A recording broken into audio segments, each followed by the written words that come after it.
بخش 11. حالا چه کنیم؟ 1. فقط یک نظریه. شما فیلسوفان خوش اقبال هستید. بر روی کاغذ می نویسید من امپراتور بیچاره مجبورم روی پوست ظریف انسانها بنویسم. کاترین بزرگ خطاب به دیدرو در خصوص اصلاحات ارضی مشاوره هایی را در اختیار کاترین قرار داده بود. از سال 2002 مدارس کابکانتی در ایالت جورجیا شروع به الصاق برچسب‌هایی به روی برخی از کتاب‌های زیست شناسی خود نمودند که به روی آنها این جمله نوشته شده بود: تکامل یک نظریه است، واقعیت عینی نیست. ولی یک قاضی اخیراً حکم به برچیده شدن این برچسب‌ها داده است، چون این عمل ممکن است به مثابه پیامی در جهت تصدیق دین به حساب بیاید و لذا بر اساس دو بند حقوقی ذیل این عمل نقض قانون می باشد. متمم نخست قانون اساسی که مربوط به جدایی دین از سیاست است و همچنین قانون ایالتی جورجیا مبنی بر اینکه بیت المال نبایستی صرف کمک به ادیان شود. روزنامه نیویورک تایمز 14 ژانویه 2005. این کار منطقی به نظر می رسد، چون تنها انگیزه‌ای که موجب می شود تا واژه تکامل سانسور گردد انگیزه مذهبی است. هیچ کسی در کتاب‌های شیمی یا زمینشناسی برچسب نمی‌چسباند که مطالب مندرج در این کتاب‌ها فقط نظریه هستند و نه واقعیت عینی. در همین دو حوزه علمی تعداد بسیار زیادی نظریه‌های رقیب وجود دارند، ولی تمام این نظریه‌های متفاوت در بطن یک سری از نظریه‌های ماقبل خود که مورد اجماع عمومی قرار دارند شکل گرفتند و در واقع همان نظریه‌های مبنا به واقعیت عینی تبدیل گشتند. در علم زیست شناسی نیز نظریات بحث برانگیز بسیاری وجود دارند، ولی نظریه بنیادینی که رقابت پذیر نیست همان تکامل است. به جهت نمونه به چند مورد از انواع نظریات رقیب و بحث برانگیز در حوزه زیست شناسی در اینجا اشاره می نماییم. نظریه پرواز مهره‌داران، نقش مهاجرت در ایجاد گونه‌ها و مواردی در خصوص انسان از قبیل نظریه تکامل زبان، تحرک دوپایی، تخمک گذاری درونی و شیزوفرنی. ولی نکته مهم این است که نهایتاً تکلیف تمامی این نظریات مشخص خواهد شد و برخی از آنها به واقعیت عینی تبدیل خواهند گشت. توصیفات بنده در خصوص ویژگی‌های مختلف دین که در بخش 4 تا 8 ذکر گردیدند قطعاً نظریه و یا پیش نظریه به شمار می‌آیند و نیاز است پژوهش‌های بیشتری به روی آن صورت پذیرد. خلاصه صحبت‌های بنده در بخش‌های فوق ذکر بدین شرح است: دین در طول زمان تکامل یافته، ولی لزوماً نباید برای ما مفید باشد که تکامل پیدا کند. توتون نیز برای ما مفید است، ولی آن هم به حیات خود ادامه داده است. یادگیری زبان در انسان به این دلیل نیست که زبان برایش مفید است. همه ما زبان را فرا می‌گیریم چون راهی غیر از این نداریم. البته در صورتی که سیستم عصبی عادی داشته باشیم. در رابطه با دین و در قیاس با زبان آموزی، تعالیم، تمرینات و فشار عمدی اجتماعی بیشتری وجود دارد. از این منظر دین بیشتر حول محور خواندن است تا مکالمه. اگر خواندن بلد باشید از منافع بسیاری برخوردار خواهید شد و شاید اگر متدین هم باشید منافعی در همان سطح و یا بهتر از آن نصیبتان شود. ولی شاید انسان‌ها صرف نظر از منافع دین عاشق آن باشند. از اینکه مطلع شدم شراب قرمز در حد اعتدال برای سلامتی من مفید است خرسندم، چون چه مفید باشد یا نباشد من آن را دوست دارم و دوست دارم به نوشیدن آن ادامه دهم. دین هم میتواند چیزی شبیه این مثال باشد. بقای دین تعجب برانگیز نیست. برای هزاران سال دین مورد ویرایش و بازبینی قرار گرفته و اشکال گوناگونی از آن در طول این فرایند حذف گردیدند. بنابراین در طی زمان به ویژگی‌های دست پیدا کرده که برای انسان‌ها نه تنها جذاب باشد بلکه خودش محافظ هویت فرایند تهیه همین ویژگی‌ها نیز باشد. ضمن آنکه ویژگی‌های دین با وجود آنکه در نظر دشمنان و رقبا سردرگم کننده و بازدارنده هستند، ولی در این حال موجب تحکیم سرسپردگی پیروان نیز می‌گردند و انسان‌ها به تدریج و در گذر زمان قدردان دلایل وجودی این ویژگی‌ها گشتند. دلایلی که از این به بعد آنها را منطق سیال آزاد می‌نامیم. دین برای افراد مختلف نمودهای متفاوت دارد. برای برخی انگاره‌های دینی از جنس انگاره‌های همیار هستند و مزیت‌های غیرقابل انکاری را در نوع خودشان ارائه می‌دهند که در جای دیگری نمی‌توان نظیر آنها را یافت. زندگی این دسته از انسان‌ها احتمالاً وابسته به دین است، همانطور که ما برای هضم غذا در شکممان وابسته به باکتری‌ها هستیم. دین برای بعضی انسان‌ها تشکل‌های انگیزشی را با هدف انجام کارهای بزرگ از قبیل فعالیت در زمینه‌های عدالت اجتماعی، آموزش، اقدامات سیاسی، اصلاحات اقتصادی و غیره ایجاد می‌کند. برای دسته دیگر انگاره‌های دینی سمی‌تر هستند. در این گروه انگاره‌ها از وجوه ناپسندتر روانی انسان به نفع خود بهره می‌برند و به روی مضامینی همچون حس گناه، تنهایی و آتش دستیابی به عزت نفس و حیثیت کار می‌کنند. تنها زمانی می‌توانیم سیاست‌های قابل توجیهی در جهت چگونگی واکنش به ادیان در آینده طرح ریزی کنیم که در ابتدا بتوانیم به نمایی کامل و فراگیر از بسیاری وجوه دین دست پیدا کنیم. تعدادی از طرح‌های اولیه این نما تا به اینجای کار تهیه شدند، ولی پرداختن به جزئیات و ارائه فرضیه‌های بیشتر جهت آزمایش جزء کارهایی است که بایستی در آینده انجام شود. آنچه که بنده می‌خواستم در طی این نگارش انجام بدهم، ارائه تصویری مناسب از یک نظریه قابل آزمایش جهت خوانندگان این کتاب بود. اینکه خوانندگان بدانند این نظریه موجب مطرح شدن چه سوالاتی می‌شود و ضمناً برای ارائه توضیحاتم از کدام اصول و رویکردها استفاده نمودم. شاید نظریه بنده در بسیاری از وجوه غلط باشد، ولی اگر چنین است، اثبات این موضوع بایستی از طریق نظریه‌های بدیلی از همان جنس صورت پذیرد. در وادی علم روش کلی بدین صورت است که فرد چیزی را ارائه می‌دهد که یا قابل رد شدن باشد و یا قابل بهبود. 1 قرن پیش امکان پرواز با بالهای ثابت و موتور فقط یک نظریه بود، ولی حالا یک واقعیت عینی است. چند دهه پیش ویروسی بودن منشأ بیماری ایدز یک نظریه بود، ولی امروز وجود ویروس HIV دیگر یک نظریه نیست. چون پیش نظریه من هنوز قوام نیافته و شاید غلط بودن آن اثبات شود، بنابراین نباید از آن به عنوان راهنما در جهت پیشبرد سیاست‌هایمان استفاده نماییم. بنده در ابتدای کتاب تأکید داشتم که جهت اتخاذ تصمیمات آگاهانه بایستی پژوهش‌های بیشتری انجام دهیم و لذا اگر بخواهم اکنون و بر اساس گام اولیه در این کتاب نسخه پیچی نمایم که بایستی چه اقدامات عملی صورت پذیرد، در واقع سخن اولیه خود را نقض نمودم. درس اخلاقی تابس در بخش 3 را به خاطر بیاورید.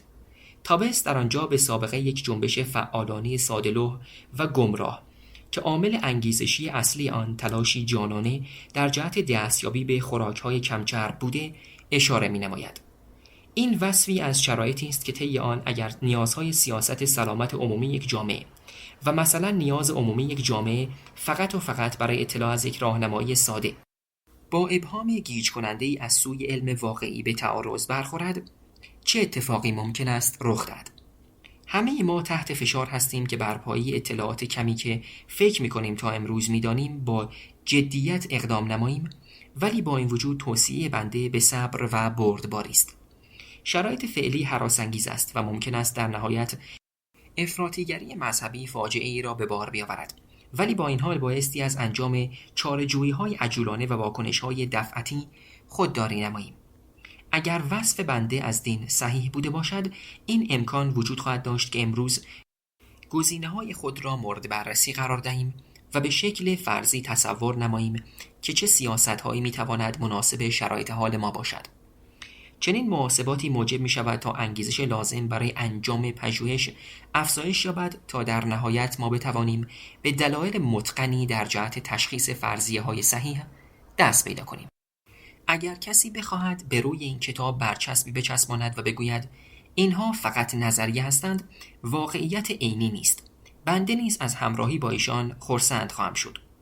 برچسب مربوطه بایستی اینطور باشد: توجه، بدون انجام راستی آزمایی تصور اینکه این گزاره‌ها صحیح هستند ممکن است به نتایج مصیبت باری منجر گردد. ولی بنده هم تأکید دارم که ما نیز به روی هر کتاب یا مقاله‌ای که پیش‌فرضش این است که دین کشتی نجات دنیاست و نبایستی آن را واژگون کرد، همان برچسب را بچسبانیم. همانطور که در بخش 8 مشاهده نمودیم، گزاره وجود خدا حتی نظریه هم به شمار نمی آید. به عبارت دیگر، گزاره وجود خدا به قدری مبهم و عجیب است که در بهترین حالت ممکن میتوان آن را مجموعه شلخته از هزارها، میلیونها یا حتی میلیاردها نظریه مختلف تصور نمود که اکثر آنها واجد شرایط اطلاق عنوان نظریه نیستند، چون به شکل سازمان یافته در برابر تایید یا تکذیب مصون هستند. به دلیل عدم اثبات، نسخه‌های قابل تکذیب ادعای وجود خدا دارای طول عمری شبیه حشرات یک روزه، هفته‌ای سر برمی‌آورند و هفته دیگر از بین رفتند هستند. البته اگر که نخواهیم بگوییم این نسخه‌های زودگذر فقط چند دقیقه دوام می‌آورند. هر ورزشکاری برای پیروزی در مسابقه سرنوشت ساز به درگاه خدا دعا می‌کند و وقتی هم که می‌برد دچار شعف می‌شود و از خدا به خاطر اینکه هوای او را داشته تشکر می‌نماید و بدین صورت اسناد و شواهدی به پای نظریه خودش در خصوص وجود خدا می‌گذارد. ولی همین فرد با وجود دعاهایی که نموده، اگر مسابقه را ببازد، بی سر و صدا نظریه خودش در خصوص خدا را ویرایش خواهد نمود. همانطور که در بخش 9 و 10 مشاهده نمودیم، حتی گزاری سکولار و میانه رو که اشاره دارد دین چه در قالب فردی و چه در قالب اجتماعی عموماً بیش از آنکه مضر باشد مفید است نیز هنوز به درستی مورد تحلیل و بررسی قرار نگرفته است. بنابراین بنده در اینجا تنها توصیه‌ای که به طور قاطع و بی هیچ گونه تردید بیان می‌نمایم بدین شرح است: پژوهش‌های بیشتری انجام دهید. البته یک جایگزین نیز وجود دارد که مطمئنم برای بسیاری از افراد خیلی هم جذاب است. بیایید چشمان خود را ببندیم، به سنت اعتماد کنیم و بداهه سرایی کنیم. بیایید با تکیه بر ایمان خود بپذیریم که دین کلید یا یکی از کلیدهای رسیدن به رستگاری است. تو را به خدا چگونه میتوانم با ایمان بجنگم؟ ایمان کور؟ لطفاً فکر کن، این همان نقطه شروع ماست. وظیفه بنده این بود که نشان دهم دلیل کافی برای زیر سوال بردن سنت ایمانی وجود دارد و شما نمیتوانید با وجدان آسوده به تمامی عینیات بدیهی در این خصوص پشت کنید. بنده آماده‌ام که آستین‌ها را بالا بزنم تا همه شواهد موجود را مورد بررسی قرار دهم و هم نظریه‌های بدیل علمی در خصوص دین را تحلیل نمایم. ولی به هر حال تصور می‌نمایم سخن اصلی خود مبنی بر اینکه عدم انجام پژوهش‌های بیشتر غفلتی غیر قابل توجیه است را تصریح کرده باشم. این کتاب به کسر بسیار ناچیزی از کارهایی که تا به حال صورت گرفته به اجمال اشاره دارد و از آنها در جهت تبیین یکی از طرق احتمالی که دین به شکل امروزی بدل گشته استفاده نموده است و لذا سایر طرق احتمالی همچنان بی اینکه به آنها پرداخته شوند باقی ماندند. بنده چیزی را مطرح نمودم که به نظرم بهترین نسخه فعلی است، ولی شاید در این اثنا از تألیفات و پژوهش‌های مهم تأثیرگذاری نیز غافل شده باشم که البته ممکن است در آینده متوجه شوم آنها مهمتر بودند. این خطری است که پروژه شبیه به این کتاب به جان می‌خرد. اگر به خاطر جلب توجه افراد به یک مسیر خاص پژوهشی موجب شوم تا مسیرهای بهتری در این خصوص رها گردند، در آن صورت کار بنده به جای خدمت رسانی آسیب رسانی بوده است. بنده شدیداً نسبت به چنین چشماندازی آگاه هستم و بنابراین قبل از چاپ کتاب پیش‌نویس‌های آن را با پژوهشگران مختلفی که دیدگاه خودشان را به این موضوع داشتند در میان گذاشتم. شبکه مخبران بنده به ناچار سوگیری‌های خاص خودشان را داشتند و لذا خیلی علاقه‌مندم این کتاب موجب شکلگیری چالش‌های مستند علمی از سوی محققان مخالف گردد. رجوع شود به پینوشت 1. گمان می‌کنم یکی از چالش‌ها از سوی قشر دانشگاهی باشد که از بحث بنده در بخش 9 در خصوص استتار دانشگاهی خوششان نیامده باشد. این گروه باور دارند که تنها کسانی واجد شرایط پژوهش دین محور هستند که با احترام به مقدسات قدم در این راه اکتشافی بگذارند و اگر در این مسیر گرایشی برایشان رخ نداد، حداقل مقدسات را گرامی بدارند. این گروه می‌خواهند تا همچنان این ذهنیت پابرجا باشد که پژوهش‌های عینی‌گرا و زیست شناسانه‌ای که متکی بر الگوهای ریاضی و آمار هستند، مثل همین کتاب، بدبختانه همگی سطحی نگر، بی احساس و ناآگاه میباشند. تاریخ اخیر حاکی از آن است که این دغدغه را بایستی جدی گرفت. چند دهه پیش رشته تحصیلی مطالعات علم پا به عرصه وجود گذاشت. تولد این رشته به این صورت بود که جامعه شناسان و مردم شناسان به مورخان و فلاسفه علم ملحق شدند تا فنون مربوط به جامعه شناسی و مردم شناسی را که تا قبل از آن فقط مختص به مطالعه فرهنگ‌های قبیله‌ای جنگل‌ها و مجمع الجزایر دوردست بود را به روی دانشمندان و متخصصان علمی از قبیل فیزیکدانان ذرات، زیست شناسان مولکولی و ریاضیدانان نیز پیاده نمایند. برخی از کوشش‌های اولیه توسط طیف‌های خوشنیتی از دانشمندان علوم اجتماعی جهت مطالعه پدیده‌های علمی در محیط‌های واقعی، آزمایشگاه و کلاس درس منجر به چاپ پژوهش‌هایی گردید که به حق مورد تمسخر همان دانشمندانی قرار گرفت که موضوع این مطالعات بودند. با وجود تبحر محققان فوق ذکر در رشته تخصصی خودشان یعنی مردم شناسی، آنها در خصوص موضوع مورد پژوهش به مثابه ناظران ناآگاهی بودند که هیچ اشرافی به ریزه‌کاری‌های فنی علم مربوطه نداشتند و در نتیجه در اغلب مواقع به تعبیرات بدی از موضوع مورد مشاهده دست پیدا می‌کردند که از نظر بقیه خنده‌دار و مسخره به نظر می‌رسید. اگر آگاهی نسبی از بستری که افراد مورد مطالعه شما در آن قرار دارد نداشته باشید، از بخت بسیار ناچیزی برای درک تعاملات آنها برخوردار خواهید بود. همین اصل نیز در رابطه با گفتمان و آداب دینی نیز صادق است. افرادی که در رشته مطالعات علم مشغول به فعالیت هستند مجبور بودند فعالیت زیادی را انجام دهند تا بدنامی ایجاد شده در مراحل اولیه پیدایش این رشته را جبران نمایند و البته هنوز هم دانشمندان بسیاری وجود دارند که این رشته و فعالیت‌هایش را مورد تاخت و تاز قرار می‌دهند. ولی گمراهی‌ها و سردرگمی‌های اولیه در این رشته به واسطه پژوهش‌های آگاهانه و قابل فهم به میزان بسیار زیادی برطرف شده و متعادل گردیده و ضمناً به لطف همین پژوهش‌ها چشمان دانشمندان به الگوها و نقاط ضعف عملیاتیشان باز شده است. کلید موفقیت اخیر این رشته ساده است: تکالیفت را انجام بده. هر کسی که امیدوار باشد به درکی از یک رشته بسیار پیچیده و خاص دست پیدا کند، بایستی در آن رشته به یک شبه خبره تبدیل شود. ضمن آنکه بایستی در حوزه تخصصی خود نیز آب دیده و ماهر باشد. اگر این اصل را به موضوعات مطالعات دین تعمیم دهیم، دستورالعمل حاصله روشن خواهد بود.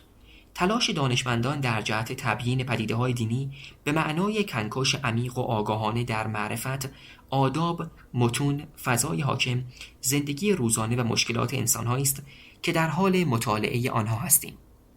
چگونه چنین چیزی قابل تضمین است؟ خبرگان دین از قبیل کشیشان، امامان، خاخام‌ها، مبلغان دین، خداشناسان و مورخان ادیان که نسبت به واجد شرایط بودن دانشمندان کنجکاو شک دارند، می توانند آزمون ورودی را ترتیب دهند و خود نیز بر اجرای آن نظارت داشته باشند. هر کسی که در آزمون ورودی مزبور قبول نشود، از صلاحیت معرفتی لازم برای درک پدیده‌های مورد نظر برخوردار نخواهد بود و لذا با ایشان همکاری لازم انجام نخواهد شد. اجازه دهید تا خبرگان دینی تا هر میزانی که میپسندند این آزمون را سخت بگیرند و خودشان مسئولیت کامل نمره دهی را نیز بر عهده داشته باشند. ولی از آنها بخواهید که از خبرگان دینی دیگر نیز کسانی را جهت شرکت در این آزمون دعوت نمایند. البته تصحیح اوراق بایستی بدون دانستن نام شرکت کنندگان صورت بگیرد تا ارزیابان امکان تشخیص هویت صاحبان اوراق امتحانی را نداشته باشند. با این روش خبرگان دینی نه تنها می توانند در میان خود به عزت و احترام متقابل دست پیدا کنند و بلکه این امکان برایشان میسر خواهد شد تا افراد ناآگاه را از ساختار مذهبی خود غربال نمایند و به جای آنها پژوهشگران واجد شرایط را بپذیرند.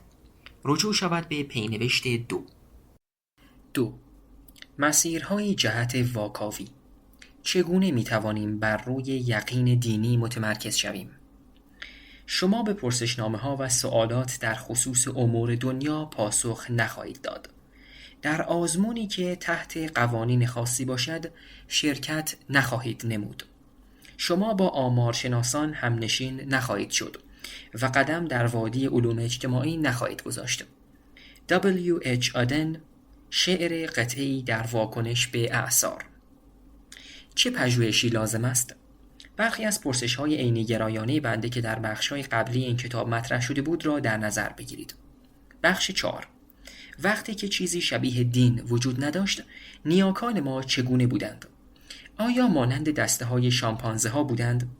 به غیر از موضوع غذا، شکارچیان و جفتیابی، اگر موضوع دیگری برای صحبت بوده، آن موضوع چه بوده است؟ آیا آداب خاکسپاری انسان‌های نخستین دال بر این است که آنها از زبان در شکل تمام و کمال آن استفاده می‌نمودند؟ بخش پنجم. آیا یک میمون می‌تواند بدون زبان ترکیبات ضد شهودی از قبیل درخت راه رونده و یا موز نامرئی را بسازد؟ چرا سایر گونه‌ها فاقد هنر هستند؟ چرا خیال پردازی ما انسان‌ها به طور پیوسته متمرکز بر روی نیاکانمان است؟ آیا القاگری بداهه به روی بچه‌ها وقتی که القا کننده والد آن بچه نباشد به همان میزان اثر بخش است؟ فرهنگ‌های بیسواد به چه میزان آیین و رسومات خود را در طول نسل‌ها حفظ نمودند؟ مراسمات و آیین شفابخشی از چه زمانی آغاز شدند؟ آیا باید در ابتدای راه کسی بوده باشد که موتور را راه بیاندازد؟ نقش مبتکران جذاب در شکلگیری تشکل‌های دینی چیست؟ بخش ششم. قبل از آنکه تعمق موجب تغییر ماهوی دین عوام شود، برای چه مدتی نیاکان ما این دین را با خود به همراه داشتند؟ چرا و چگونه ادیان عوام دچار دگرگونی شدند و به ادیان سازمان یافته تبدیل گشتند؟ بخش هفتم. چرا مردم به گروه و تشکل‌ها می‌پیوندند؟ آیا یکپارچگی دین مانند یکپارچگی اجتماع مورچگان و یا یک شرکت سهامی است؟ آیا دین محصول غریزه کور تکاملی است و یا یک انقلاب عقلانی؟ و یا امکان دیگری هم وجود دارد؟ در خصوص دلیل اصلی رد بیدرنگ تقاضای انجام وظیفه واتیکان دوم توسط کلیسای کاتولیک، آیا حق با استارک و فینکه است؟ بخش هشتم. از میان تمام انسان‌هایی که به باور به خدا باور دارند، چه درصدی حدوداً عملاً به خدا باور دارند؟ در ابتدای امر اینطور به نظر می رسد که انگار می توانیم پرسشنامه چند گزینه ای را به افراد بدهیم. من به خدا باور دارم، آری، خیر، نمیدانم. یا اینکه سوال به این شکل باشد: خدا وجود دارد، آری، خیر، نمیدانم. آیا فرقی دارد که شکل این سوالات به چه صورت باشد؟ متوجه خواهید شد که هیچ کدام از این سوالات حتی به طور غیر مستقیم نیز با مغز و ژن‌ها سر و کار ندارند. چرا ندارند؟ چون داشتن یقین دینی مانند داشتن بیماری سر یا چشم آبی نیست. می توانیم تقریباً مطمئن باشیم که ژنی به نام ژن خدا و یا حتی ژن روحانیت وجود ندارد. همانطور که مرکز دین کاتولیک در مغز کاتولیک ها وجود ندارد و یا حتی اصلاً به طور عمومی مرکز تجربه دینی جایی در مغز انسان ندارد. بله، البته که قطعاً وقتی شما کلمه مسیح را میشنوید، برخی از بخش‌های مغزتان از سایر بخش‌ها فعال‌تر خواهد شد. ولی هر وقت که هر کلمه دیگری را نیز بشنوید، همین اتفاق رخ خواهد داد. قبل از آنکه بخواهیم به روی نقشه ذهنی مختص شما در رابطه با کلمات مسخره ماشین، مروارید و یا مسلمان شروع به تقسیم بندی نماییم، بایستی دقت داشته باشیم که چنین نقاط حساس و متعددی به روی مغز به شکل متحرک عمل می‌نماید و ضمناً به شدت وابسته به فضای بیرونی حاکم بر ذهن فرد هستند و البته که به ترتیب حروف الفبا هم در کورتکس مغز چیده نشدند. در واقع احتمال یکی بودن نقاطی که امروز در مغز با فکر کردن به مسیح فعال می‌شوند با نقاطی که هفته آینده با فکر کردن به مسیح فعال می‌شوند بسیار کم است. هنوز هم امکان دارد که برای برخی وجوه تجربیات دینی سازوکارهای عصبی خاصی وجود داشته باشند، ولی فعلا که فعالیت‌های اولیه در زمینه چنین تحقیقاتی دال بر این مدعا نبوده است. رجوع شود به پینوشت 3. تا زمانی که برای معرفی محتوای مغز نظریه‌های کلی‌گرایانه بهتری در زمینه ساختار ادراکی را ارائه ندهیم، استفاده از روش تصویربرداری از اعصاب با هدف مطالعه باورهای دینی تقریباً به اندازه استفاده از ولت سنج برای مطالعه یک ابرکامپیوتر ناامید کننده به نظر می‌رسد. در زمان مقتضی قادر خواهیم بود تا هر آنچه که از طرق دیگر کشف می‌نماییم را به آنچه که در میان میلیاردها نورون در مغزمان رخ می‌دهد ارتباط دهیم. ولی البته بایستی در نظر داشت که راه‌های پرثمرتر بیشتری به روی روش‌های روانشناسی و سایر علوم اجتماعی تاکید دارند. رجوع شود به پینوشت 4. در رابطه با ژن‌ها قصه‌ای را که در بخش‌های قبلی نقل نمودم با این نسخه ساده شده از مقاله روی جلد نشریه تایم به عنوان آیا خدا در ژن‌های ماست مقایسه نمایید. شروع نقل قول. انسان‌هایی که درک روحانی را در خود پرورش دادند، این خصیصه را تقویت نموده و برای فرزندان خود به ارث گذاشتند. همان‌هایی که در اثر جنگ و نابسامانی از بین نرفتند. معادله تکاملی ساده ولی بسیار قوی است. رجوع شود به کلوگر 2004. پایان نقل قول. ایده‌ای که در پس این متن جسورانه پنهان شده این است که چون دین به وسیله تکامل مورد تایید قرار گرفته، پس برای شما مفید است. این دقیقاً همان داروینیسم ساده انگارانه است که موجب می شود اندیشمندان و نظریه پردازان نکته‌سنج دینی دچار دستپاچگی شوند. در واقع ما در طول این کتاب دیدیم که موضوع به این سادگی ها هم نیست و معادله های تکاملی قوی تری نیز وجود دارند. این فرضیه که نوعی حس روحانیت ارثی یا ژنتیک محور وجود دارد که موجب تقویت سازگاری ژنتیکی انسان می‌گردد، یکی از امکانهای کم احتمال تر است که از جذابیت پایینی نیز برخوردار است. به جای یک حس روحانیت متمایز، ما نوعی فضای همگرا و مشترک برای سرشت‌ها، حساسیت‌ها و سایر سازگاری‌های منتخب که دارای کنش‌های شدید هستند را در نظر گرفته‌ایم که البته این فضای همگرا لزوماً ربطی به خدا یا دین ندارد. ضمناً ما یکی از به نسبت مشخص‌ترین امکان‌های ژنتیکی که همان احتمال وجود یک ژن مؤثر در بحث القاپذیری است را مورد بررسی قرار دادیم. در زمانهای پیشین این کار ممکن بود مزایای سلامتی بزرگی را به همراه داشته باشد و لذا شاید از این طریق حتی میشد فرضیه ژن خدای هیمر را نیز جدی بگیریم. و یا شاید هم اصلا میشد که این بحث را با حدس قدیمی ویلیام جیمز ترکیب کنیم.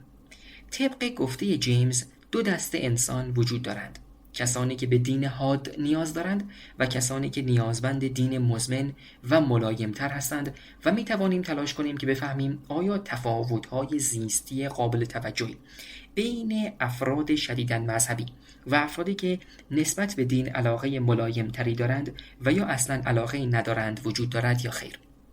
فرض کنید تلاش ما نتیجه بخش باشد و چنین الگویی را بیابیم. تأثیر این یافته ما بر روی سیاستگذاری و تصمیم گیری چه خواهد بود؟ در ارتباط با تفاوت‌های ژنتیکی که به ما در تشریح برخی مشکلات سوء مصرف الکل در آسیایی‌ها و بومیان آمریکا کمک می‌کند، نیز می‌توانیم همین رویکرد را به کار بگیریم. همانطور که در خصوص سطح تحمل لاکتوز در انسان‌ها گوناگونی وجود دارد، جهت سوخت و ساز الکل نیز به لحاظ ژنتیکی در میان انسان‌ها تفاوت‌هایی وجود دارد که از نسلی به نسل بعد منتقل می‌گردند. این تفاوت‌ها ناشی از طیف‌های مختلف آنزیمی و خصوصاً آنزیم‌های تجزیه کننده هیدروژنی و آلدهیدی هستند. رجوع شود به پینوشت 5.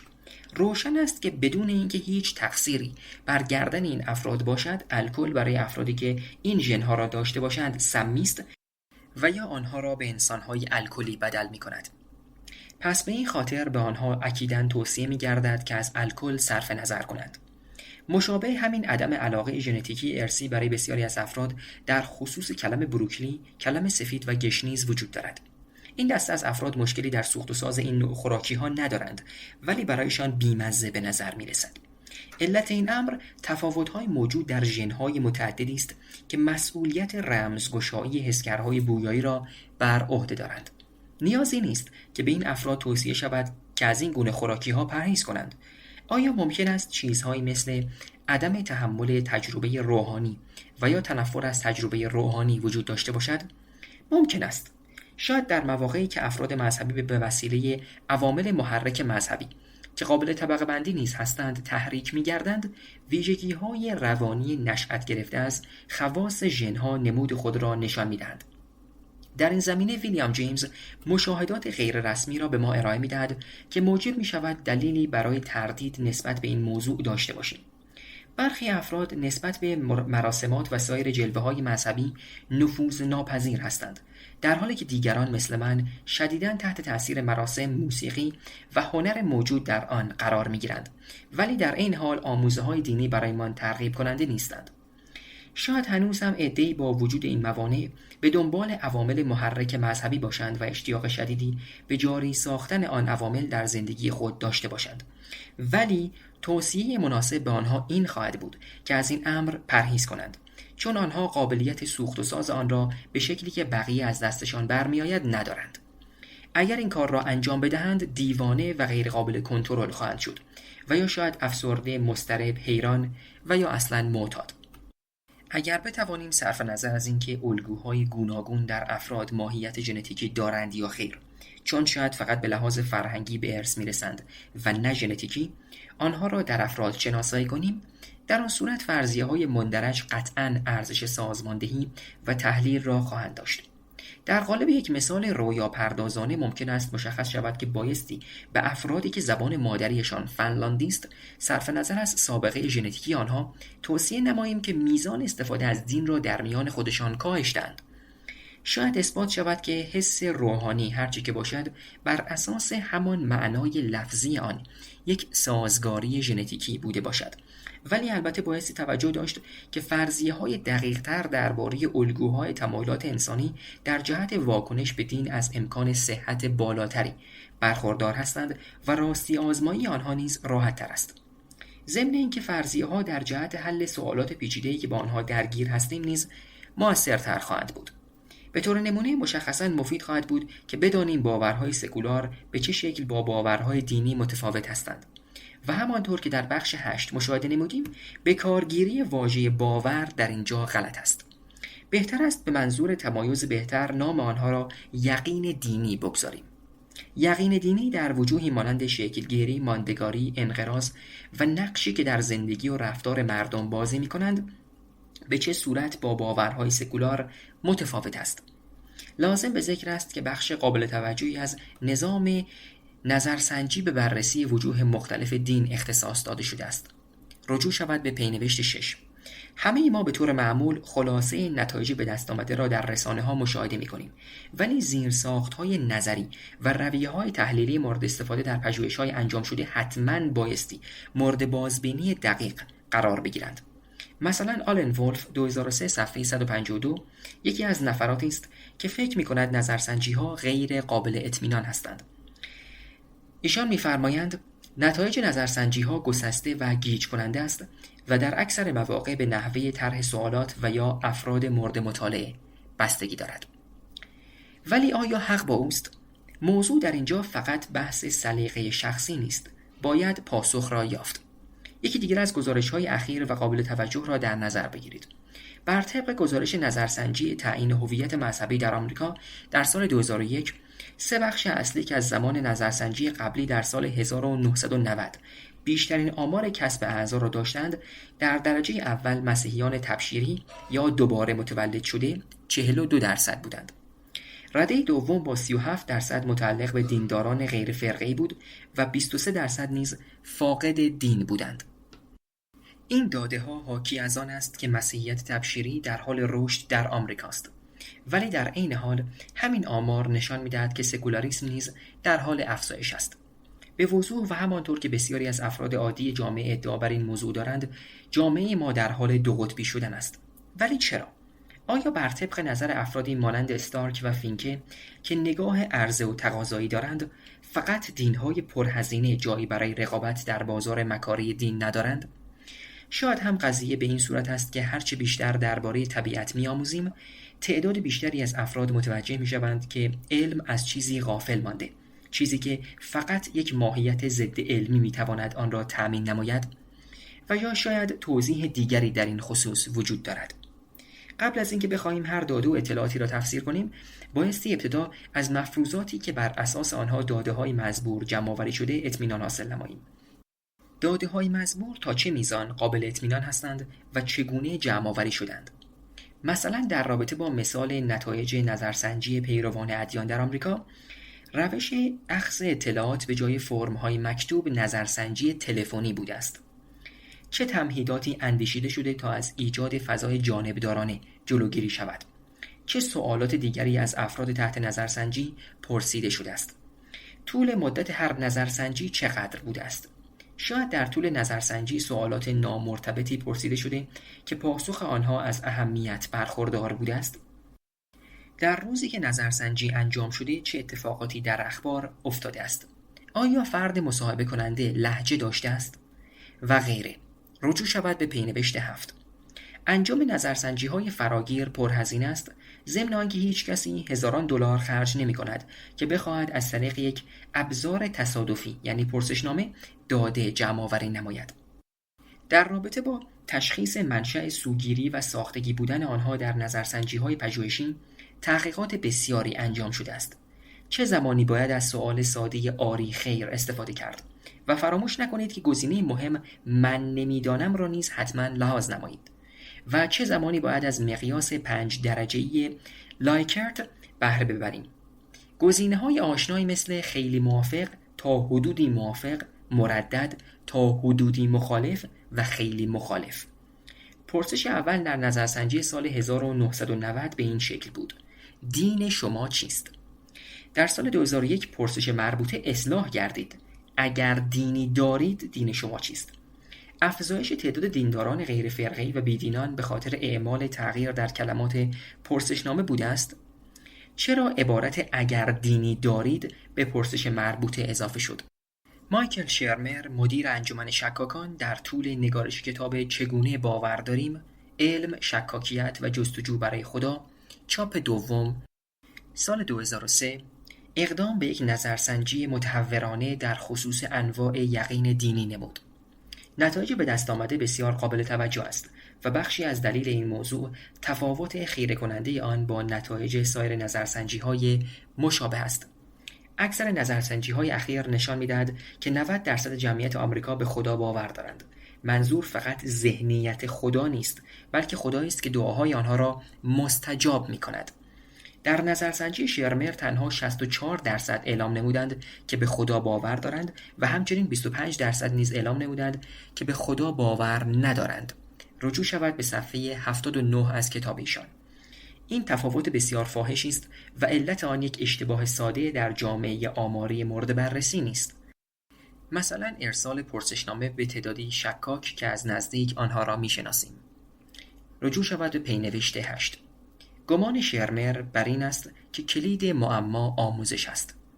طبق نظرسنجی ایشان از افراد درخواست شده تا با کلام خودشان به یک سؤال تشریحی پاسخ دهند و توضیح بدهند که چرا به خدا باور دارند. شروع نقل قول.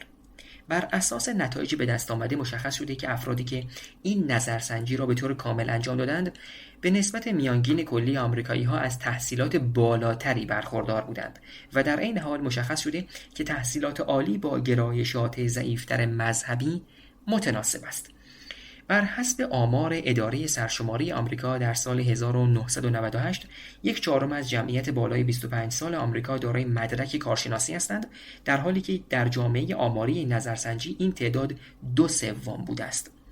توضیح چرایی این موضوع سخت است، ولی یک امکان وجود دارد: اینکه افراد تحصیل کرده از احتمال بالاتری برخوردار هستند که یک نظرسنجی به نسبت پیچیده را تا انتها تکمیل کنند. رجوع شود به صفحه 79 از کتاب ایشان. پایان نقل قول. ولی همانطور که دانشجوی من دیوید پولک اشاره کرده، وقتی که گزینش شخصی به عنوان یک عامل جدی پذیرفته می شود، بایستی سؤال بعدی را نیز پرسید: چه کسی وقت می گذارد تا چنین پرسشنامه ای را پر کند؟ احتمالاً آنهایی که قوی ترین باور را دارند. افرادی که فکر نمی کنند دین مهم است از احتمال کمتری برای پر کردن پرسشنامه های تشریحی برخوردار هستند. از هر 10 نفری که این پرسشنامه برایشان ارسال شده فقط 1 نفر به آن پاسخ داده که به نوبه خود آمار بسیار پایینی در امر پاسخگویی است. بنابراین همانطور که شرمر نیز قبول دارد نمیتوانیم نتایج جالبی از عدد 64% ایشان استخراج کنیم. شرمر و سالووی، در دست چاپ، پینوشت 9. 3. به بچه‌ها چه خواهیم گفت؟ آن پسر بچه دانش آموز بود که می گفت: ایمان باور به چیزی است که می دانید آنطور نیست. مارک توین. نتیجه آموزش پرورش دینی به روی بچه‌های کم سن و سال موجب می شود میزان حساسیت آنها به روی موضوعات پژوهشی خاص و مسائل اخلاقی و سیاسی به خصوص بالا برود. در عنفوان کودکی امکان انجام اقیانوسی از پژوهش‌های خوب و بد وجود دارد. پژوهش درباره یادگیری زبان، تغذیه، رفتار والدین، تأثیر همسن و سالان و تقریباً هر متغیر قابل تصور دیگری که در اولین سالهای زندگی یک فرد قابل سنجش هستند. ولی تا آنجا که بنده تشخیص دادم تقریباً تمام این موارد با دقت فراوان از موضوع دین غافل شدند و به همین خاطر حوزه دین در بچه‌ها همچنان قلمروی ناشناخته است. گاهی اوقات دلایل خیلی خوب و تردید ناپذیر اخلاقی برای این مسئله وجود دارد.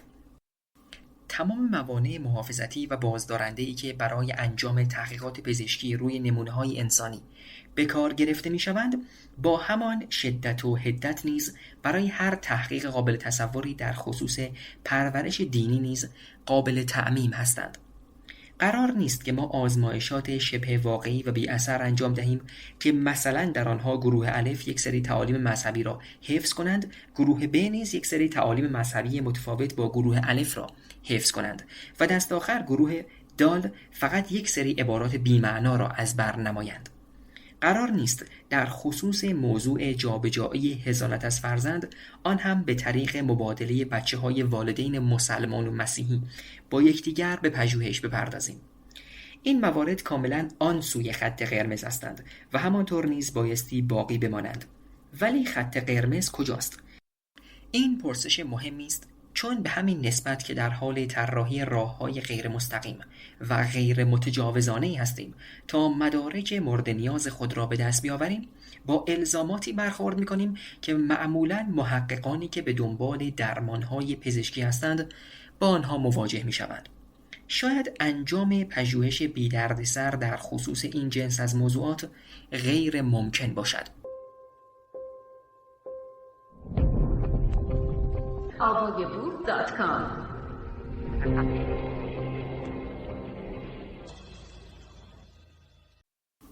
اجازه آگاهانه در خصوص انجام این گونه تحقیقات شامل چه مواردی است و تا چه حد مجاز هستیم که جامعه آماری که تحت این تحقیقات قرار می‌گیرند را به خطر بیاندازیم و اصلاً چه کسی اجازه این کار را می‌دهد؟ والدین یا فرزندان؟ تمام پرسش‌هایی که جهت تعیین خط مشی هستند در سایه همان طلسم اولیه کنار گذاشته می‌شوند. همان طلسمی که میگوید دین خط قرمز است. نبایستی این گونه وانمود کنیم که این سهل‌انگاری بی خطر از سوی ماست، چون به خوبی می‌دانیم که تحت چتر حریم خصوصی و آزادی مذهب اعمال بسیاری صورت می‌پذیرد، ولی با این وجود والدین فرزندان خود را در معرض این گونه اعمال قرار می‌دهند. اعمالی که هر کدامشان موجب می‌شود هر محقق بالینی یا غیره به زندان بیفتد. در چنین شرایطی حقوق والدین چیست و حد و مرز را چگونه مشخص می‌نماییم؟ این پرسشی راهبردی به شمار می‌آید که از طریق کشف پاسخ مشکل آن حل نمی‌شود، بلکه بایستی پاسخی برای آن ایجاد نماییم که مورد پذیرش اکثریت افراد مطلع و آگاه باشد. همانطور که قوانین مصرف نوشیدنی‌های الکلی همه را راضی نمی‌کند، پاسخ فوق ذکر نیز برای همه رضایت بخش نخواهد بود. ممنوعیت مشروبات الکلی در آمریکا انجام شد، ولی همگان کاملا اتفاق نظر دارند که این اقدام شکستی بیش نبود.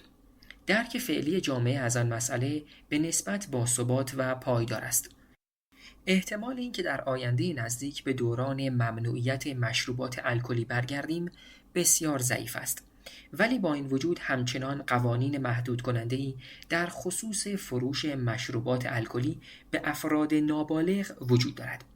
مرز سنی در کشورهای مختلف متفاوت است. البته موارد خاکستری هم در این رابطه وجود دارند. با والدینی که به فرزندان خود نوشیدنی الکلی می‌دهند چه باید کرد؟ مثلا در یک جمع عمومی مثل مسابقه ورزشی ممکن است والدین به خاطر چنین عملی دچار دردسر شوند، ولی در حریم خصوصی منزل چطور؟ و البته که بین یک گیلاس شامپاین در مراسم عروسی خواهر بزرگتر با یک بسته 6 تایی آبجو که هر شب وقت انجام تکالیف بنوشیم تفاوت وجود دارد. دقیقاً چه زمانی مقامات ذی‌صلاح نه فقط حق بلکه اجبار دارند تا به موضوع ورود کنند و جلوی کار نادرست را بگیرند؟ اینها پرسش‌های بسیار سختی هستند، ولی وقتی موضوع به جای الکل دین باشد، موضوع اگر سخت‌تر نشود آسان‌تر نیز نخواهد شد. در رابطه با موضوع الکل، بینش راهبردی ما در اثر تأثیرات کوتاه مدت و بلند مدت الکل به آگاهی و دانش لازم رسیده است، ولی در رابطه با دین ما همچنان در جهل به سر میبریم. ممکن است برخی افراد ایده مضر بودن پرورش مذهبی بچه‌ها را به تمسخر بگیرند. البته تا وقتی که قوانین سفت و سخت آموزش و پرورش مذهبی در سایر نقاط دنیا را مشاهده نکرده باشند. اگر به قوانین برخی نقاط دیگر دنیا توجه کنند، متوجه خواهند شد که ما در آمریکا آیین‌های مذهبی که در سایر نقاط دنیا به صورت گسترده اجرا می‌شوند را ممنوع نموده‌ایم. ریچارد داکینز از این هم پا را فراتر می‌گذارد. ایشان پیشنهاد می‌کند که نباید هیچ بچه‌ای را با پیش‌فرض بچه کاتولیک زاده، مسلمان زاده و یا حتی خدا ناباور زاده برچسب بزنیم، چون این نوع تشخیص هویت موجب می‌شود تا تصمیماتی که بایستی با دقت بررسی گردند دچار پیش قضاوت شوند. شروع نقل قول: اگر کسی به ما بگوید فلان بچه لنینی یا محافظه‌کار نوین و یا پولگرای هایکیست، مات و مبهوت خواهیم شد. بنابراین عنوان کردن عباراتی مثل بچه کاتولیک یا پروتستان آیا ضایع ساختن حقوق کودکان نیست؟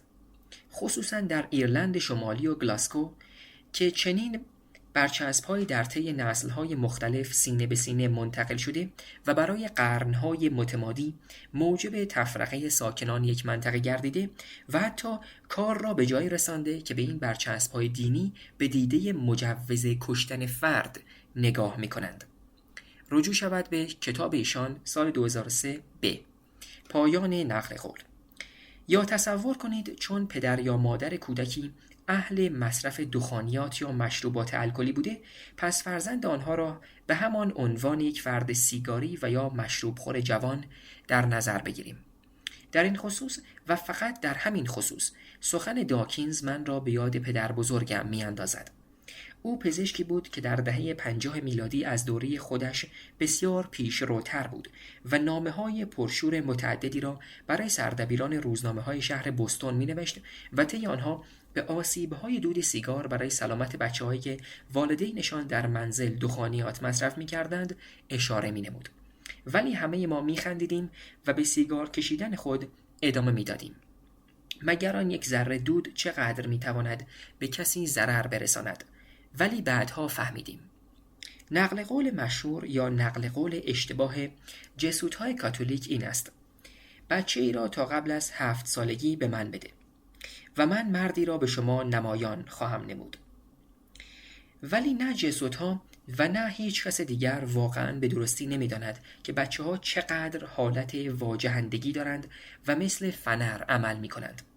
مدارک بسیاری از گذشته وجود دارند که نشان می‌دهند که جوانان بعد از طی سالهایی که تحت تأثیر تعالیم مذهبی بودند، با بی‌اعتنایی و تمسخر و بدون هیچ گونه اثرپذیری مشهود از مذهب کنار کشیدند. در سوی دیگر افراد کم سن و سال نیز وجود دارند که طوری در زندان‌های عقیدتی پرورش می‌یابند که به گفته نیکولاس هامفری 1999 به شکل ارادی به زندانبانان خودشان بدل می‌گردند و خود را از هر گونه عقاید آزادی بخش و تحول آفرین محروم می‌سازند. هامفری به عنوان پایه‌گذار تحلیل مباحث اخلاقی در زمینه تصمیم گیری در خصوص اینکه آیا آموزش نظام اعتقادی بچه‌ها به لحاظ اخلاقی قابل توجیه است یا خیر، مقاله‌ای بسیار اندیشمندانه تحت عنوان به بچه‌ها چه بگوییم صفحه 68 را ارائه نموده است. هامفری یک آزمون عمومی بر اساس اصل رضایت آگاهانه را پیشنهاد می‌دهد که به صورت فرضی اجرا می‌گردند. اگر فرض کنیم وقتی که این بچه‌ها بزرگ می‌شوند به آنها در خصوص اتخاذ یک تصمیم آگاهانه اطلاعات لازم را بدهیم، در آن صورت انتخاب این بچه‌ها چه خواهد بود؟ در برابر نظر مخالفی که اعلام می‌کنند ما نمی‌توانیم پاسخ سوالات فرضی این چنینی را بدهیم. هامفری مدعی است که شواهد عینی و اصول عمومی بسیاری وجود دارند که از دل آنها میتوان استنتاج‌های آگاهانه‌ای را انجام داد. در خصوص افرادی که به هر دلیلی قادر نیستند برای خودشان تصمیم آگاهانه بگیرند، ما خودمان را مجاز و حتی مجبور می‌دانیم که به جای آنها تصمیم گیری کنیم. به همین خاطر درک و راهبرد مشترک و مورد اجماع که محصول مباحثات و مجادلات در رابطه حل سایر مشکلات است را میتوان در خصوص موضوع تعالیم مذهبی در دوران خردسالی نیز به کار برد.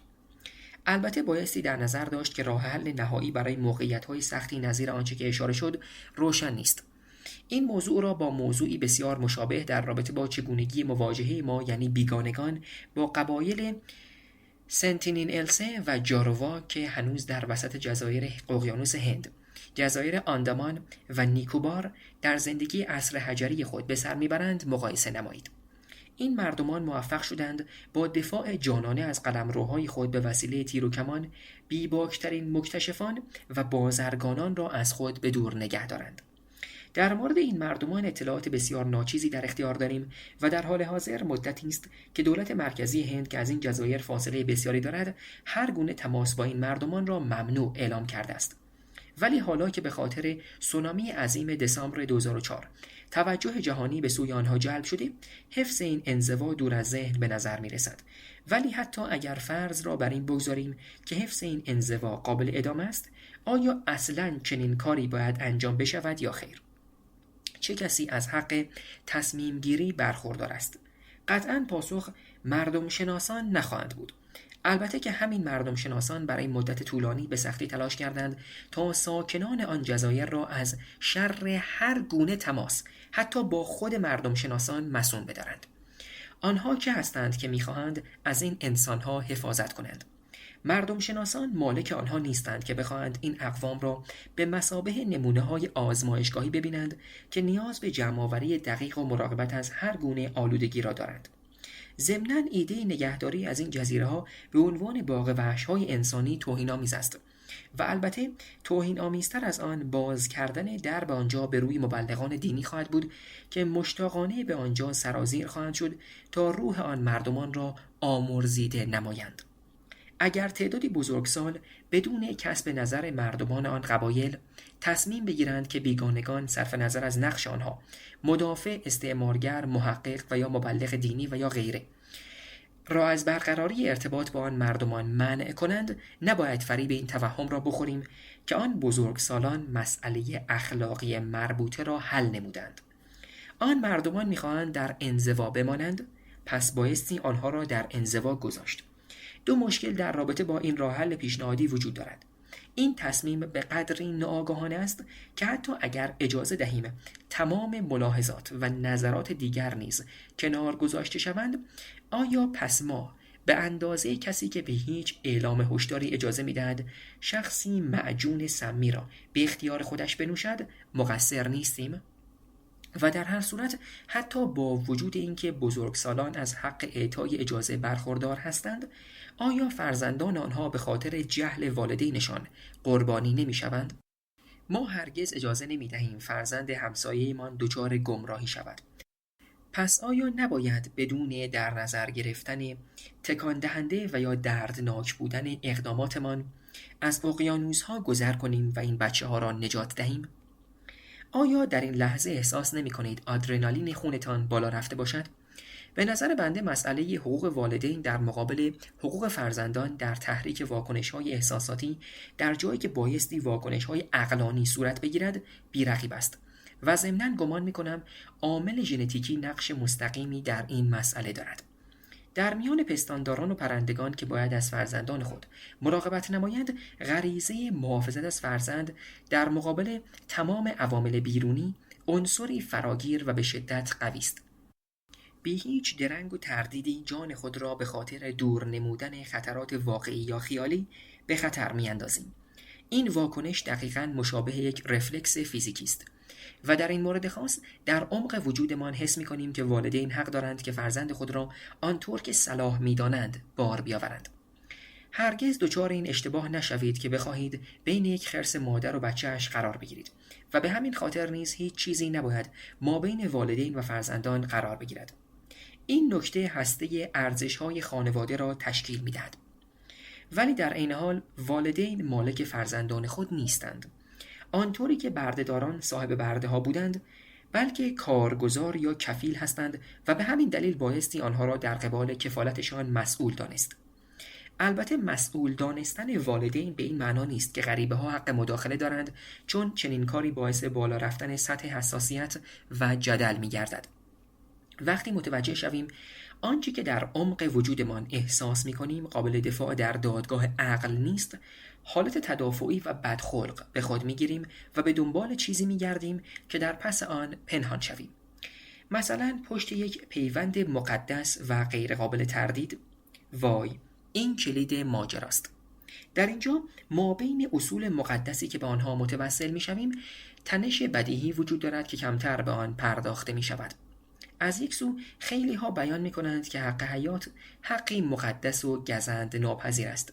هر کودکی که هنوز متولد نشده حق حیات دارد و هیچ والدین آتی این حق را ندارد که سقط جنین کند، مگر اینکه حیات مادر به خطر افتاده باشد.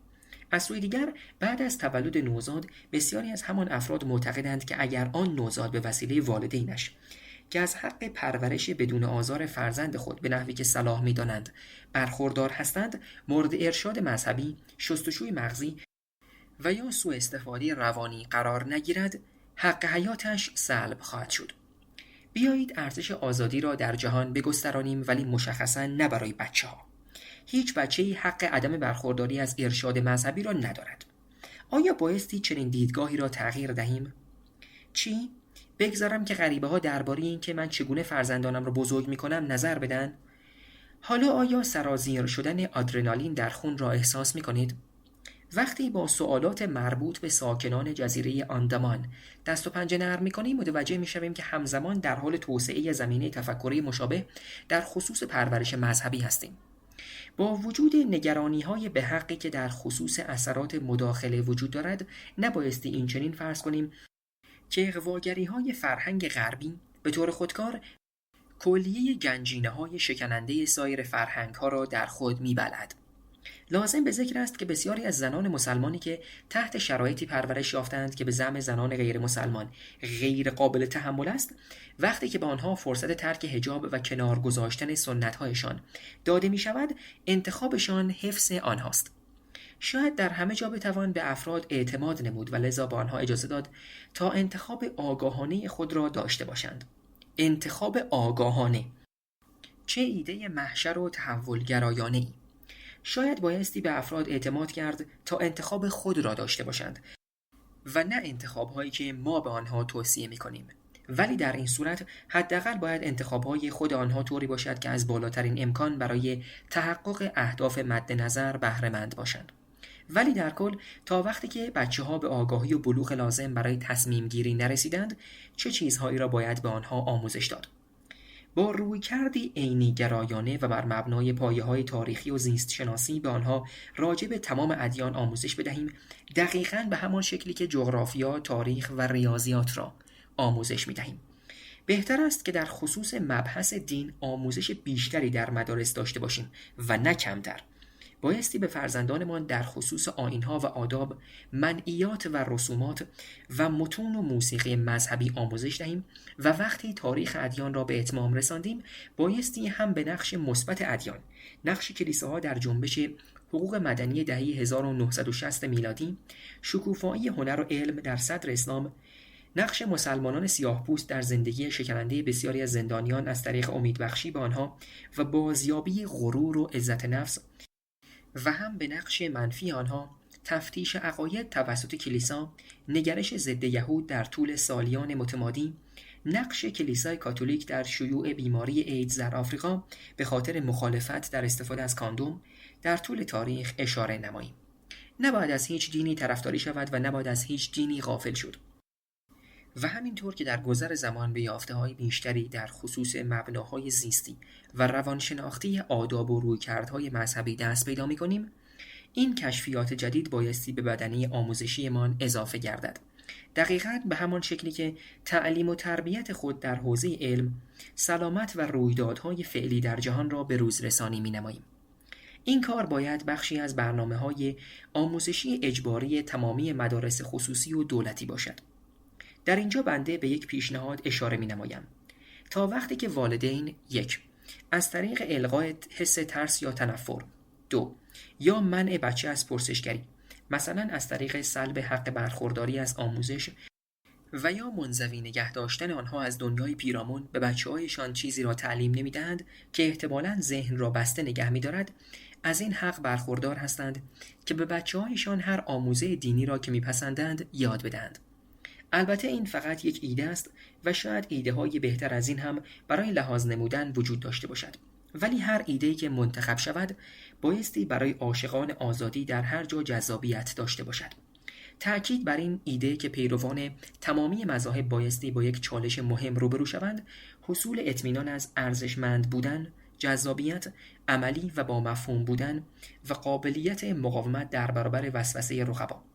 اگر که مجبورید چشمان فرزند خود را ببندید و یا او را فریب دهید تا مطمئن شوید آنها وقتی بزرگ شدن دین مد نظرتان را مورد تایید قرار می‌دهند، به نظر دین شما در مسیر انقراض است. 4. انگاره‌های مسموم. هر گونه مواجهه خلاقانه با شر نیازمند آن است که با اهریمن پنداری افرادی که مرتکب این اعمال شدند خودمان را از اصل مسئله دور نکنیم. برای اینکه یک نویسنده بتواند راجع به شر بنویسد باید ابتدا به طور عمیق و از درون شر را درک کند. درک مرتکبان و نه لزوماً همدردی با آنها. ولی برای آمریکایی‌ها تشخیص وجود تمایز بین درک و همدردی بسیار دشوار است. به نوعی بر این باوریم که تلاش برای آگاهی بخشی به خودمان در خصوص چرایی وقوع شر همان تلاش برای ارائه توضیحی در یک فضای مهرموم شده به دور از خودمان است. به نظرم عکس این قضیه صحیح است. یعنی وقتی صحبت از مواجهه با شر به میان میآید، جهل بدترین دشمن ماست. کتلین نوریس، شر ذاتی. رجوع شود به پینوشت 10. نگارش این کتاب به بنده کمک نموده تا بفهمم دین نوعی از فناوری است. توانایی آن در تسکین و توضیح به شدت اغواگران است، ولی در عین حال خطرناک نیز هست. جسیکا استرن، ایجاد وحشت به نام خدا، چرا ستیزه جویان مذهبی دست به کشتار میزنند.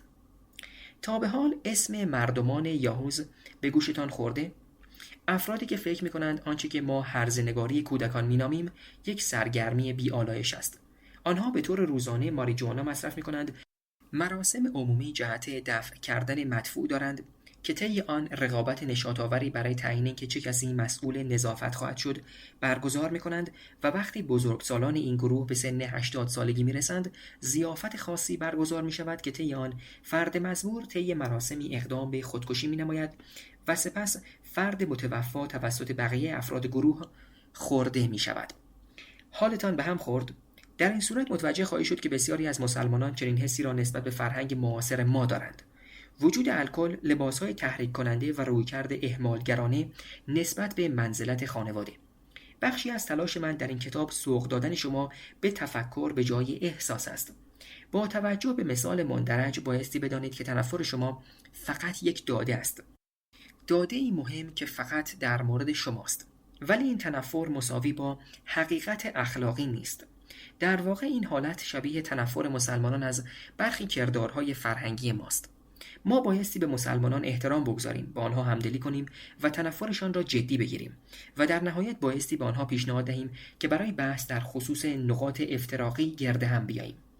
بهایی که بایستی برای این کار مایل به پرداختش باشیم همان بررسی سبک زندگی مردمان خیالی یاهوز با آرامش کامل است و اینکه از خودتان سوال نمایید که آیا واقعاً این سبک زندگی غیر قابل دفاع است؟ اگر افراد با تمام وجود و بدون تلاش برای تصحیح کردن سایرین در چنین مباحثاتی شرکت کنند، آن وقت است که شاید بتوانیم بگوییم زندگی کن و بگذار بقیه نیز زندگی کنند. شاید هم خیر. بار مسئولیت بر گردن ماست که به یاهوزها نشان دهیم که سبک زندگی آنها شامل آدابی است که بایستی از آن شرمسار باشند و آنها را کنار بگذارند. شاید اگر با تکیه بر وجدان خود وارد چنین مسئله شویم متوجه شویم که برخی از تنفرات ما درباره سبک زندگی آنها کوتاه نظرانه و غیر قابل توجیه است. آنها به ما چیزی را یاد می‌دهند و ما نیز چیزی به آنها یاد می‌دهیم. و البته شاید فاصله عمیق مابین ما هیچ وقت پیموده نشود، ولی در این حال نبایستی بدترین گزینه ممکن را به عنوان پیش‌فرض در نظر گرفت. در ضمن جهت آمادگی برای چنین گفتگوی جهانی آرمانگرایانه‌ای بایستی بی هیچ گونه سوگیری و با شور و اشتیاق زیاد راه و روش آنها و راه و روش خودمان را مورد تحلیل قرار دهیم. به طور مثال به مشاهدات شجاعانه رجا شهاده در خصوص درک فلسطین مدرن توجه نمایید. شروع نقل قول: بخش اعظم انرژی شما صرف کسب اطلاع از درک دیگران در خصوص اعمال شما می گردد، چون بقای شما متکی به حفظ روابط دوستانه با جامعه است. رجوع شود به پینوشت 11 پایان نقل قول. وقتی که چنین دیدگاه‌هایی را در خصوص مشکلات جامعه خودمان داشته باشیم، در مسیر صحیحی برای درک متقابل قرار گرفته‌ایم. اگر حق با او باشد، جامعه فلسطین آماج تاخت و تاز انگاره‌ای با عنوان آنهایی را مجازات کن که مجازات نمی‌کنند است. برای چنین دیدگاهی الگویی نیز وجود دارد که می‌تواند سایر خصیصه‌های مربوط به چنین دیدگاهی را پیش بینی کند. آغاز این موضوع با بوید و ریچاردسون در سال 1992 بود و شاید دقیقاً همین مطلب است که موجب می‌شود پروژه‌های خیرخواهانه که امکان عملی شدن در چنین جوامعی را دارند عقیم بمانند. خصوصاً بایستی حتماً در نظر داشت که سیاست‌های غیر زیانبار در فرهنگ ما لزوماً در سایر فرهنگ‌ها نیز غیر زیانبار نیست. طبق گفته جسیکا استرن، شروع نقل قول: بنده به تروریسم به دیده یک ویروس می‌نگرم که در اثر عوامل خطرآفرین در سطوح مختلف گسترش می‌یابد، جهانی، کشوری، ملی و شخصی. ولی تشخیص دقیق این عوامل دشوار است. همان متغیرهایی که به نظر موجب شده تا فردی تروریست شود ممکن است موجب شود فرد دیگری قدیس گردد. سال 2003 صفحه 283 پایان نقل قول.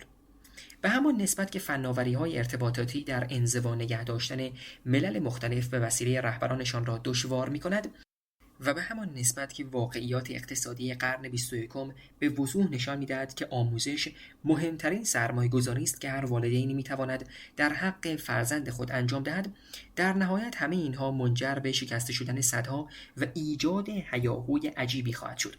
در اثر سیلاب مزبور تمام چیزهای بی‌ارزش و هیچ و پوچ فرهنگ عامه و تمام تفاله‌های تجمیع شده در جوامع آزاد، این سرزمین‌های به نسبت بکر را در بر خواهد گرفت و البته همراه خود گنجینه‌های مانند آموزش مدرن، برابری حقوق زنان، سلامت عمومی بهتر، حقوق کارگران، آرمان‌های دموکراتیک و سعی صدر در مقابل سایر فرهنگ‌ها را نیز به همراه خواهد داشت.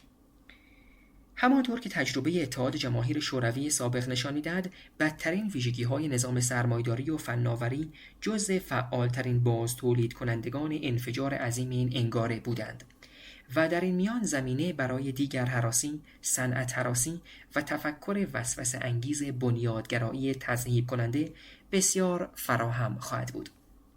به علاوه اینکه ما نبایستی در خصوص فرهنگ عامه آمریکا شکل تدافعی و توجیه گرایانه به خود بگیریم. با وجود اینکه این فرهنگ زیاده روی‌های خاص خودش را دارد، ولی در خیلی از موارد صدمات برابرگرایی و سعی صدر بیش از زیاده روی‌های مزبور بوده است. تنفر موجود در رابطه با ترویج فرهنگ عامه آمریکا اغلب ناشی از نژاد پرستی به خاطر حضور پررنگ سیاه‌پوستان در فرهنگ عامه آمریکا و جنسیت‌گرایی به خاطر جایگاه مورد احترام زنان و رفتار به نسبت بی‌آزار ما در خصوص دگرباشان است. به طور مثال می توانید به استرن 2003 صفحه 99 مراجعه کنید. همانطور که جرالد دایموند در کتاب تفنگ، میکروب و فولاد نشان داده، میکروب‌های اروپایی عامل نزدیک نمودن جمعیت غرب به سرحد انقراض در قرن 16 بودند، چون مردمان آن زمان هیچ سابقه‌ای در جهت ایجاد حس بردباری در خصوص چنین پدیده‌ای را نداشتند. تفاوتش با قرن حاضر در این است که در قرن حاضر انگاره‌های ما اعم از مسموم و یا سالم موجب به بار آوردن خسارات به یک دنیای ناآماده می شود. نمی توانیم انتظار داشته باشیم ظرفیت بردباری و پذیرش خودمان در قبال زیاده روی‌های مسموم آزادی قابل پیش‌فرض در سایر مردمان نیز می باشد و یا اینکه می توانیم این خصیصه را به مردمان دیگر نیز صادر کنیم.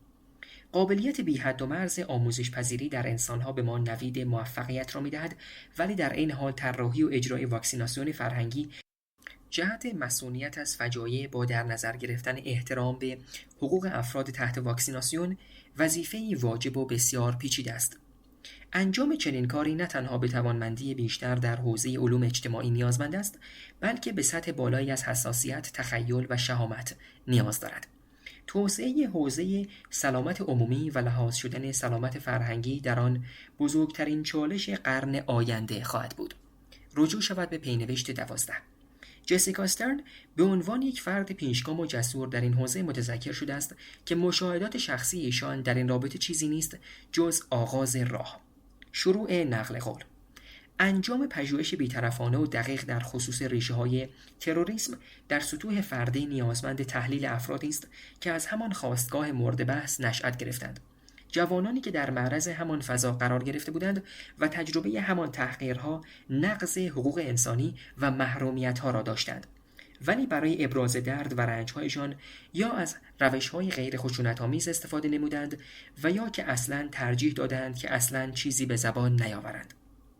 تیمی از محققان شامل روانکاوان، پزشکان و طیفی از دانشمندان علوم اجتماعی پرسشنامه‌ای را تنظیم می‌نمایند که در آن فهرستی از آزمایشات پزشکی که بایستی به روی جامعه آماری تصادفی و خانواده‌هایشان انجام شود وجود دارد.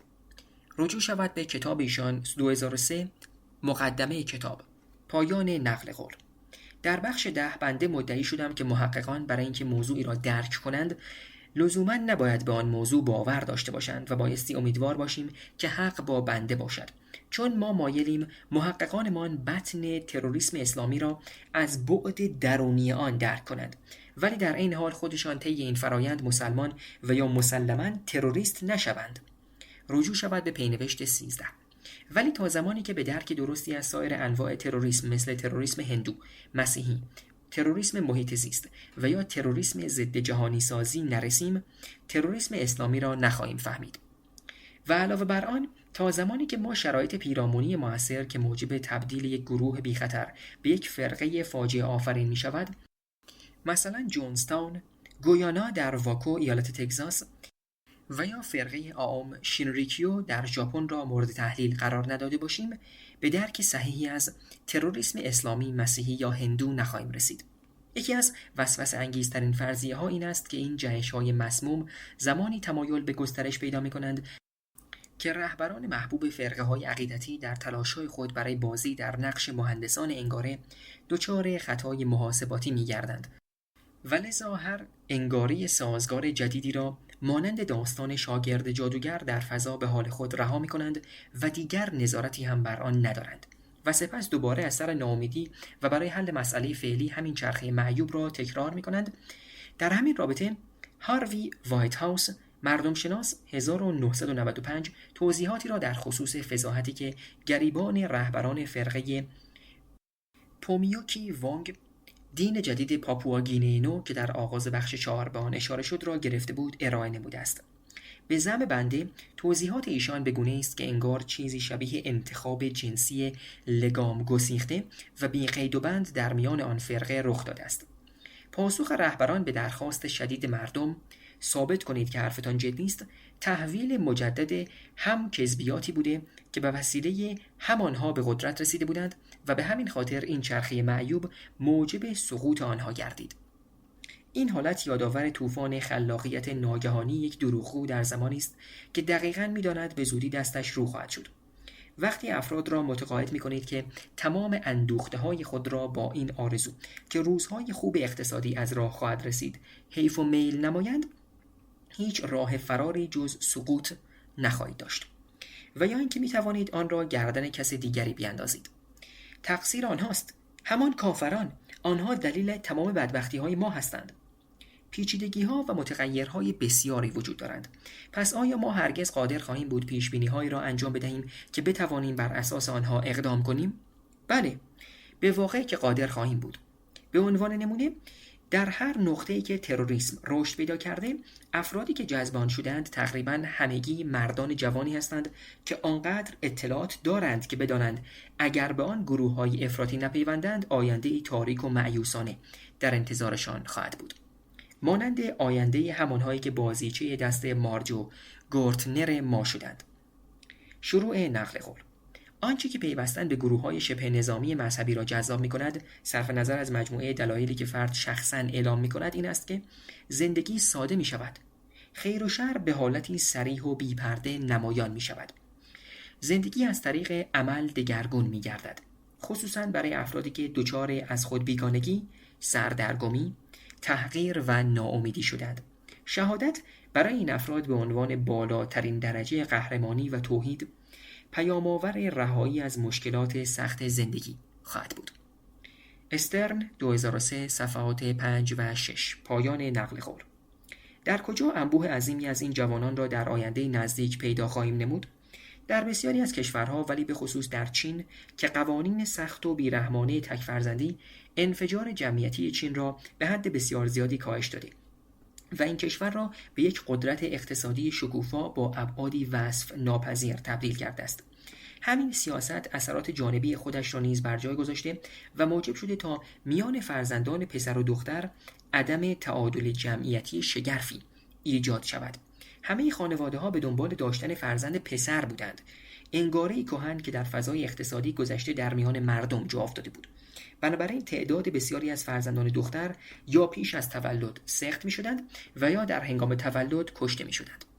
نتیجه این که امروز زن به تعداد کافی برای ازدواج وجود ندارد. پس آن همه مرد جوان چه کار باید بکنند؟ چند سالی فرصت داریم تا مسیرهای بی‌خطری را برای جهت‌دهی به انرژی غرق در هورمون آنها پیدا کنیم. 5. صبر و سیاست. کنگره حق وضع هیچ قانونی در خصوص تشکلات دینی و یا منع فعالیت آنها و یا محدود نمودن آزادی بیان و مطبوعات را ندارد. همچنین حقی در خصوص منع برقراری تجمعات مسالمت‌آمیز و یا ارائه دادخواست به دولت برای کسب غرامت در خصوص دشواری‌های متحمل شده را ندارد. متمم نخست قانون اساسی ایالات متحده آمریکا. تنها تا زمانی بایستی به سنن احترام گذاشت که قابل احترام باشند، یعنی تا زمانی که این سنن به حقوق بنیادین مردان و زنان احترام می‌گذارند. امین معلوف به نام هویت، خشونت و نیاز به تعلق. ستایش از آن خدا باد به خاطر اینترنت. با حضور اینترنت که موجب شده خودسانسوری بی‌معنا شود و فرد دیگری همان سخنی که شما به زبان نمی‌آورید را به زبان بیاورد، از این پس افراد روشنفکری که اهل خطر کردن بودند می‌توانند یک نفس راحت بکشند. ارشاد مانجی، مشکل اسلام. هوشیاری ابدی بهای آزادی است. تاماس جفرسون، تاریخ نامشخص، یا وندل فیلیپس، 1852. چیزی در میان ما انسان‌ها وجود دارد که به آن می‌گوییم بزرگ شدن خیلی سریع. همه ما بایستی انتقال ناخوشایندی از مرحله کودکی به نوجوانی و جوانی و بزرگسالی را سپری کنیم و گاهی اوقات در این مسیر تغییرات شگرف بسیار زود رخ می‌دهند و نتایج تأسف‌باری را از خود به جا می‌گذارند. ولی ما امکان حفظ معصومیت بچگانه خود را تا ابد نداریم. وقت آن رسیده که همه بزرگ شویم. باید به همدیگر کمک کنیم و صبور باشیم. چیزی که باعث شده همیشه قافیه را ببازیم، واکنش بیش از حد ماست. کمی وقت برای بزرگ شدن اختصاص دهید. ترغیبش کنید، رخ خواهد داد. باید به جامعه آزادمان، به دانشمان و تأکیدمان بر بهبود دنیا جهت زندگی همه انسانها ایمان داشته باشیم. باید به نیاز مردم برای اینکه معنایی در زندگی خود داشته باشند احترام بگذاریم.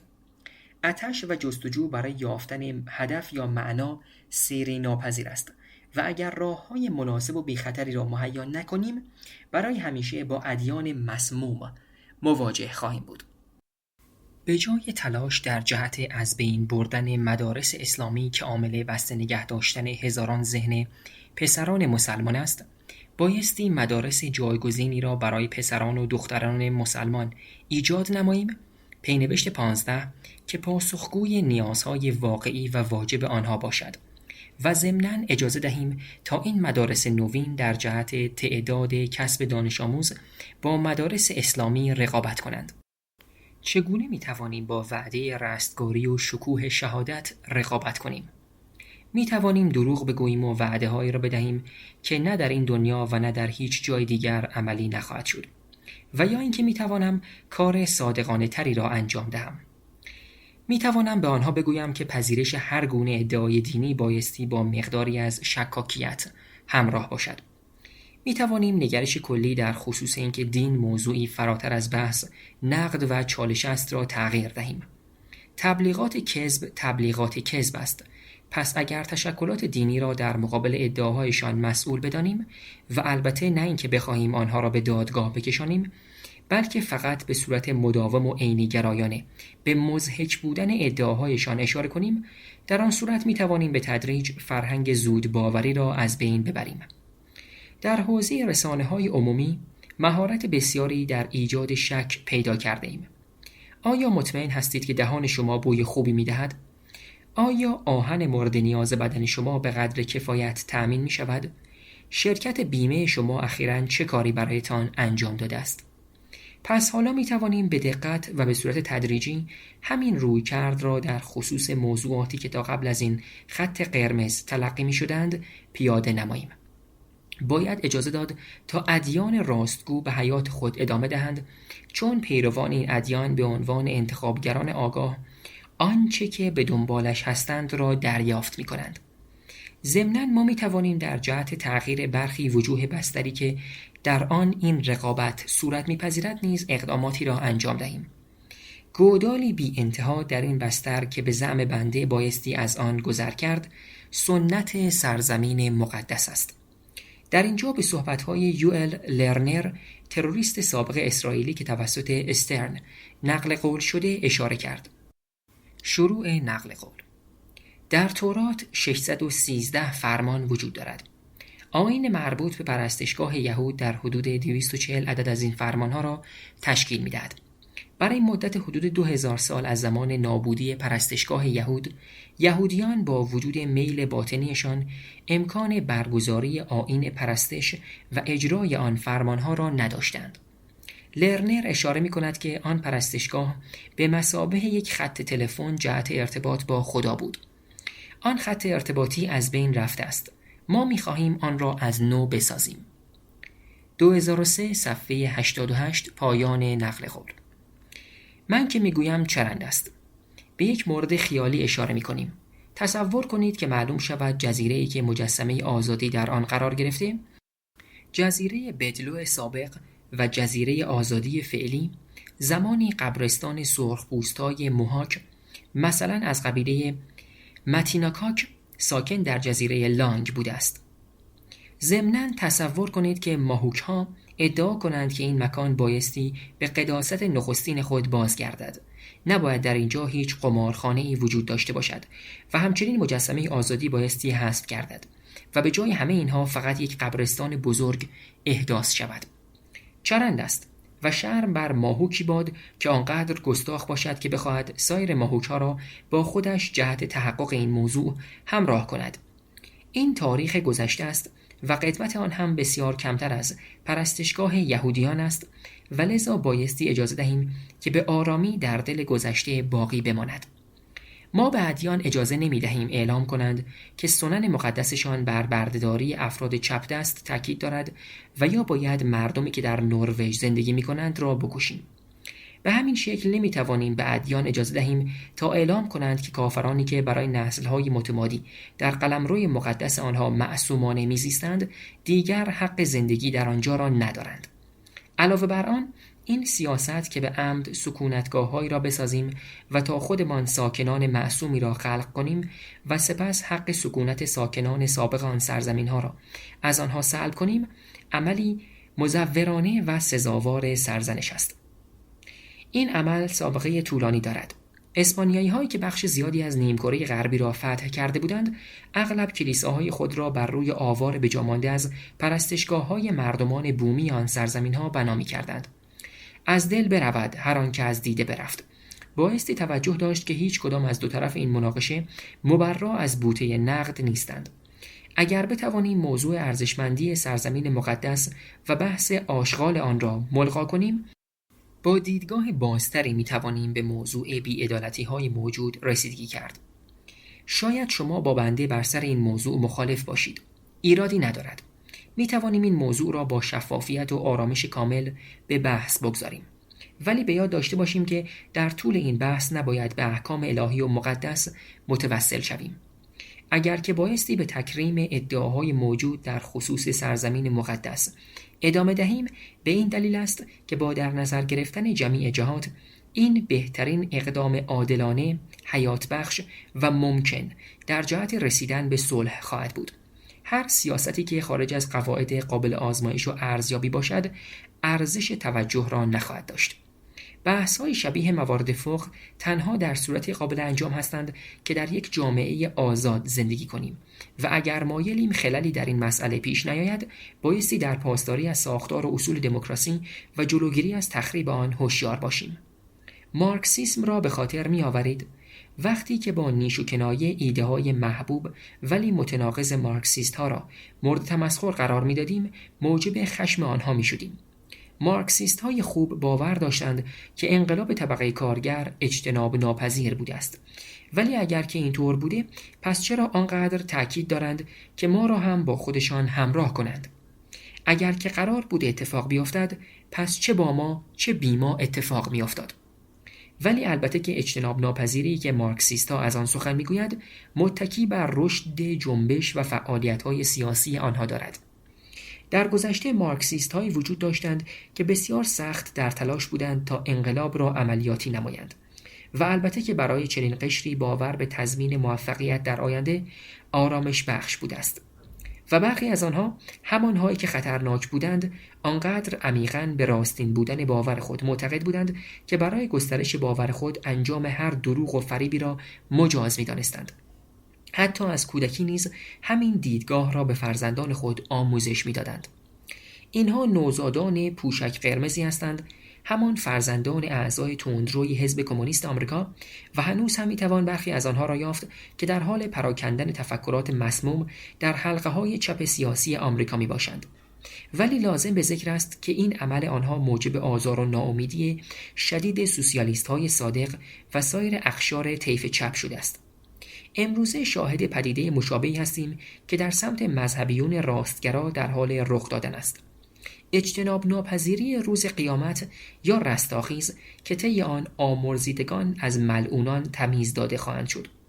آیین‌ها و پیامبرانی که مدعی پایان قریب الوقوع جان هستند، برای هزاره‌های متمادی با ما همراه بودند و البته دیدن چهره این افراد وقتی که صبح از خواب برمیخیزند و می‌بینند محاسباتشان مقداری غلط از آب درآمده، خالی از لطف نیست.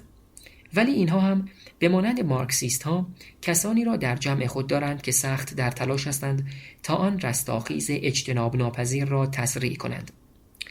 این قشر نه فقط از تصور فرارسیدن روز رستاخیز در دلشان شور و غوغایی به پا می شود، بلکه از هر اقدام سیاسی که به زعمشان زمینه ظهور چنین روزی را فراهم می آورد فروگذار نمی کنند. این افراد به هیچ وجه شوخی ندارند. آنها به همین دلیل خطرناک هستند که کودکان پوشک قرمزی خطرناک هستند. برای این افراد سرسپردگی به مذهبشان از منزلت بالاتری نسبت به تعهدشان به دموکراسی، صلح و عدالت دنیوی و حقیقت برخوردار است. اگر به آنها فشار آورده شود، حتی برخی از آنها از دروغ و کشتار و انجام هر کاری که به زعم آنها عدالت الهی را بر گناهکاران جاری می‌کند، ابایی ندارند. آیا این افراد یک قشر انگشت شمار مجنون هستند؟ آنها به طرز خطرناکی از واقعیت دور شدند، ولی تشخیص تعداد دقیق آنها دشوار است.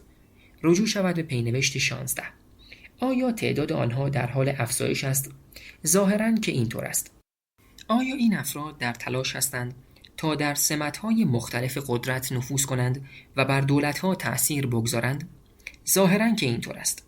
آیا همه ما باید راجع به این پدیده بدانیم؟ قطعاً باید بدانیم. به نظر صدها تارنما مشغول به این موضوع می باشند، ولی بنده در جایگاهی نیستم که صحت هیچ یک از آنها را تایید کنم. بنابراین به فهرست آنها نیز اشاره نمی نمایم. این مطلب به خودی خود نگران کننده است و در ضمن دلیل بسیار خوبی است که تحقیقات عینی گرایانه‌ای در خصوص کل جنبش رستاخیز و خصوصاً حضور متعصبان پیرو این عقاید در مناصب دولتی و نظامی انجام دهیم. چه کاری در این مورد از دستمان برمی آید؟ بنده پیشنهاد می‌نمایم رهبران سیاسی که این قدرت را دارند که از این موضوع آزاردهنده پرده برداری نمایند کسانی باشند که سوابقشان قابل اعتراض و مخالفت به وسیله آن قشری نباشد که از خدا ناباوران و روشن ذهنان در هراسند. 11 سناتوری که عضو گروهی موسوم به خانواده یا بنیاد اخوت هستند، یک تشکل محرمانه مسیحی که در سیاست‌های واشنگتن برای دهه‌ها تأثیرگذار بوده است. سناتورها چارلز گراسلی، پیت دومینچی، جان انساین، جیمز اینهوف، بیل نلسون، کانراد برنز و نمایندگان جیم دمینت، فرانک وولف، جوزف پیتز، زک ومپ و بارک استوپاک. مانند رهبران غیر افراطی در جهان اسلام که جهت پاک نمودن اسلام از تندروی‌های مسموم دنیا روی کمک آنها حساب باز کرده است، مسیحیان غیر متعصبی که نامشان در بالا ذکر گردید نیز از دانش، نفوذ و مسئولیت لازم برای کمک به ملت در جهت محافظت از خود در مقابل کسانی که به قیمت رسیدن به اهداف مذهبی خود حاضرند به دموکراسی خیانت کنند برخوردار هستند. ما دوباره نمی‌خواهیم سیاست انگ زدن و اتهام بی اساس در قرن 21 دوباره رخ بدهد. پس به همین خاطر بایستی این کار را با حد اکثر دقت و شفافیت کامل و در قالب هر دو حزب جمهوری‌خواه و دموکرات اجرا نماییم. ولی پیش نیاز این کار شکستن تابوی عدم امکان بررسی و تحقیق در خصوص گرایشات و باورهای دینی افراد است. بنابراین در پایان سیاست اصلی پیشنهادی بنده ارائه آموزش به شکل آهسته و پیوسته به همه مردم دنیاست تا اینکه بتوانند در عمل تصمیمات آگاهانه ای را در خصوص زندگی خود اتخاذ نمایند. در این رابطه رجوع شود به پینوشت 18. جهل چیز خجالت آوری نیست. تحمیل جهل است که خجالت آور است. اکثر مردم سزاوار سرزنش به خاطر جهلشان نیستند، ولی اگر از روی اراده به ترویج جهل کمک کنند، آن وقت است که سزاوار سرزنش هستند.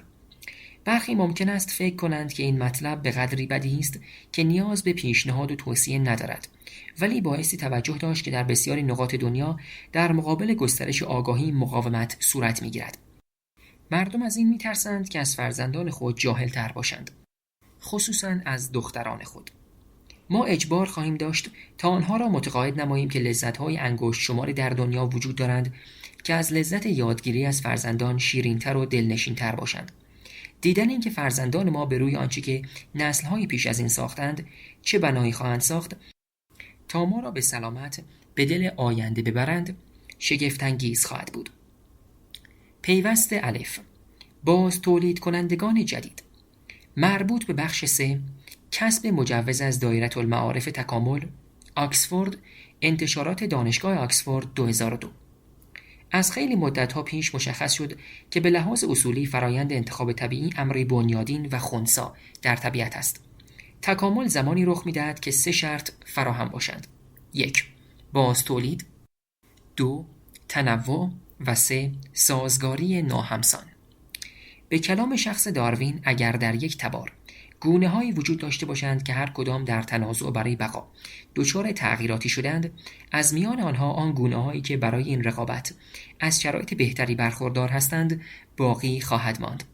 می‌دانیم که یک عامل مشخص طبیعی به نام DNA به همراه مجموعه پیرامونی ژن‌ها و فعالیت آنها فراهم کننده 2 شرط اولیه برای حیات روی سیاره زمین است و شرط سوم نیز به واسطه محدودیت و فناپذیری سیاره زمین و چالش‌های محیطی بیشمار ایجاد می‌گردد. ضمناً می‌دانیم که DNA گوی رقابت را از گونه‌های مشابه از قبیل ویروس‌های RNA و یا پریون‌ها که آثار و نمونه‌های آنها قابل مشاهده هستند ربوده است. آیا بر روی کره زمین مجموعه تکاملی دیگری که کاملاً از آنچه که در بالا ذکر شد متفاوت باشد وجود دارد؟ بهترین گزینه برای پاسخ به این سوال خلاقیت‌ها و ابداعات فکر شده یا فکر نشده یک گونه به نام انسان خردمند است.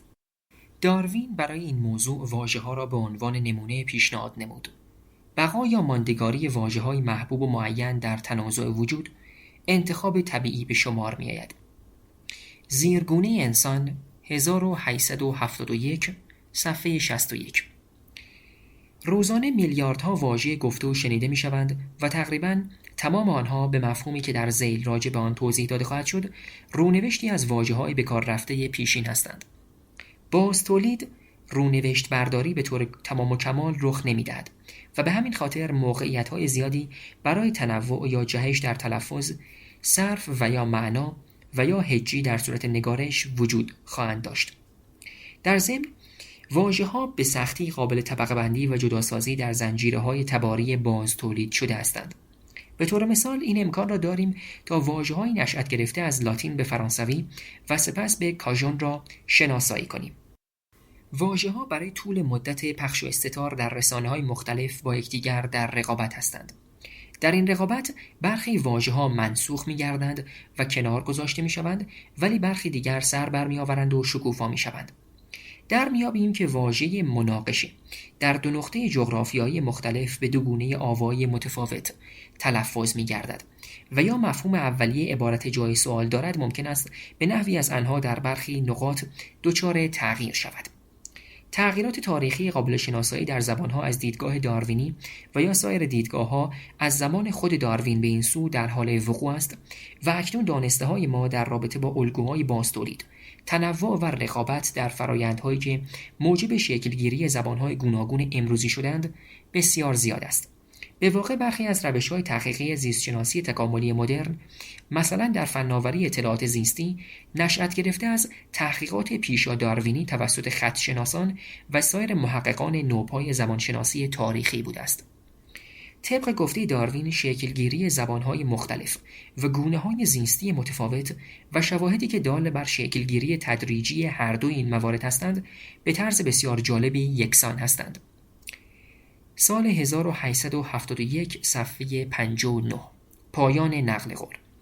البته بایستی در نظر داشت که واژه‌ها و در کل زبانها تنها گونه‌هایی نیستند که به وسیله فرهنگ منتقل می‌شوند. سایر اعمال و رفتارهای انسان که از طریق تقلید انتشار می‌یابند به عنوان باز تولید کنندگان بالقوه تلقی می‌گردند، چون برخی از این اعمال و رفتارها دارای عادات جانوران غیر انسانی هستند. نمود فیزیکی چنین فرایندهایی بسیار متنوع است و شامل صدا و تمام الگوهای دیداری و حسی موجود در رفتار جانداران ناقل می‌گردد. علاوه بر این نکته، رفتارهای مزبور اغلب موجب ایجاد تصنعات، مسیرها، سکونتگاه‌ها، ابزارها، سلاح‌ها، علامت‌ها و نشانه‌ها می‌گردند. ولی البته ممکن است که در قیاس با خود همان رفتارهای باز تولید کننده، این تصنعات به علت قابلیت دوام، رونوشت برداری، انتقال و ذخیره بهتر مثل دانه‌های گیاهان نمونه‌های مناسب‌تری باشند. کامپیوتر به عنوان یکی از ساخته‌های دست بشر با قابلیت رونوشت سازی بالا اخیراً روند جدیدی را ایجاد نموده که در آن آزمایشات و تحقیقات عمدی و سهوی در زمینه تکامل مصنوعی در حال رشد و شکوفایی هستند. به لطف ظهور شبکه‌های عظیم کامپیوتری که پراکنش سریع زادمایه‌های اطلاعاتی را میسر می‌سازند، این روند جدید از مزیت قابل توجهی برخوردار شده است. ویروس‌های کامپیوتری توالیه‌های 0 و 1 هستند که می‌توانند بر باز تولید خودشان اثرگذار باشند. به مانند ویروس‌های ماکرومولکولی، این توالیه‌ها نیز خیلی سبکبال در حرکت هستند و در واقع چیزی نیستند به جز بسته‌های اطلاعاتی ملبس به ظاهری خاص که همین ظاهر خاصشان موجب می‌شود تا هر زمان به یک سامانه باز تولید جدید برسند، بتوانند از مزایای باز تولیدی آن در جهت خودشان بهره مند گردند. و در نهایت محققان رشته تحصیلی جدید حیات مصنوعی به دنبال ایجاد نسخه‌های مجازی، شبیه سازی شده و انتزاعی و واقعی یا رباتیک عوامل خود باز تولیدگر هستند که می توانند از مزایای الگوهای تکاملی بهره ببرند تا بسترهایی که در آن جای گرفتند را مورد اکتشاف قرار دهند. نکته جالب حیات مصنوعی در اینجاست که تکثیر طرح‌ها و ساختارهای بهبود یافته از طریق فرآیندهایی است که مبتنی بر 3 شرط اصولی تکامل هستند، ولی در عین حال با اشکال جاندار کربن محور تفاوت‌های شگرفی دارند. علی‌رغم اینکه در نگاه اول به محیط‌های مدل سازی شده ممکن است این پدیده‌ها تنها مدل‌های موجود از ماهیت‌های در حال تکامل به نظر برسند، ولی با این حال و در مقایسه با سایر پدیده‌ها، مرز میان نمود انتزاعی و پیاده‌سازی همان نمود در دنیای واقعی توسط این پدیده‌های تکاملی به راحتی شکسته می‌شوند. و علت این امر نیز چیزی نیست به جز خنثی بودن منطق بنیادین حاکم بر الگوهای تکاملی. خود باز تولید کنندگان مصنوعی از این امکان برخوردارند که از محیط‌های اولیه کامپیوتری محققان خود فرار کنند و به شکل جدیدی از حیات مد نظرشان در دریای عظیم اینترنت دست پیدا نمایند. شکل صفحه 424 نوعی طبقه بندی ساده از باز تولید کنندگان جدید. در طبقه بندی فوق ذکر انگاره ها به دو دسته اصلی انسانی و جانوری تقسیم می گردند که هر یک شامل موارد ذیل می باشند. بخش انسانی به دو زیر مجموعه تصنعات و رفتارها تقسیم می گردد. زیر مجموعه تصنعات شامل 4 بخش است: زبانشناسی، شعر، مثل، قصه، قانون و نظریه. هنر و موسیقی، سازه ها از جمله پناهگاه، ساختمان، چاه و سد و پنجم ابزارالات یعنی سلاح و وسایل. از طرف دیگر رفتارها شامل 5 بخش هستند: واژه‌ها و زبان با زیر مجموعه مختص به خود، تلفظ واژه‌ها و هجی، آواز و رقص، روش‌های شکار، کشاورزی و جهتیابی، مراسمات و اشارات و در نهایت پنجمین مورد که بازی است. در ادامه بخش ابزارالات انسانی کامپیوتر قرار دارد که خود به دو زیر مجموعه دیگر نیز تقسیم می گردد: باز تولید کنندگان حیات مصنوعی و ویروس های کامپیوتری. در دو سوی دیگر طبقه بندی بخش جانوری دو زیر شاخه اصلی رفتارها و تصنعات را ملاحظه می کنیم. زیر شاخه رفتارها خود به 4 بخش تقسیم می گردد که شامل علامات با دو زیر مجموعه آواز پرندگان و علائم هشدار دهنده، روش های بقا با دو زیر مجموعه شکار، چریدن، ردیابی و فرار، نمایش های جفتیابی و مسیرهای مهاجرتی می باشد. زیر شاخه تصنعات جانوری شامل 3 زیر مجموعه است: لانه ها، ابزارالات و در نهایت علامتگذاری قلمروها و مسیرها.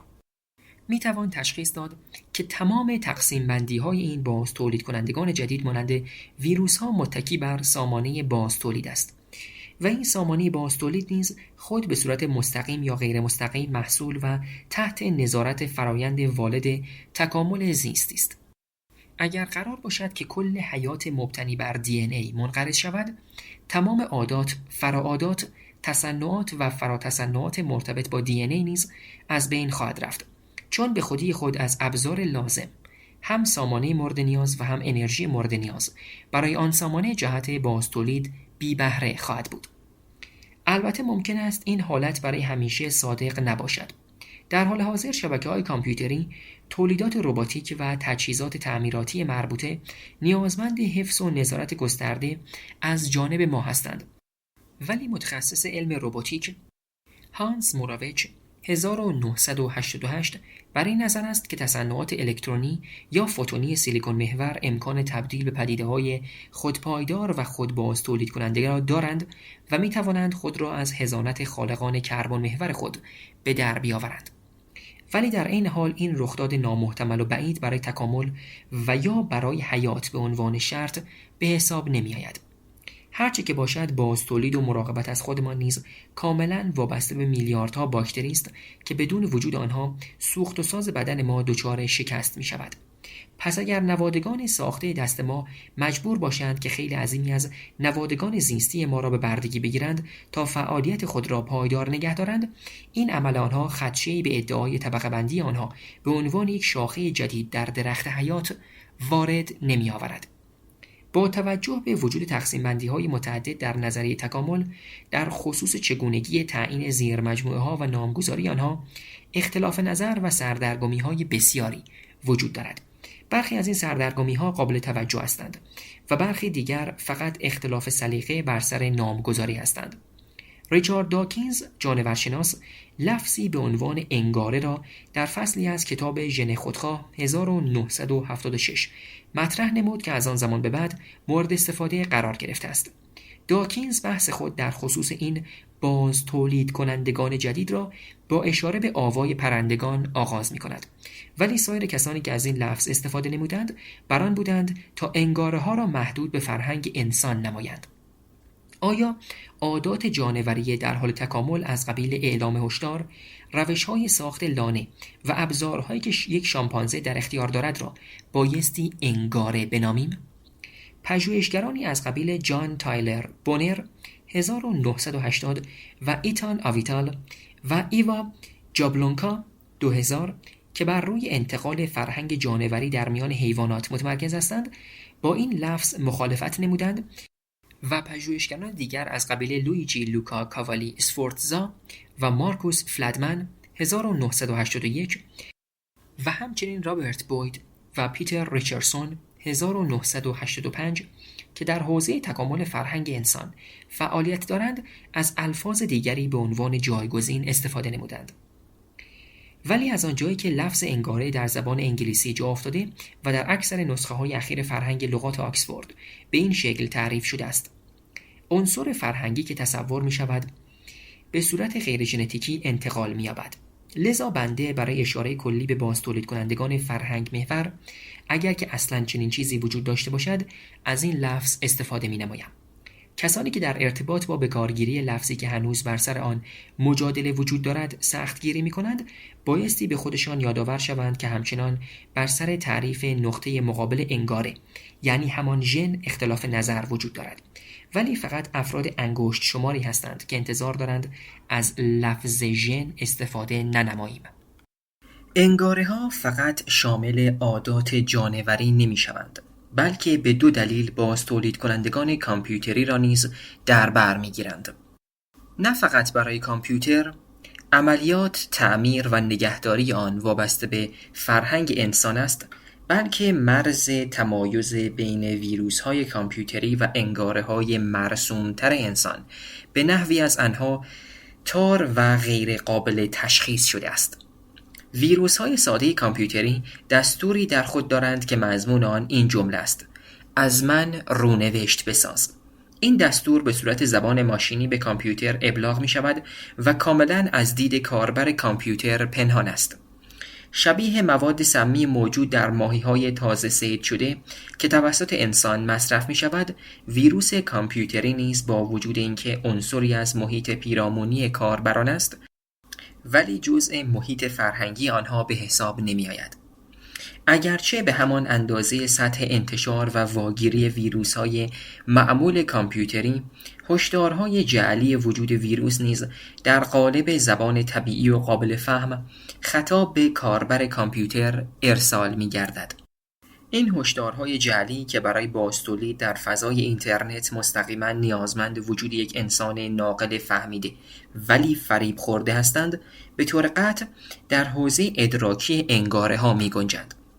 بر همین اساس نمونه‌های واسط شامل ویروس‌های کامپیوتری می‌شوند که وابستگی آنها به کاربری انسانی از طریق دادن وعده در خصوص وجود محتوای جالب و سرگرم کننده است و به این صورت کاربر انسانی را درگیر خواهند نمود تا فایل‌های ضمیمه را باز نماید.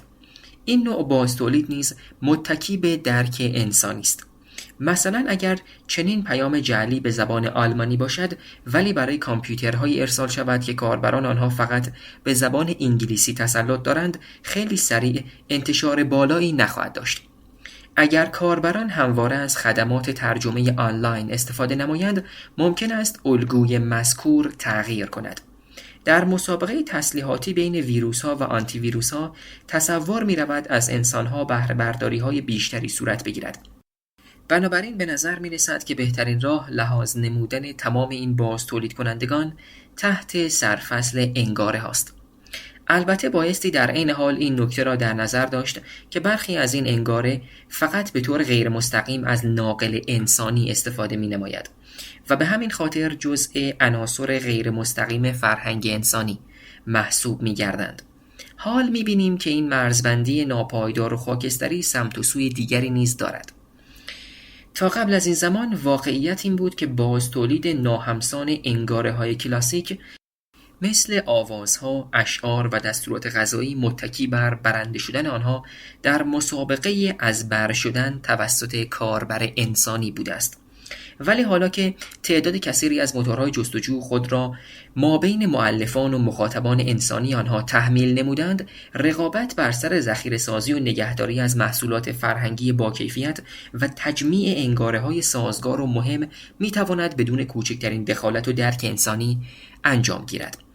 شاید به زودی روزی فرا برسد که یک عبارت هوشمندانه از یک کتاب به وسیله موتورهای جستجوی بسیاری در فهرست نمایه‌های شاخص وارد گردد و به همین خاطر از آن لحظه به بعد و بدون اینکه حتی یک نفر اصل کتاب را خوانده باشد به عنوان یک کلیشه جدید وارد زبان شود. مشکلات مربوط به طبقه بندی و مجزا سازی. برخی مشکلات طبقه بندی از پایه و ذات مسئله دار هستند و علت این امر به دو جهت است. برخی از آنها به واقعیات تاریخی برمیگردند که مورد اجماع فراگیر نیستند و برخی دیگر به تدبیر و تصمیم گیری نظریه پردازان ربط دارد. کدام یک از بخش‌های این پدیده‌ها از بقیه واضح تر هستند؟ آیا تمام ویروس‌های کامپیوتری از سیل پدیده‌های قبل از خود نشأت گرفتند و به حیات مصنوعی رسیدند، یا اینکه می‌توان حداقل بعضی از آنها را به عنوان وجوهی که مستقل از جریان عقل محور بودند معرفی نمود؟ تمام هکرهای کامپیوتری هکر حیات مصنوعی نیز نیستند، ولی در این میان یک سوال اصولی بی پاسخ مانده که چگونه می شود آنچه که رونوشت شده را به لحاظ صفات آن دسته‌بندی کرد. اگر یک هکر ایده کلی در خصوص ویروس کامپیوتری را از کسی بگیرد و سپس خودش یک نوع ویروس کاملا جدید را بسازد، آیا آن ویروس جدید زیر مجموعه‌ای اصلاح شده از ویروسی است که الهام بخش ایجاد آن شده است؟ اگر هکر مزبور عناصری از طراحی آن ویروس نخستین را در ویروس جدید خود اعمال کند چطور؟ در یک مرتبه از فرایند بازتولید چه میزان رونوشت سازی غیر متعقلانه بایستی صورت بگیرد و یا برعکس چه میزان الهام بخشی متعقلانه بایستی وجود داشته باشد؟ در ذیل بیشتر به این پرسش خواهیم پرداخت. آیا در دنیای جانوران رونوشت برداری از انگاره در میان گونه ها وجود دارد؟ خرس‌های قطبی لانه‌هایی را می‌سازند که دارای یک لبه بلند برفی در بخش ورودی آن باشد که موجب می‌شود هوای سرد به سمت خارج از فضای لانه در جریان باشد. آیا این فناوری هوشمندانه قطبی اکنون ذاتی است و یا بچه خرس‌ها بایستی از الگوی مادر خود تقلید کنند؟ همین لبه بلند برفی در کلبه اسکیموهای اینویت دیده می‌شود. آیا اینویت‌ها این رسم را از خرس‌های قطبی تقلید نمودند و یا این کار به کل یک ابداع مستقل از سوی آنها بوده است؟ آیا هرگز می شود که یک گونه خاص به علائم هشدار گونه دیگری توجه نماید و پس از گذشت زمان خودش برای گونه خودش علائم هشدار دهنده اختصاصی را خلق کند؟ آیا انگاره هشدار دهنده از گونه‌ای به گونه دیگر متفاوت است؟ یا اینکه بایستی هشدارهای درون گونه‌ای و انواع آن را در قالب تبارهای مستقل مورد پژوهش قرار داد؟ تشدید کردن این مشکلات یکی دیگر از مشکلات مجزا سازی انگاره هاست. آیا واژه موج سواری بایستی از انگاره موج سواری به لحاظ زبانی خنثی مجزا دیده شود؟ آیا این دو یک انگاره هستند یا دوتا؟ آیا سبک‌هایی مثل پانک یا گرانج قبل از اینکه نامی داشته باشند انگاره تلقی می‌شوند؟ چرا که نه؟ بیشک ملحق شدن به سایر انگاره ها از طریق برخورداری از نام در هنگام ورود مزیت سازگاری بسیار عالی تقریباً برای همه انگاره ها محسوب می شود. یک استثنا می تواند انگاره‌ای باشد که به طور مخفیانه انتشار می یابد. به طور مثال ابداع نام انگاره‌ای مثل برترپنداری مردان ممکن است از طریق ایجاد حساسیت و واکنش متناسب در ناقلان بالقوه موجب اختلال در روند گسترش برترپنداری مردان شود. شاید این نکته صحیح باشد که به محض اینکه یک انگاره انسانی به حدی برجسته می شود که در محیط قابل تشخیص باشد، یکی از همان تشخیص دهندگان نامی را به روی آن می گذارد و به این صورت پیوند محکمی میان دو انگاره برقرار می کند. نام و نامیده شده که به طور معمول نیز یک سرنوشت را خواهند داشت، ولی نه همیشه. خصیصه های موسیقیایی که به عنوان موسیقی بلاوز شناخته می شوند شامل اجزای پابرجایی هستند که توسط نوازندگان و شنوندگان موسیقی بلاوز شناخته نمی شوند. در ضمن نامهای ادراک نشده نیز قابلیت شکوفایی را دارند.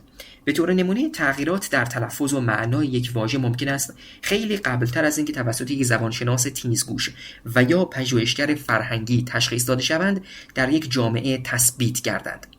کم نیستند افرادی که کمدین ها، مردم شناسان و سایر متخصصان علوم اجتماعی که زندگیشان از راه شناسایی و اعلام نظر بر روی الگوهای فرهنگی متداول و در حال رشد که تا آن زمان خیلی کسی به آنها نپرداخته می‌گذرد. تا زمانی که تکلیف این مسئله و سایر مسائل نظری بنیادین روشن نشده، شک و شبهه در خصوص انگاره‌ها وسیع و تأثیرگذار خواهد بود. بسیاری از مفسران عمیقاً با این ایده که پرسش‌های حوزه علوم اجتماعی و انسانی در قالب تکامل فرهنگ مجدداً مطرح گردند، شدیداً مخالف هستند و این مخالفت اغلب به شکل درخواست برای اثبات وجود انگاره‌ها مطرح می‌گردد. شروع نقل قول: ژن‌ها وجود دارند.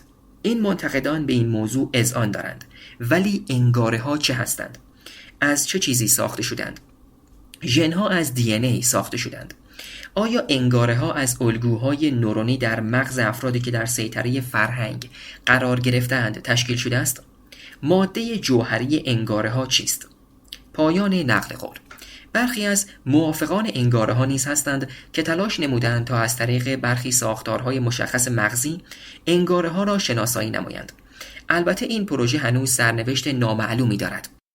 ولی بر اساس دانش فعلی در خصوص چگونگی ذخیره‌سازی اطلاعات فرهنگی توسط مغز، وجود ساختارهای مستقل قابل شناسایی که در تمامی مغزها مشترک باشند و بتوانیم آنها را به عنوان درونمایی انگاره‌های خاص تعبیر کنیم نامحتمل است.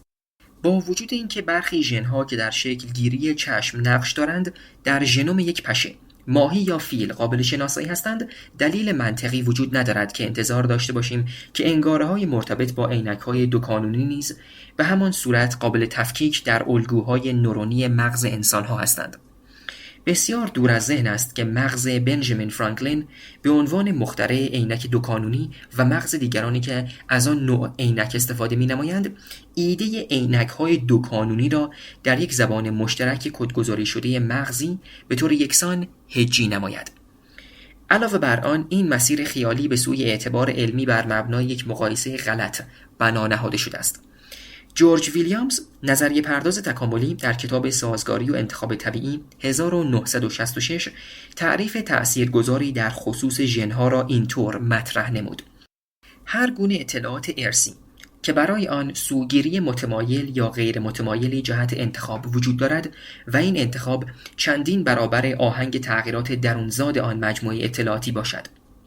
سپس ویلیامز در کتاب خودش به سال 1992 تحت عنوان انتخاب طبیعی، حوزه‌ها، سطوح و چالش‌ها اینطور این مطلب را ادامه می‌دهد: ژن مولکول دی نیست. اطلاعاتی قابل درج است که توسط مولکول مربوطه کدگذاری می‌گردد. رجوع شود به صفحه 11 از کتاب ایشان. ژن‌ها و ساختنامه‌های ژنتیکی تماماً در بدنی فیزیکی دی و از طریق استفاده از یک زبان خاص که همان الفبای نوکلئوتید آدنین، سیتوزین، گوانین و تیمین هستند، ستای آنها با هم آمینو اسیدها را می‌سازند، نوشته شدند. تمام رشته‌های دی آبله در دنیا را نابود کنید، ولی اگر ژنوم آبله حفظ شود، برگردان از نوکلئوتیدها به حروف اختصاری و سپس ذخیره آن مثلا در حافظه یک کامپیوتر، در آن صورت آبله به طور کامل منقرض نشده است. این امکان وجود دارد که روزی چیزهایی از آن نشأت بگیرند، چون ژن‌های مزبور و یا به تعبیر ویلیامز بسته‌های اطلاعاتی همچنان بر روی حافظه کامپیوتر موجود هستند. 1992 صفحه 13. مشابه با ژن‌ها، انگاره‌ها و ساختنامه‌های فرهنگی نیز برای تمدید وجود خود نیازمند نوعی رسانه فیزیکی هستند. انگاره‌ها جادو نیستند، ولی قابلیت پرش از یک رسانه به رسانه دیگر را دارند و می شود آنها را از زبانی به زبان دیگر برگرداند، ولی یا از یک زبان به یک نمودار، از نمودار به تمرین مکرر و غیره. دستور پخت یک کیک شکلاتی چه با جوهر و به زبان انگلیسی بر روی یک تکه کاغذ نوشته شده باشد و یا به زبان ایتالیایی بر روی یک نوار ویدئویی ضبط شده باشد و یا به صورت نموداری بر روی یک حافظه کامپیوتر ذخیره گردیده باشد، به هر شکل قابل نگهداری، جابجایی، برگردان و رونوشت برداری است. از آنجایی که اثبات دلپذیری کیک به خوردن آن ربط دارد، بنابراین احتمال اینکه آن کیک با ویژگی‌های فیزیکی خاص خودش باز تولید شود، به طور عمده البته، وابسته به میزان موفقیت همان کیک اولیه است. یعنی اینکه میزبان دوباره کیک دیگری بپزد؟ بله، معمولا اینطور است، ولی مهمتر از آن اینکه میزبان از روی دستور پخت کیک رونوشتی را بردارد و آن را به دیگران انتقال دهد. این آن چیزی است که در نهایت مهم است. شاید آن کیک موجب بهبود سلامت کسانی که آن را میخورند نشود، شاید حتی برایشان زیان‌آور نیز باشد، ولی در هر حال اگر آن کیک باعث شود تا افراد دستور پخت آن را باز نشر دهند، در آن صورت است که به شکوفایی خواهد رسید. شاید در زمینه اتخاذ یک دیدگاه جدید نسبت به انگاره‌ها این مهمترین نوآوری باشد که با آن مواجه شدیم. انگاره‌ها مستقل از تأثیر یا عدم تأثیرشان به سازگاری ژنتیکی بهتر میزبانانشان، یعنی ناقلان انسانی، دارای باز تولید کننده سازگار محور مختص خود هستند. داکینز 1976 این مطلب را بدین شکل بیان نموده است: شروع نقل قول. آنچه که ما قبلا در نظر نگرفته بودیم این است که علت تکامل خصیصه‌های فرهنگی به شکلی که شاهد آن هستیم به این علت است که به سود خود آن خصیصه ها بوده است. رجوع شود به صفحه 200 از کتاب ایشان، نسخه ویرایش شده. افتی کلوک مردم شناس اشاره می کند که ارزش بقای یک دستور فرهنگی معادل کارکرد آن دستور است. ارزش بقا یا بازتولید خودش و یا رونوشت‌هایش می باشند. پایان نقل قول. کسانی که به واسطه غیر ملموس بودن فیزیکی انگاره‌ها می‌پرسند که آیا انگاره‌ها وجود دارند یا خیر، بایستی از خودشان سوال نمایند که آیا نسبت به وجود واژه‌ها هم به همان اندازه شک و تردید دارند؟ واژه گربه از چه تشکیل شده است؟ واژه‌ها محصولات قابل تشخیص فعالیت‌های انسانی هستند که می‌توان به آنها هویت‌های جدید بخشید. واژه‌ها در قالب رسانه‌های متعدد انتشار می‌یابند و این امکان را دارند که در طول فرایند بازتولید از یک زیرمجموعه به زیرمجموعه دیگر جابجا شوند. انتزاعی بودن واژه‌ها کوچکترین خدشه‌ای به واقعی بودن آنها وارد نمی‌نماید. در طبقه بندی پیشنهادی بنده، واژه‌ها گونه‌ای از انگاره‌ها هستند، ضمن آنکه سایر گونه‌های انگاره‌ها هم مثل واژه‌ها هستند، فقط فرقشان این است که قابل تلفظ و هجی نیستند. با برخی از آنها می‌رقصید، با برخی دیگر آواز می‌خوانید و از برخی دیگر با تکیه بر ابزار و ملزومات موجود در این دنیا پیروی می‌نمایید. واژه گربه از مقداری جوهر روی کاغذ تشکیل نشده، همانطور که دستور تهیه کیک شکلاتی از آرد و شکلات شکل نگرفته است. مشابه آنچه که در بحث کد 4 عنصری دی&ای و تشخیص هویت ژن‌ها وجود دارد، کد اختصاصی که برای تشخیص هویت انگاره‌ها به کار برود و حالت کاربردی داشته باشد وجود ندارد. این یک تفاوت چشمگیر بین انگاره‌ها و ژن‌هاست، ولی در عین حال درجات خاص خودش را دارد. اگر روند فعلی انقراض زبانها با آهنگ کنونی ادامه پیدا کند، در آینده‌ای نه چندان دور همه افراد روی کره زمین به یک زبان سخن خواهند گفت و در آن صورت مقاومت در برابر وسوسه شناسایی انگاره‌ها با تکیه بر شکل آوایی آنها که در چنین شرایطی منحصر به فرد نیز شده مشکل خواهد بود. ولی حالا تا مادامی که زبانهای متعدد و رسانه‌های متنوع برای بازتولید محصولات فرهنگی غیر زبانی وجود داشته باشند، بهتر است به همان درک انتزاعی غیر کدگذاری شده از انگاره‌ها تحت عنوان بسته‌های اطلاعاتی تکیه کنیم. البته در عین حال نبایستی از این نکته غافل شد که بازتولید با دقت و ظرافت بالا همواره نیازمند کدگذاری است. در تمام نظام‌های با تولید دقیق، کدها نقش بسیار سرنوشت سازی را ایفا می‌کنند، چون در عمل آنچه که انجام می‌دهند ارائه مجموعه‌ای معین و کاربردی از برخی اصول و قواعدی است که می‌توان آنها را به دفعات و به شکل غیر آگاهانه مورد آزمایش قرار داد. ولی حتی در روشن‌ترین انواع کدگذاری‌ها اغلب سطوح مختلفی از اصول و قواعد وجود دارد. تصور کنید که تامی بر روی تخته بنویسد میم، جیم، ز، الف و سپس بیلی به این صورت از آن رونوشت بردارد، مجزا، به صورت پیوسته. آیا این واقعاً رونوشت برداری است؟ عملی که بیل انجام داده تقلید کورکورانه از تامی نیست، بلکه در واقع بیل در این فرایند رشته‌ای از اصول و قواعد مرسوم را نیز در واژه مربوطه پیاده می‌نماید و دقیقاً به خاطر همین اصول و قواعد است که بیلی می‌تواند رونوشتی را از واژه تامی بردارد. حال فرض کنید که واژه اولیه دچار غلط املایی بوده، ولی در زمان رونوشت برداری آن غلط املایی نیز تصحیح می‌گردد. یا در حالت دیگری فرض نمایید واژه اولیه رونوشت برداری شود ولی عباراتی نیز به آن افزوده شود. آیا می‌تواند حالات دیگری از رونوشت برداری را نیز تصور کرد؟ آری، این امکان وجود دارد. اگر مثلا در یک جمله از دستور پخت کیک به اشتباه نوشته شده باشد که زرده 3 تخم مرغ را آنقدر به هم بزنید تا کاملا به کف سفید تبدیل شود و کسی بخواهد رونوشتی از دستور پخت مربوطه را بردارد، شاید با توجه به اطلاعات آشپزی خودش اشتباه موجود در جمله را تشخیص و کلمه زرده را به سفیده تغییر دهد. بنابراین نتیجه میگیریم که به غیر از لایه‌های اصول و قواعد هجایی و نحوی، مجموعه‌ای از هنجارهای معنایی نیز وجود خواهد داشت. اصول و قواعد هم میتواند موجب تقویت بازتولید شود و هم میتوانند مانعی بر سر راه آن باشند. دن اسپربر 2000 مردم شناس بین رونوشت برداری با آنچه که او نامش را تولید تحریک شده گذاشته تمایز قائل شده است. ایشان یادآور شده که در بحث انتقال مفاهیم فرهنگی، اطلاعاتی که توسط عامل محرک ارائه می شود با اطلاعاتی که از قبل درون آن نظام وجود داشته کامل می گردد. این فرایند مکمل سازی به جای انتقال جهش بیشتر تمایل به جذب آنها را دارد. تکامل به وجود جهش‌های متکی است که با وجود فرایند غلطیابی از رونوشت برداری همچنان به بقای خود ادامه می‌دهند. ولی دقیقاً مشخص نیست که میزان سطح این بقا تا چه حد باید باشد. مثلا یک دستور پخت بسیار عالی ممکن است توسط یک سرآشپز ماهر غلطیابی و تحسین شود، ولی همچنان اشتباهاتی در آن وجود خواهد داشت که برای دفعات بیشماری باز تولید می‌گردد. به همین شکل نیز تصحیح انواع تلفظ واژه‌ها نیز عملی همیشگی به شمار می‌آید و دقیقاً به واسطه همین تعدد رونوشت در محیط اطراف است که تمایز میان تقلیدهای صحیح و تقلیدهای همراه با خطا مشخص می‌گردد.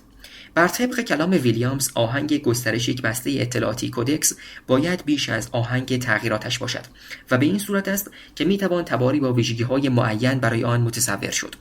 رجوع شود به 1992 صفحه 13 از کتاب ایشان. ویژگی‌های مزبور بایستی در یک محیط مستقل و خنثی، معین و قابل تشخیص باشند و در این صورت میتوانیم نتیجه بگیریم که احتمالاً انتخاب طبیعی در سایه سازگاری محیطی به وقوع پیوسته است. یک انگاره چقدر بزرگ یا کوچک میتواند باشد؟ یک تک صوت موسیقی انگاره به حساب نمی آید، ولی یک ملودی خاطر انگیز چرا؟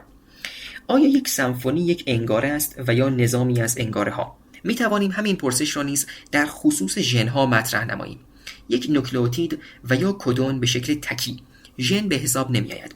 یک ژن باید چند حرف یا کدون داشته باشد. در هر دو موضوع انگاره ها و ژن ها مرزبندی ها مبهم هستند. یک انگاره یا یک ژن باید به قدری بزرگ باشد که اطلاعاتی را که ارزش رونوشت برداری را دارد همراه خود بتواند حمل کند. معیار دقیقی برای تعیین این موضوع وجود ندارد، ولی حجم زیاد قوانین مرتبط با حقوق مالکیت معنوی و اختراعی حاکی از آن است که به نسبت مرجع تعیین کننده قابل اطمینانی برای این نوع از دغدغه‌ها وجود دارد. سایر مخالفت‌هایی که در خصوص موضوع انگاره ها وجود دارد نشان دهنده یک رابطه معکوس میان اقبال عمومی و صحت مطلب است. هر چقدر مبارزه مخالفان سفت و سخت‌تر باشد، احتمالاً وجود دانش غلط در میانشان بیشتر است.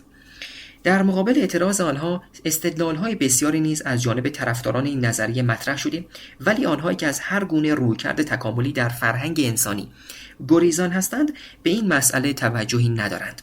یکی از اشتباهات متداول در میان منتقدان این است که فکر می‌کنند برای لحاظ شدن 3 شرطی که به آنها اشاره شد، انگاره ها باید خیلی بیشتر از اینها شبیه ژن ها باشند. به طور مثال مشاهده شده است که وقتی فردی با یک محصول فرهنگی روبرو می‌شود و تحت تاثیر برخی ویژگی‌های آن قرار می‌گیرد، این مواجهه لزوماً به معنای تقلید از آن محصول نیست. به طور مثال اگر بنده عادت کنم که کلاه بیسبالم را برعکس روی سرم بگذارم و ضمناً واژه جدیدی برای این کار به دایره واژگانم اضافه نمایم، آیا بنده در حال تقلید از کاری هستم که دفعه اول آن را دیدم و یا در هر حال تقلید از کاری هستم که آخرین مرتبه آن را دیدم و یا اینکه اصلاً تقلید بنده برداشتی میانگین از کل دفعاتی است که کلاه برعکس را دیدم؟ تعدد بسیار زیاد تقلیدهای موجود و تلاش برای یافتن والد اصلی آنها موجب پیچیده شدن الگوی بازتولید فرهنگی می شود، ولی این امر به معنای مردود بودن فرایند بازتولید نمی باشد. به عنوان نمونه، رونوشت برداری دقیق فایل‌های کامپیوتری در بسیاری از مواقع متکی بر سامانه‌های ویرایشگر کدمحور هستند. این سامانها در عمل اجازه میدهند تا قانون اکثریت تعیین کند که کدام یک از مثالهای موجود بایستی به عنوان الگوی صحیح در نظر گرفته شوند.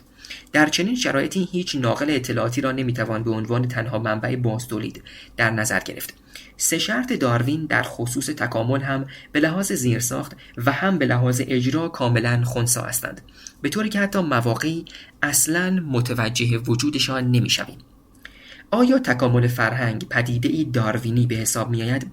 بعد از پرداختن به موضوعاتی مثل نامگذاری و طبقه بندی که همچنان بحث بر روی آنها بسیار زیاد است، جا دارد که یک پرسش بسیار مهمتر و اساسی‌تر را مطرح نماییم. آیا کاندیداهای موجود برای اینکه بتوانیم آنها را باز تولید کنندگان داروینی بنامیم، واجد 3 شرط مربوطه هستند؟ و اگر این چنین است، آیا این موضوع به ما اجازه می‌دهد تا از طریق نظریه تکامل به شکلی پدیده‌ها را توضیح دهیم که قبلاً به طرق نظریه‌های سنتی علوم اجتماعی امکان آن فراهم نبوده است؟ و یا اینکه تنها کاری که این دیدگاه داروینی انجام می‌دهد فقط ارائه یک تصویر نسبتاً واحدگرای کلی و بی اهمیت است؟ البته همچنان مهم است که با وجود تعاریف مختلف دیگر در خصوص پدیده‌های فرهنگی اینطور نتیجه گیری نماییم که تکامل فرهنگ به شکل بسیار متواضعانه‌ای از اصول داروین پیروی می‌کند، به طوری که هیچ رخدادی در بطن آن در تضاد با نظریه تکامل نمی باشد. داروین در کتاب خاستگاه گونه‌ها 3 فرایند را جهت انتخاب طبیعی شناسایی نمود: انتخاب رویه‌ای از طریق آینده‌نگری، اقدامات عمدی کشاورزان و دیگران با هدف انتخاب مصنوعی، انتخاب ناخودآگاه که در آن انسان‌ها درگیر فعالیت‌هایی هستند که بدون اینکه مطلع باشند به بقای ناهمسان و تولید مثل گونه‌ها کمک نموده است. این مسئله خصوصاً در 2 حوزه اهلی سازی و انتخاب طبیعی به عنوان 2 مبحث مجزا از فضای انسانی نمود داشته است. می توانیم به این فهرست پدیده 4می به نام مهندسی ژنتیک را نیز اضافه نماییم. لازم به ذکر است که در این مورد 4 قصد و آینده نگری انسان طراح نقش بسیار مهمی را ایفا می کند.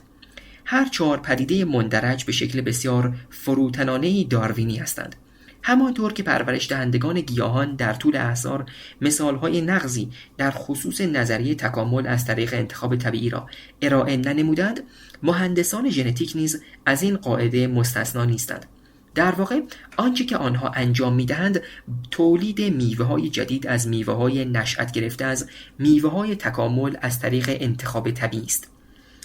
به همین نسبت ایده وجود انگاره‌ها این امکان را به ما می‌دهد تا زیر یک چتر کلی مباحث متفاوتی همچون پدیده‌های فرهنگی عامدانه، آینده‌نگری‌های علمی، نوآوری‌های فرهنگی از جمله مهندسی انگاره، محصولات نشأت گرفته از فرهنگ کوچه بازار و پدیده‌های باز طراحی شده ناخودآگاهی مثل زبان و آداب اجتماعی را گرد هم جمع نماییم. با توجه به ورود ما به عصر بازطراحی عامدانه و آینده نگر ژنوم خودمان و ژنوم سایر گونه‌ها، آینده ای را متصور خواهیم بود که در آن تعامل بسیار قوی بین تکامل ژنتیکی و تکامل انگاره‌ای به وجود خواهد آمد. و البته که در این نمای پیشرو رخدادهایی نیز شاید به وقوع بپیوندند که پیشبینی از آنها تا قبل از این نداشتیم. برای ما واجب است که با همان دقت و نیرویی که درباره تکامل عوامل بیماریزای کربن محور و یا ناپدید شدن سریع موانع طبیعی موجود در لایه زیستی زمین تحقیق و تفحص می‌نماییم، درباره امکانها و رخدادهای آتی نیز که در بالا به آن اشاره شد نیز پژوهش نماییم. ضمناً بایستی به خودمان یادآور شویم همانطور که مهندسی ژنتیک در حوزه جمعیت جایگزینی برای بومشناسی به حساب نمی‌آید، کار بومشناسی مطالعه تعامل پیچیده نمودهای فیزیکی موجودات در محیط واقعی است و بومشناسی از این طریق به تفاوت‌هایی در سازگاری موجودات دست پیدا می‌کند که دقیقاً همان موارد نیز توسط علم ژنتیک به اثبات رسیده است. کسی نیز نباید انتظار داشته باشد که علم جدید انگار شناسی الگوها و توضیحات فعلی پدیده‌های فرهنگی که به وسیله علوم اجتماعی گسترش پیدا نمودند را از بین میبرد و یا بر مسند آنها تکیه خواهد زد. اگرچه ممکن است انگار شناسی موجب بازنگری چشمگیر در دستاوردهای علوم اجتماعی شود، به همان شکل که مهندسی ژنتیک باعث شد تا موج عظیمی از پژوهش‌ها در حوزه بوم شناسی اتفاق بیفتد. کتاب‌هایی که در بخش مطالعات بیشتر در ذیل ذکر شدند تا حدودی به این موضوعات می‌پردازند، ولی همچنان سطح پژوهشی آنها خیلی عمیق نیست و بیشتر بر پایه حدس و گمان است. در حال حاضر فقط چند اثر انگشت شمار هستند که میتوان آنها را در زمره پژوهش‌های عینی گرایانه پیشرو در شاخه انگار شناسی برشمرد. هال 1988، پاکلینگتون و بست 1997، گری و جردن 2000. مطالعات بیشتر در این باره در صفحات 438 و 439. پیوست ب، پرسش‌های بیشتر درباره علم مربوط به بخش سوم. 1. دعوتی برای انجام یک تحقیق. در دموکراسی که با آزادی ادیان همراه باشد، افراد از این حق برخوردار هستند که اعلام کنند دینشان دین راستین است و به کسی هم راجع به طرز فکرشان پاسخگو نباشند. در دموکراسی ما اجازه می‌دهیم تا افراد معترض آگاه باشند، ولی این به معنای تایید آنچه که به آن اعتراض یا ادعا دارند نیست. اگر شما باورهای خود را در بوته نقد قرار ندهید، در آن صورت باورهای شما ارزشی به جهت پژوهشی نخواهد داشت و لذا در عمل نیز اذعان یک طرفه به هر باور و اعتقادی محلی از اعراب در میان جمع را نخواهد داشت، چون باور مربوطه به دور از هر گونه موشکافی و تحلیل است. قطعاً ما به باور شما فقط به چشم یک داده یا اطلاعات می‌نگریم. افرادی هستند، شما هم جز آنها هستید، که اذعانشان قابل نقد و تحلیل نباشد و به همین خاطر ما مراقب هستیم تا مرتکب این اشتباه نشویم که اذعانشان را به عنوان یک ایده در جهت پیشبرد روند یک تحقیق بپنداریم. برخی بر این نظرند که عدم تمایل به در اختیار قرار دادن امور مذهبی فردی به ذره‌بین یک محقق عملی قابل ستایش و حاکی از وفاداری به تشکل مذهبی مربوطه و اذعان افتخار آمیز به ایمان است. شاید شما هم از آن دسته افراد متعددی باشید که با افتخار تأکید می‌ورزند که دینشان برای آنها حتی از وفاداری به جمع دوستان، خانواده و ملت و هر چیز دیگری بالاتر است. شاید جمله حتی فکر هیچ گزینه دیگری را نکن شعار شما باشد، ولی البته فقط مشکل این جمله این است که به نوعی خودش نقض خودش است. همانطور که در بخش 1 این کتاب دیدیم، وقتی که شما میگویید دینتان برای شما مقدس است، این گونه معنا را نیز میتوان از آن برداشت نمود.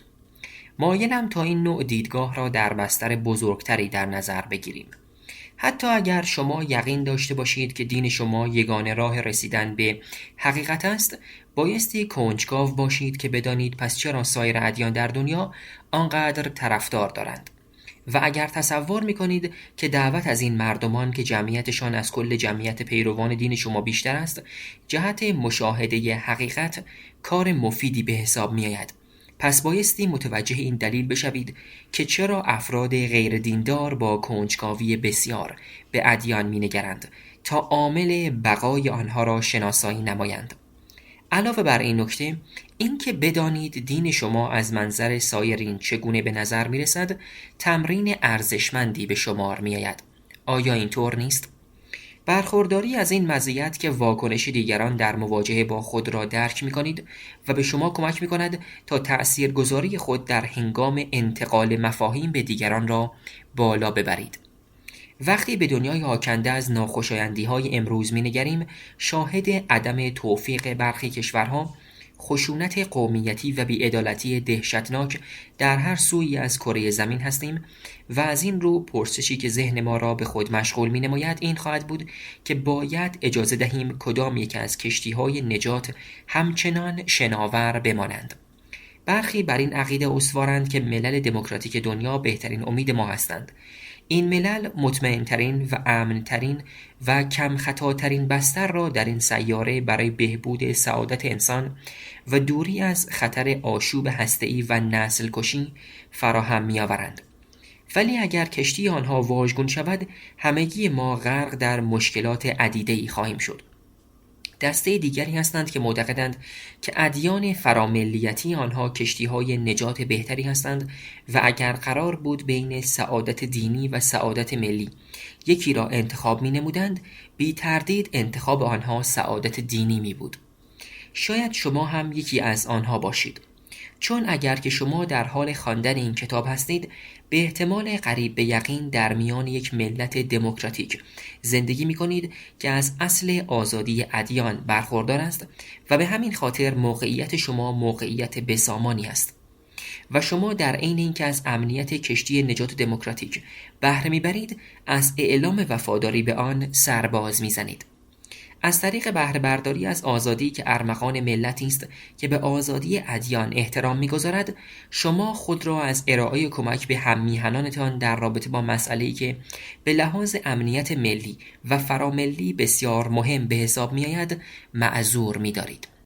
این کار شما دقیقاً مثل این می‌ماند که به حق خود رجوع کنید و وقتی از شما بخواهند در یک دادگاه شهادت دهید، موضوع متمم 5 قانون اساسی آمریکا را وسط بکشید.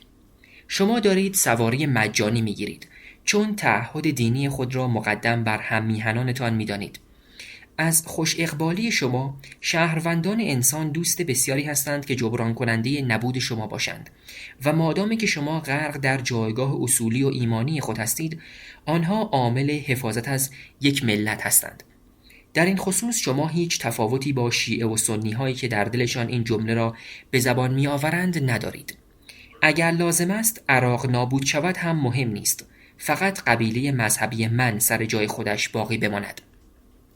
تنها فرق عمده این است که شرایط بی‌ثبات فعلی کشور عراق در حال حاضر ایده کشتی نجات را به ذهن کسی متبادر نمی کند، ولی جامعه آزادی که شما در حال حاضر در آن زندگی می کنید به وضوح تضمین کننده امنیت و آزادی است که از آن لذت می بریم. بنابراین در قیاس با عراقی ها شما از دلایل کمتری برای محروم نگه داشتن ملتتان از وفاداری خود برخوردار هستید. برای بسیاری از ما بهایی که میپردازیم، پذیرش حکم فرمایی قانون یکی از بهترین معاملاتی است که میتوان روی این سیاره انجام داد.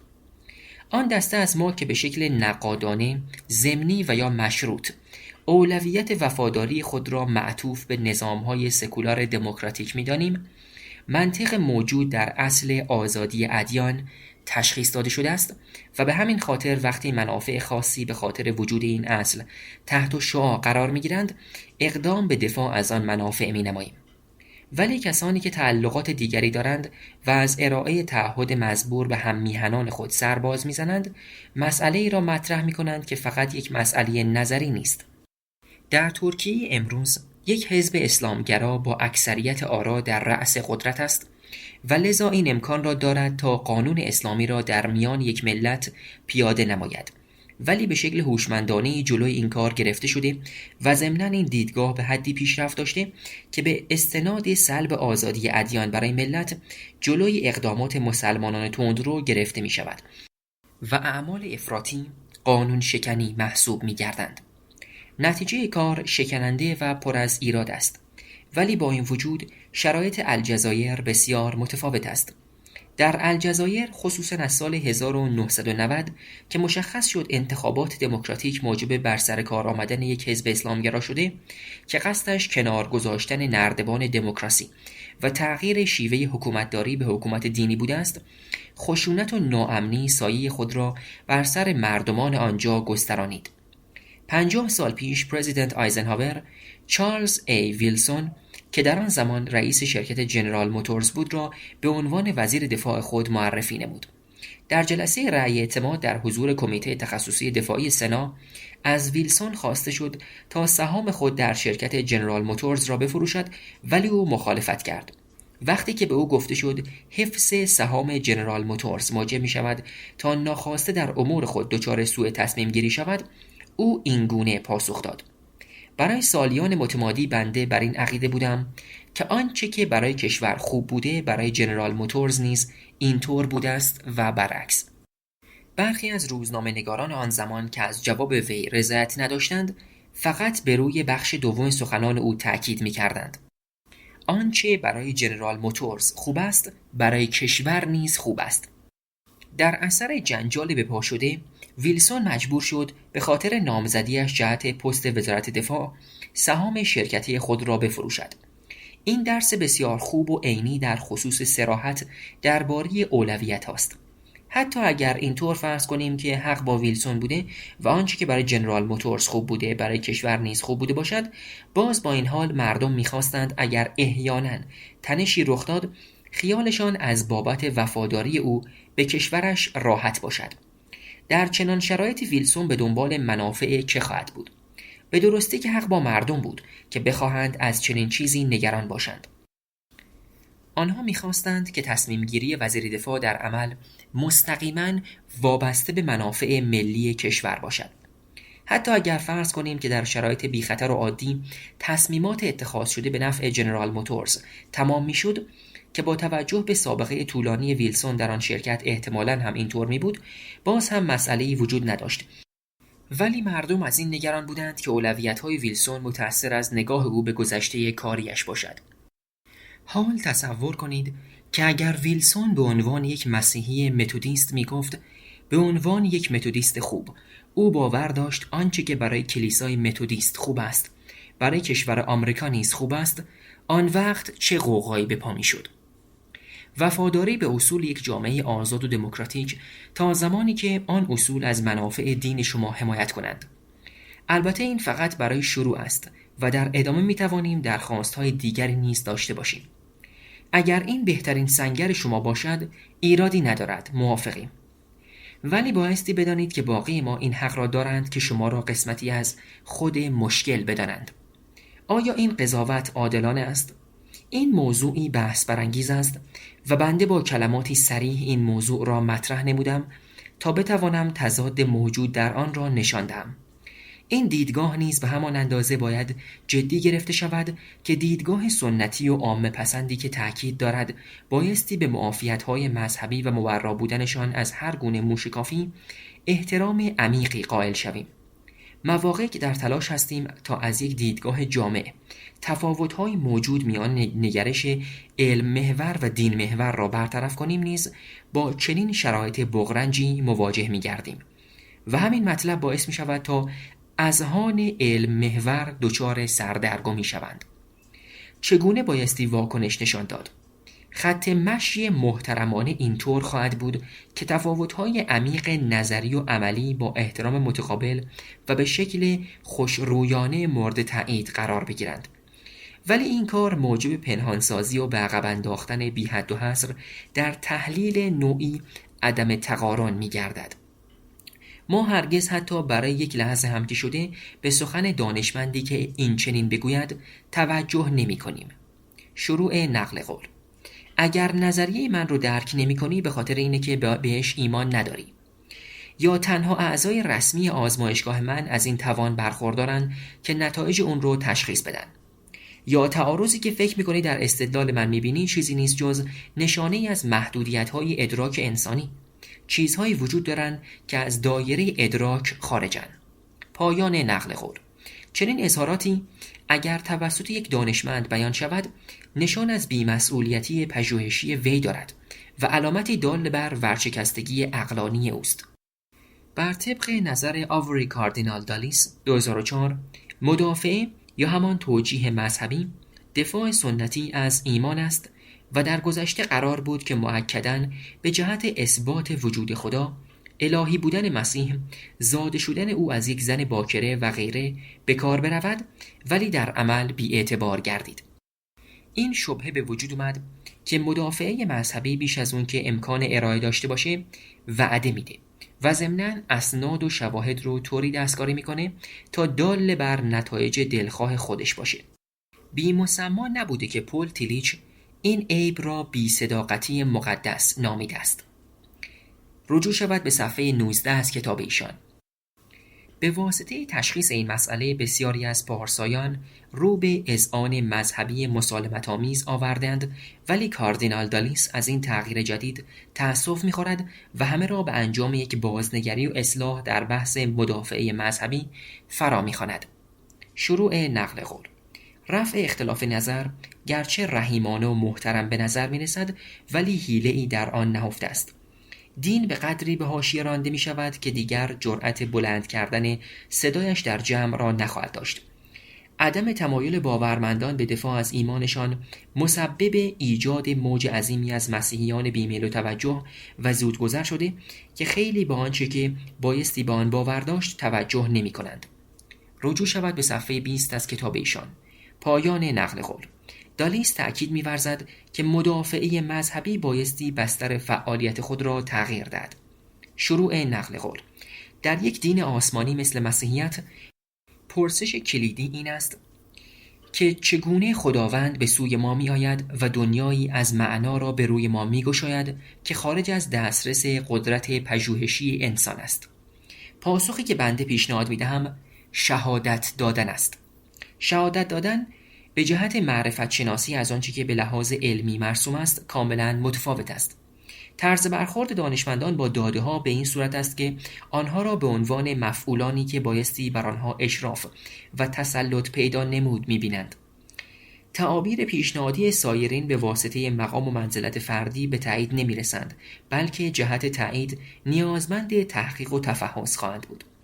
ولی اگر روش شهادت دادن را در نظر بگیریم، شرایط به گونه‌ای دیگر خواهد بود. رویداد مزبور یک مواجهه بیناشخصی خواهد بود که در آن شاهد نقش فعالی را بر عهده دارد و به روی ما اثر می‌گذارد. به هیچ گونه اجباری بر ما جهت باور مطلب، شاهد ما را به پذیرش و همراهی فرا می‌خواند که در بطنش حس احترام و اعتماد وجود دارد.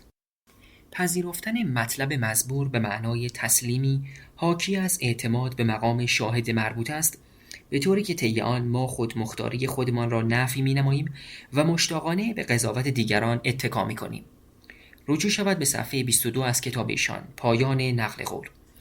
ارزیابی منصفانه از شهادت دادن نشانگر وجود یک منطق سیال آزاد است، به این دلیل که هر گونه اقدام برای سؤال از شاهد به طرز ماهرانه‌ای مساوی با بی‌احترامی و بی‌ادبی تلقی خواهد شد. این روش از گرایش عمومی افراد به عدم اهانت سوء استفاده می کند و بدین صورت به راهکاری در جهت غیر فعال سازی ابزار نقادانی علم بدل می گردد. از منظر مبلغانه دالیس و با همین میزان از خلوص نیت، ایشان نتیجه می گیرد که روش علمی نیز ایراد خاص خودش را دارد. شروع نقل قول. به عنوان فلاسفه یا مورخان، طرز نگاه ما به داده ها به این شکل است که آنها را به عنوان چیزهای غیر شخصی تلقی می کنیم که بایستی در حوزه عقلانی حلاجی شوند. این روش برای تایید برخی آموزه ها و تکذیب برخی دیگر مفید است، ولی به ندرت منجر به گرایش می گردد. رجوع شود به صفحه 21 از کتاب ایشان. پایان نقل قول.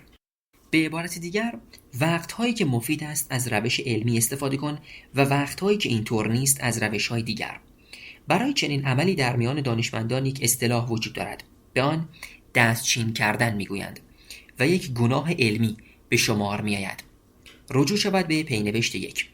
کسی شهادت دادن را ابداع نکرده است. خودش به یک باره ظهور میکند و جواب هم میدهد.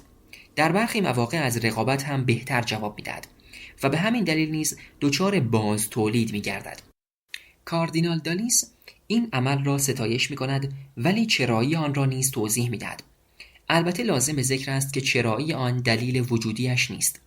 ضمناً بایستی توجه داشت که منطق شهادت دادن فقط محدود به مسیحیت کاتولیک نیست. به روشنی خاطره ناراحت کننده‌ای که چند سال پیش به واسطه یکی از دانشجویانم که اهل هندوستان بود رخ داد را به یاد می‌آورم. این خانم به من در خصوص اینکه شاهد بوده که در طول یک سفر تفریحی به کشورش پیشوای مذهبی آنها چه کاری انجام داده است سخن میگوید. ضمناً ایشان به طرز غیر مستقیم ولی بسیار عمیقی برای بنده این موضوع را روشن نمود که اگر حتی به صورت خصوصی خارج از کلاس درس شرح وقایع او را به چالش بکشم، او به شدت دچار حس سرافکندگی و اهانت خواهد شد. نباید با یک دانشجو چنین کاری را بکنم. پس چه کار بایستی انجام دهم؟ در این اثنا که با شور زیاد از وقایعی که شاهدش بود تعریف می‌کرد، به عکسی نیز اشاره نمود که در اتاق خوابگاهش وجود داشت. طبق گفته ایشان در آن عکس اثر واقعی از چشمان آن پیشوای مذهبی سرازیر است و به همین دلیل بنده با اشتیاق درخواست نمودم تا آن عکس را با چشمان خودم ببینم و بدانم آن اثر چه شکلی بوده است. ولی با وجود اینکه این خانم بلافاصله پذیرفت که بنده خودم آن عکس را مورد تحلیل قرار بدهم، دیگر هیچ وقت دعوتی در خصوص بررسی این مطلب از سوی وی صورت نگرفت. همیشه برایم سوال بوده که آیا این خانم به آنچه که اتفاق افتاد عمیقاً فکر کرده یا خیر، و اگر چنین بوده به چه نتیجه‌ای رسیده است. البته ادب و احترام موجب شد تا بنده همانجا این مسئله را رها کنم. به همین ترتیب ادب و احترام موجب کاهش تمایلات شکاکانه راجع به دغل‌بازانی می شود که می دانند به زبان آوردن عبارت آزرده خاطر به تنهایی می تواند اکثر سوالات یک فرد خردگرا را مضمحل نماید. این روشی است که نه تنها می توان از آن به عمد و به جهت مقاصد منفی استفاده نمود، بلکه حتی افراد مشتاق و معصومی نیز که تا حالا فکر دغل‌بازی به سرشان نزده نیز می توانند از آن به خوبی بهره بگیرند. کاردینال دالیس هم مثل دانشمندان علاقمند به بحث و مناظره است. هر دوی این طیف‌ها برای تقویت نظریات خود بسیار فعالانه و با خلوص نیت در سعی و تلاش هستند. ولی مسئله اینجاست که در حوزه علم هر دو طیف مندرج تحت قوانین و ضوابط محدود کننده علمی هستند و لذا حق ندارند اقداماتی را انجام دهند که قدرت تحلیلی افرادی که قرار است بعدها شاید انتشار دهندگان همان انگاره‌های مورد بحث باشند را زیر سوال ببرند و از کار بیاندازند. ولی در خصوص حوزه دین هنوز چنین ضوابط محدود کننده‌ای وجود ندارد. 2. چه چیزی بهای علم را می‌دهد؟ دینی که از علم بترسد موجب هتک حرمت خدا می شود و دست به خودکشی خواهد زد. رالف والدو امرسون. تکلیف خود علم چیست؟ وقتی که ما به طور مثال نور مستقیم و آزاردهنده نظریه تکامل را روی خودش بیاندازیم و سوال نماییم که چه ترکیبات و تعاملاتی موجب شکلگیری آن شد، چه اتفاقاتی روی خواهد داد. به طور کلی علم یک فعالیت پرهزینه انسانی است. علم ممکن است پاسخگوی کدام نیازهای پنهان ما باشد؟ آیا علم نیز نیاکان بدطینتی داشته و به واسطه شهوترانی شرم‌آور گسترش پیدا نموده است؟ با وجود آنکه منافع علمی پژوهش‌های علمی مشهود است، ولی شاید دلیل حرکت رو به جلوی علم کنجکاوی بیمارگونه به خاطر ذات دانش و به هر قیمتی باشد. آیا ممکن است علم یک عادت بد باشد؟ شاید دین هم همینطور باشد. بیایید به طریقه علمی علم را مورد بررسی قرار دهیم. البته لازم ذکر است که این کار خیلی وقت است که کلید خورده. چرا ما از علم استفاده می کنیم؟ مغز ما مطمئناً برای انجام محاسبات طولانی و فیزیک کوانتومی تکامل پیدا نکرده است. پاسخ معمول که ممکن است موجب پنهان ماندن برخی پیچیدگی‌های مهم نیز بشود این است که قوه غریزی کنجکاوی در ما علت این مسئله است. این قوه در میان ما و سایر جانوران مشترک است و موجب می شود توجه ما به هر چیز جدید و پیچیده‌ای، خصوصاً اگر آن چیز در حال حرکت باشد، جلب گردد و ما را وادار نماید تا آن را با احتیاط مورد بررسی قرار دهیم. منطق سیال آزاد این موضوع روشن است. به عنوان موجودات جنبنده، ما از طریق نگاه به سمتی که در مسیر آن در حرکت هستیم، احتمال آسیب را از بین میبریم و در عین حال آنچه که به دنبالش میگردیم را خواهیم یافت. اگر متوجه میشدیم که درختان نیز کنجکاو هستند، بایستی دیدگاه کلی را تغییر میدادیم. ولی مثال معروف آب دزدک‌های کف دریا به ما این اطمینان را میدهد که این اصل صحیح است.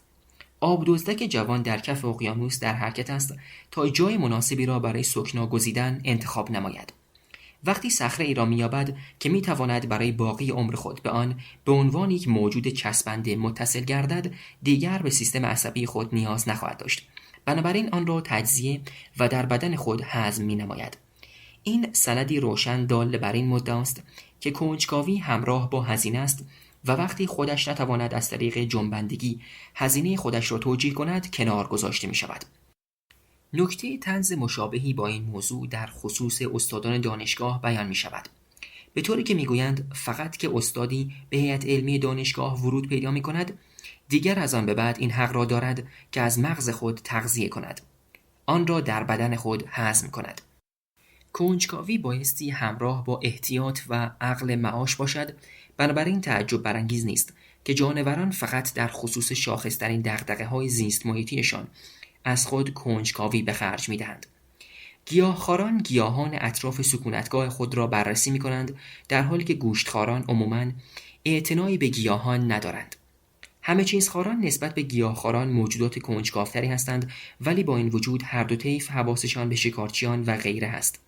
میمون‌های بزرگ به عنوان نزدیکترین خویشاوندان ما تقریباً به همه چیز توجه عمیق‌تری دارند، ولی حتی شامپانزه‌هایی که در اسارت بزرگ می‌شوند، با وجود اینکه به لحاظ زیست محیطی با شرایط جدید خود سنخیت دارند، به تمام گفتارهای انسانی که در اطراف خود می‌شنوند به میزان چشمگیری بی‌تفاوت هستند. علاقه شدید نوزاد انسان به آواهای گفتاری شاید یکی از مهمترین وجوه تمایز ما و شامپانزه‌ها باشد. اگر فرض کنیم که یک نوزاد شامپانزه تمایل داشته باشد که در معرض گفتارها و کلمات قرار بگیرد، ولی با وجود شنیدن آن اصوات توسط سیستم شنوایی‌اش به آنها توجهی نشان ندهد، مثل اینکه ما در معرض صدای خشخش برگ درختان قرار بگیریم، هرگز نخواهیم فهمید که مغز آن شامپانزه در چنین شرایطی چگونه رشد و نمو پیدا می‌کند. هیچ اندامی را در بدن نمی‌شناسیم که به اندازه مغز به این اصل اهمیت بدهد. یا از آن استفاده کن و یا رهایش کن. ضمن آنکه میتوان تصور نمود که یک تغییر کوچک ژنتیکی ممکن است موجب بالا رفتن سطح رقابت در بحث آواهای گفتاری شده باشد و به همین خاطر تغییرات آناتومی شگرفی در مغزهای در حال نمو رخ داده باشد. بسیار دور از ذهن است که چنین تغییر ژنتیکی کوچکی مسئول کل تفاوت‌های بین مغز شامپانزه‌ها و مغز انسان‌ها باشد. ولی آنچه مشخص است این مطلب است که زمان کافی برای رخداد یک رشته تغییرات کلی ژنتیکی که موجب شود مغز ما نسبت به شامپانزه‌ها زبان پذیرتر باشد وجود داشته است. تفاوت‌های مزبور هرچه که باشند در کل نشانگر یک فصل جدید در تاریخ تکامل هستند، چون وقتی که زبان شکل گرفت ما نه تنها کنجکاو بلکه پرسشگر نیز شدیم. ما با استفاده از زبان شروع به پرسش با صدای بلند کردیم. در دنیای ادراک شده از سوی ما پرسش تبدیل به یک موضوع همیشگی شد و این باعث شکلگیری واکنش شد و در پس همان واکنش ها نیز پرسش های جدیدی مطرح شد. این پرسش و پاسخ اولیه به مانند گلوله برفی بر حجمش افزوده شد و به صورت دهان به دهان بین انسان ها انتقال پیدا کرد تا کار به جایی رسید که این دانش به شکل نگارش شده درآمد. حداقل از یک نقطه نظر وصف داروینی و وصف انجیلی از اینکه چطور شد به اینجا رسیدیم اشتراک دارند. در آغاز آنچه که بود کلام بود، ولی زمان بسیار زیادی طول کشید تا این تجمیع دانش سینه به سینه از تعقل گرفته تا خرافه، تاریخ و افسانه و واقعیات علمی و کذبیات قدیمی به چیزی تبدیل شوند که آن را علم مینامیم. علم نه نظاممند بوده و نه اصلاً در خصوص روش‌های خودش خودآگاه بوده است. علم در گذشته خیلی به خود توجهی مبذول نداشته. با حرکت انسان به سوی نگرش انعکاسی، علم، تاریخ، فلسفه، منطق و امثال این موارد پا به عرصه وجود گذاشتند. از این طریق سنگ معدنی که طی هزاران سال کنجکاوی جسته و گریخته انسان به دست آمده بود به یک فلز صیقل یافته پژوهشی بدل گردید. آیا می توانی خودت فقط با اتکا به خودت به موفقیت برسی؟ اگر که نتوانی در برابر قانون جاذبه قد علم کنی خیر، ولی در این حال این موقعیت را خواهی داشت تا کاری به همان اندازه خوب را انجام بدهی. می توانی از روش‌های تحقیقی فعلی خود که با عیب و نقص همراه هستند برای پالایش بهتر همان روش‌ها استفاده کنی و ایده‌های خوب را از ایده‌های بد متمایز بسازی. ضمناً می توانی از ادراک فعلی خود در خصوص آنچه که خوب است به عنوان راهنمای موقت و قابل فسخ در جهت نیل به پیشرفت استفاده کنی. از این حیث شبیه به راهبردی است که در زمان ورود به یک کشور خارجی استفاده می‌نمایید. انتخاب چند مخبر و همراهی ایشان با شما و اعتماد شما به ایشان تا زمانی که احیانا بی‌اعتمادی خاصی رخ بدهد. اگر در انتخاب‌های اولیه خود جهت تعیین مخبر خوش اقبال نبوده باشید، نتیجه این است که اطلاعات غلط به دستتان میرسد و در نهایت ضرر خواهید نمود.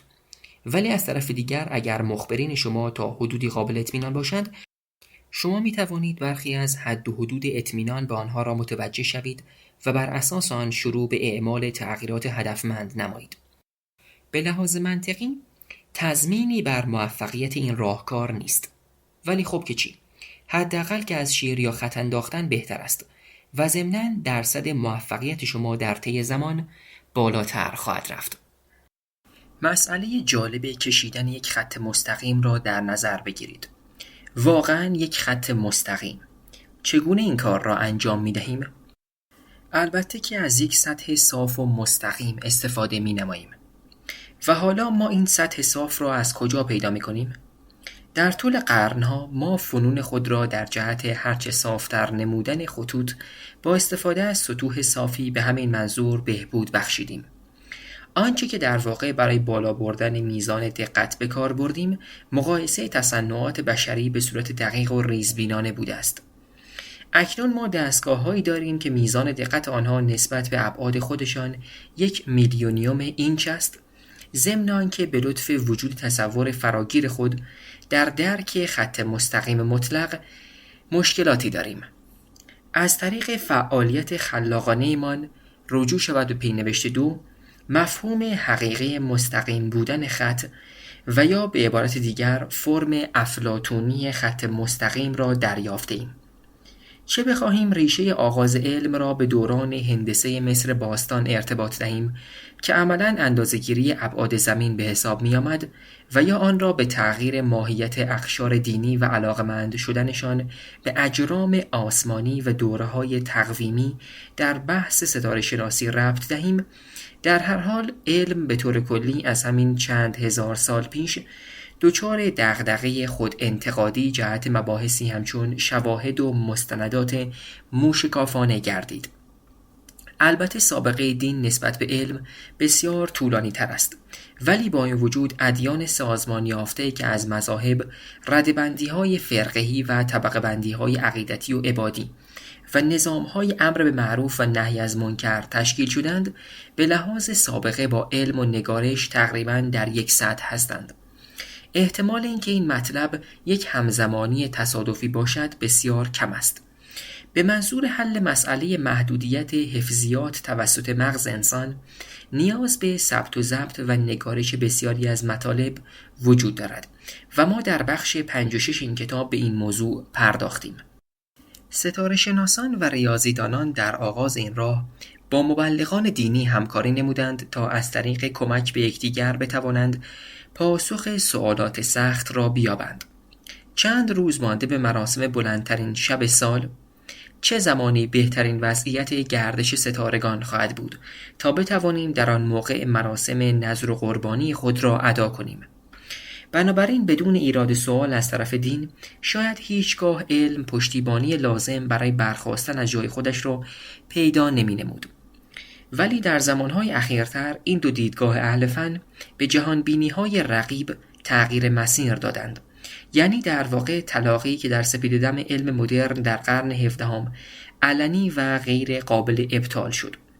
چون مسابقه تسلیحاتی واقعی موجب شد تا تحقیق و توسعه برای رسیدن به سلاح‌های جدید، وسایل نقلیه، نقشه‌ها، ابزار جهتیابی، سامانه‌های تشکلات انسانی و غیره توجیه اقتصادی داشته باشد، لذا تکامل امور نظامی نیز نقش مهمی در توسعه علم ایفا نمود. شمشیر قبل از گاوآهن بوده، همانطور که سوابق تاراج و چپاول پیش از فهرست نام پرندگان و طبقه بندی گلها بوده است. کشاورزی، تولید و بازرگانی و هر پروژه تمدن انسانی دیگری موجب شکلگیری سوالاتی شده که به پاسخ نیاز داشتند و به همین خاطر در طول زمان فنون نظاممند و قابل اطمینانی برای پاسخگویی به سوالات از طریق تکامل فرهنگی و نه از طریق تکامل ژنتیکی شکل گرفتند. بنابراین علم از دل دین و سایر پروژه‌های دیگر انسان بیرون آمده و لذا یک پدیده انسانی بسیار اخیر به شمار می‌آید.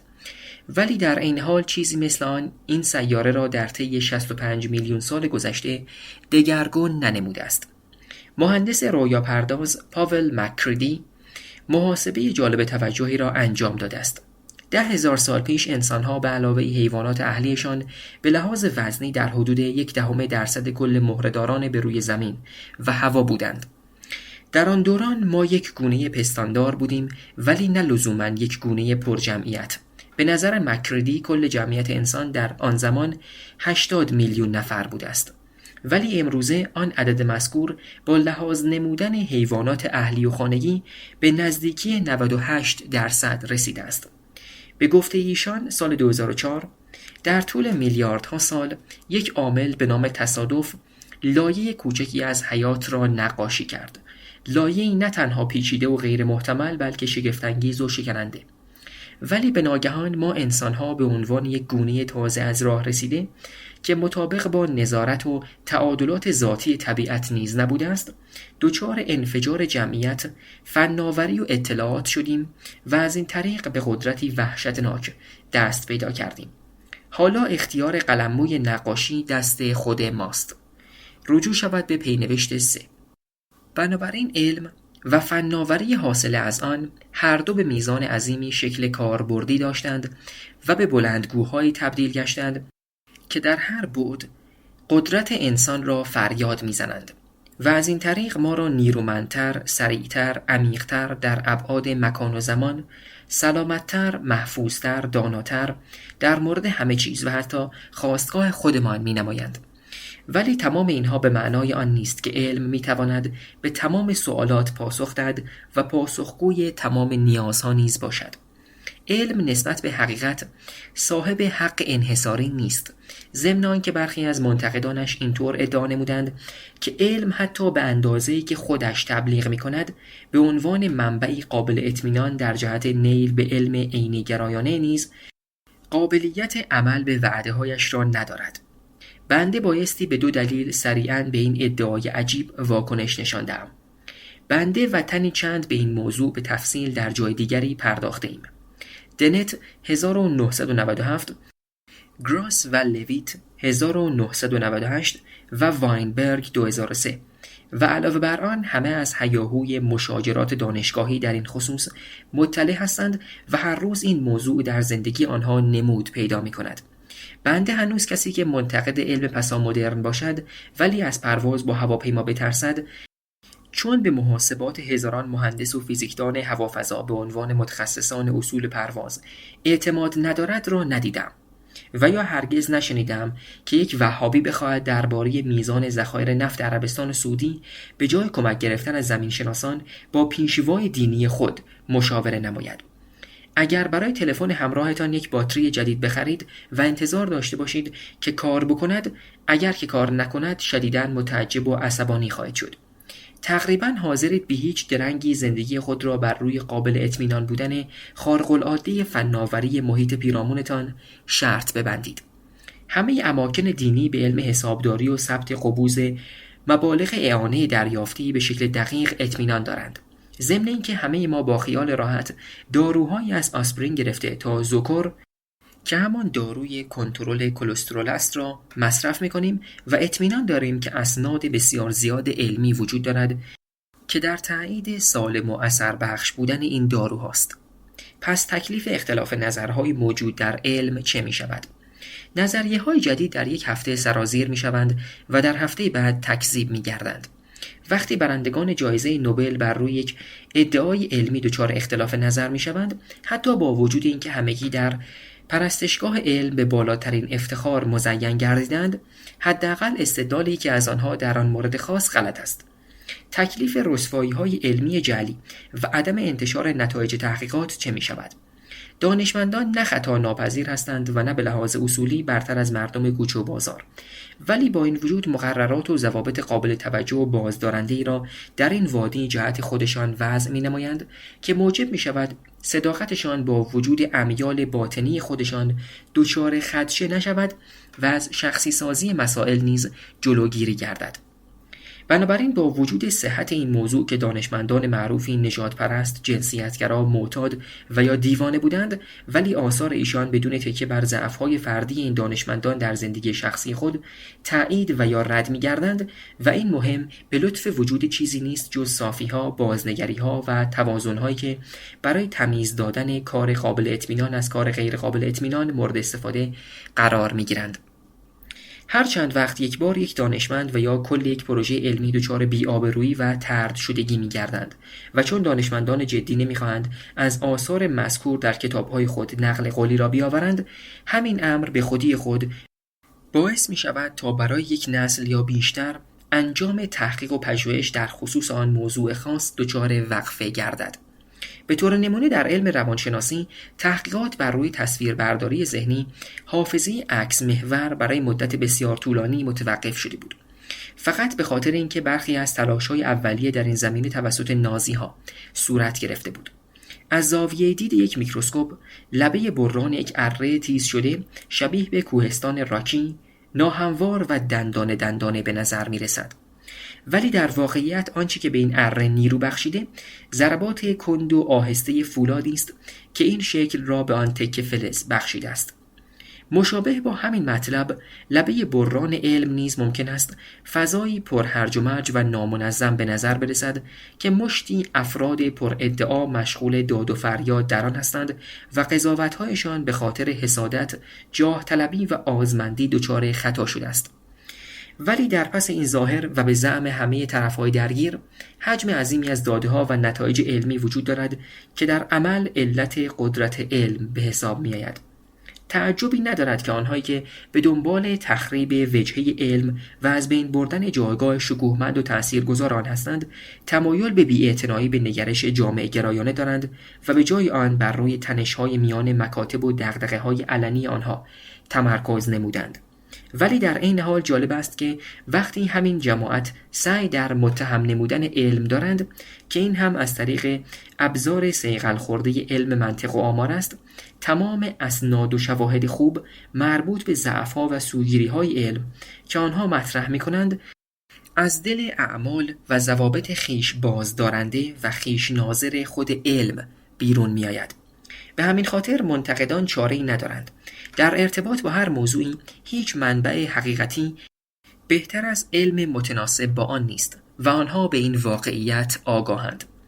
تکلیف تفاوت بین علوم سخت، فیزیک، شیمی، ریاضی، زیست شناسی مولکولی، زمین شناسی و رشته‌های مرتبط با آنها در علوم طبیعی و علوم نرم اجتماعی در کنار تاریخ و سایر رشته‌های علوم انسانی چه می‌شود؟ یکی از باورهای عمومی این است که علوم اجتماعی به واقع علم به حساب نمی‌آیند، بلکه بیشتر از جنس ادعاها و تبلیغات پرزرق و برق سیاسی هستند و یا شاید در بهترین حالت نوعی از علم معنایی یا تعبیری هستند که تحت قوانین مختلف و با اهداف و روش‌های مختلف کار می‌کنند. شکی وجود ندارد که نبرد ایدئولوژیک دقیقاً به خاطر همین مسائل در میان حوزه‌های مختلف علوم اجتماعی رخ می‌دهد. چقدر احتمال دارد که دستیافته‌های تجمیع شده یکی از همین حوزه‌های علوم نرم ارزش توجه محترمانه ما به میزانی که برای نتایج حاصله از علوم سخت قائلیم را داشته باشند. رشته مردم شناسی که از این حیث دچار بدنامی شده به دو طیف تقسیم گردیده است.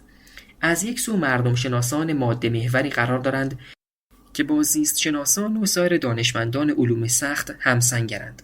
به طور معمول این طیف نمیتواند تحقیر خود را برای طیف دیگر که همان مردم شناسان فرهنگ محور باشد پنهان کند، ولی طیف دوم با نظریه پردازان ادبی و سایر خبرگان علوم انسانی همسنگرند و آنها نیز وجهه جبهه دیگر این تقابل را تخریب و آن را متهم به ساده انگاری می‌نمایند.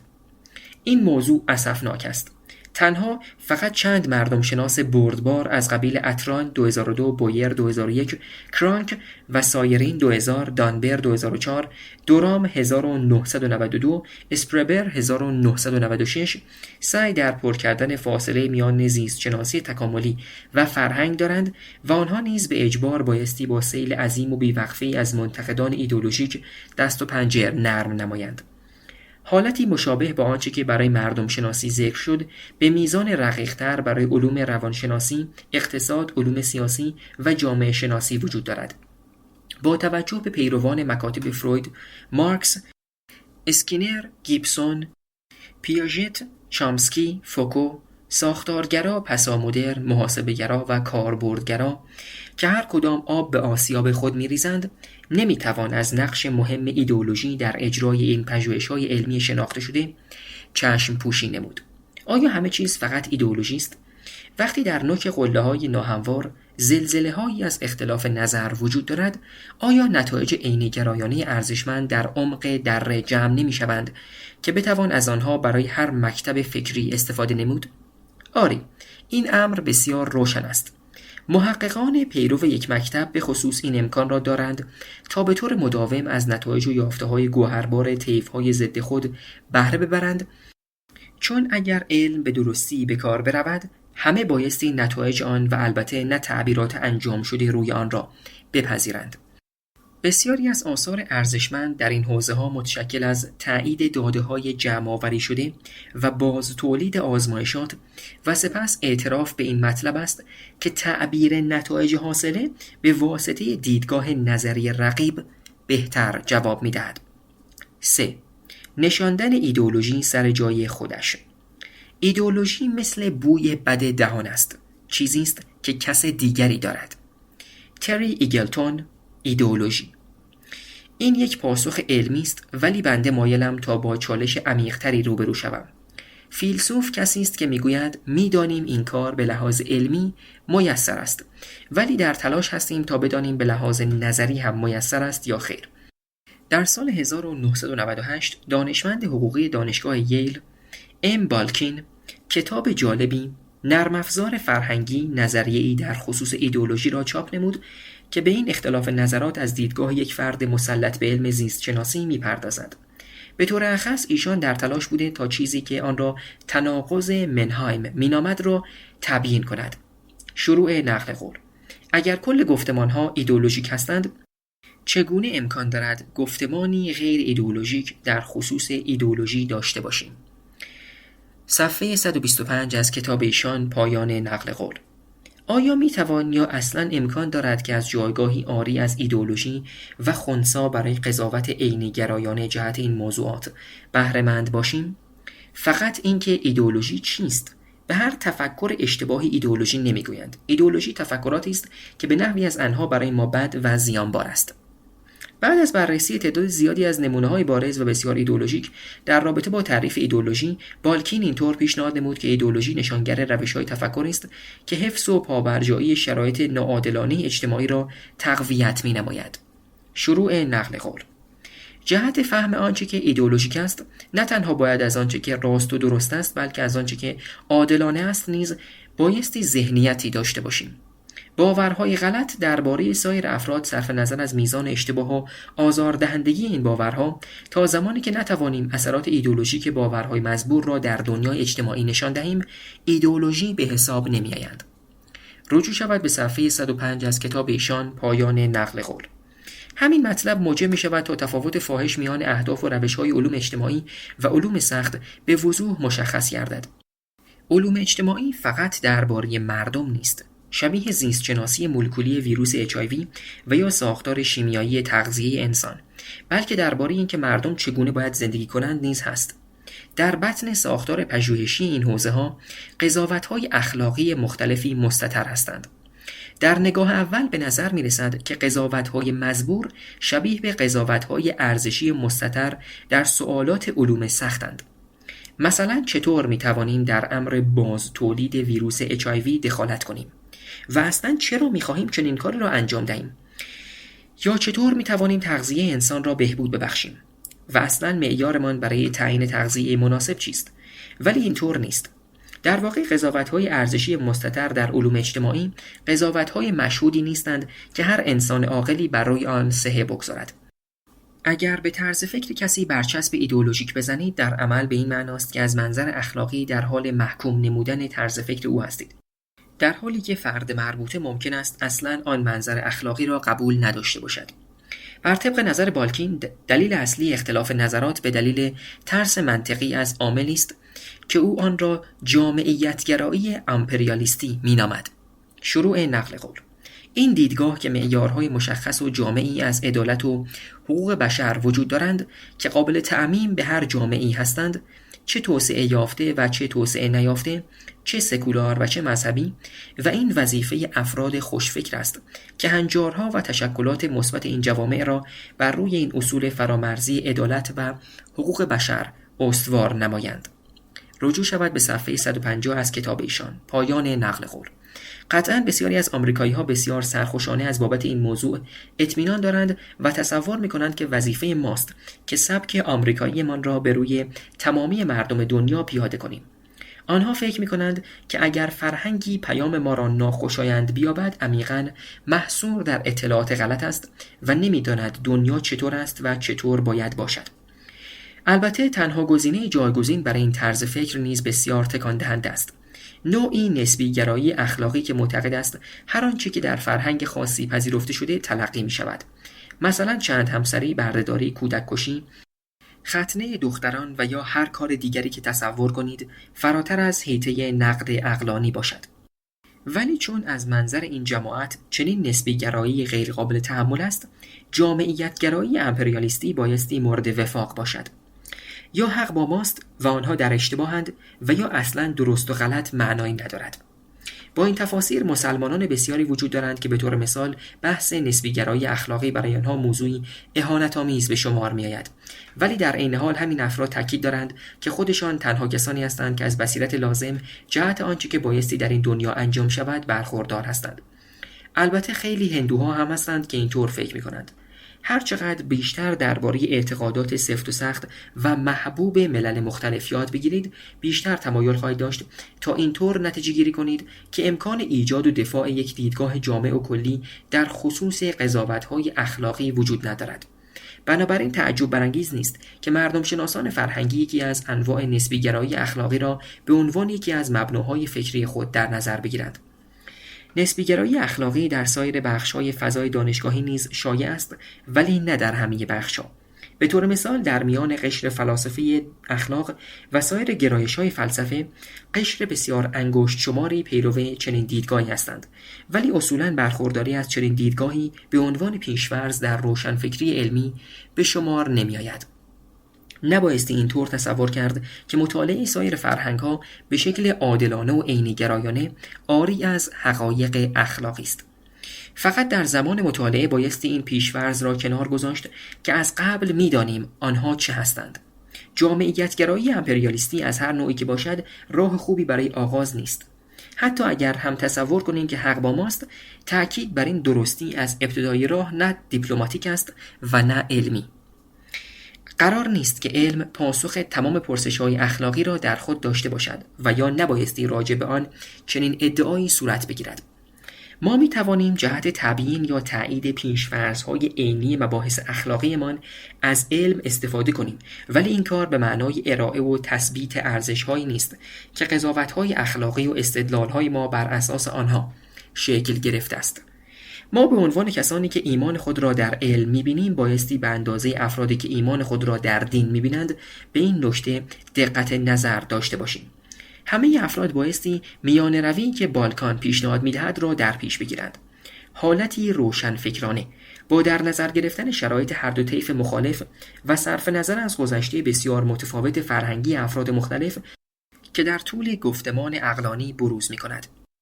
می توانیم ضمن داشتن امید منطقی در یک گفتگوی اینچنینی مشارکت داشته باشیم و قرار نیست در این گفتگو یک فرهنگ با استفاده از زور بر فرهنگ دیگر غلبه کند. بالکین این گونه استدلال می کند که تا زمانی که به دیگران فرصت و شرایط متقاعد نمودن خودمان را ندهیم نمی توانیم امیدوار به متقاعد کردن آنها باشیم.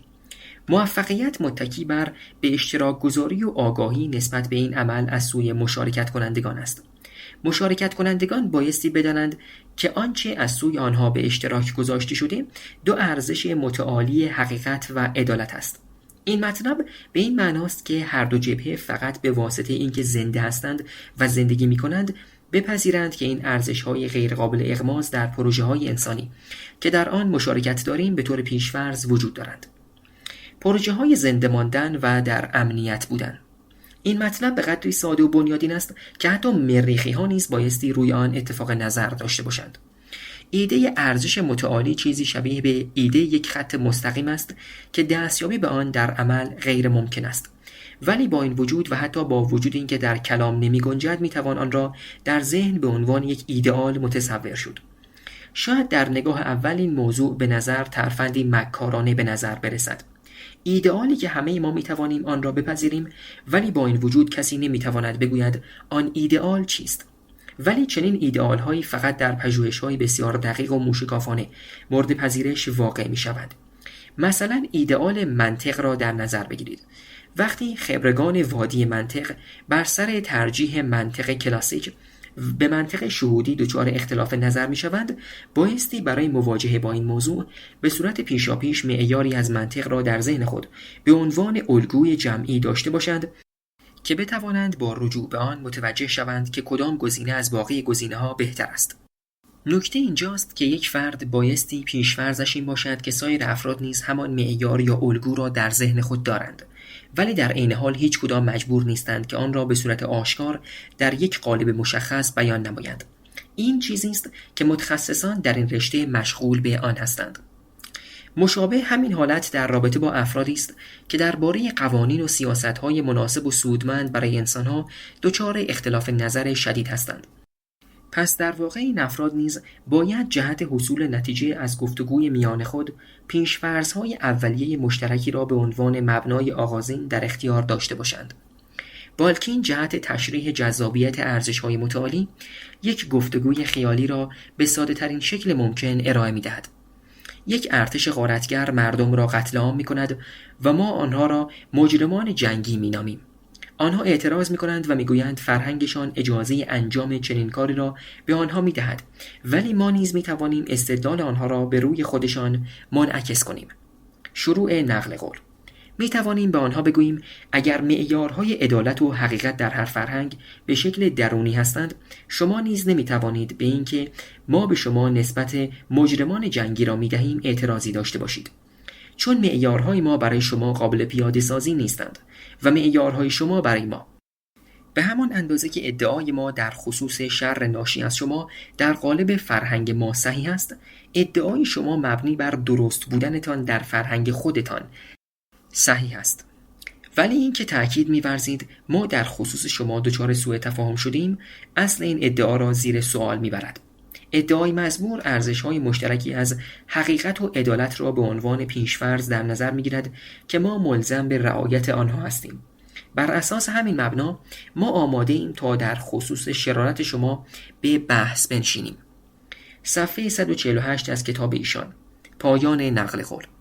شاید گوش شنوایی برای این درخواست وجود نداشته باشد که اگر چنین باشد پس مبنای عینی گرایانه‌ای برای صدور رأی نامعقولیت خواهیم داشت.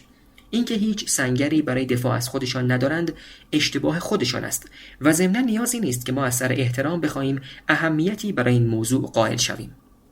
تکامل فرهنگ ابزار جهت تعقل را در اختیار ما قرار داده که بتوانیم جوامع، عمارت‌ها و دیدگاه‌ها را بسازیم و به زعم بالکین این ابزار تعقل که ایشان آن را نرم افزار فرهنگی می‌نامند به طرز اجتناب ناپذیری هم آزادی بخش و هم نیرو بخش است و هم محدود کننده و دست و پاگیر. وقتی مغزهای ما محل اسکان انگاره‌هایی می‌شود که پیش از این تحت نیروهای انتخابگر تکامل یافتند، طرق تفکری ما نیز دچار محدودیت‌های خاص خود می‌گردند. این فرایند به مانند طرق گفتاری و شنیداری ماست که وقتی شروع به یادگیری زبان مادری می‌نماییم دچار محدودیت می‌گردند.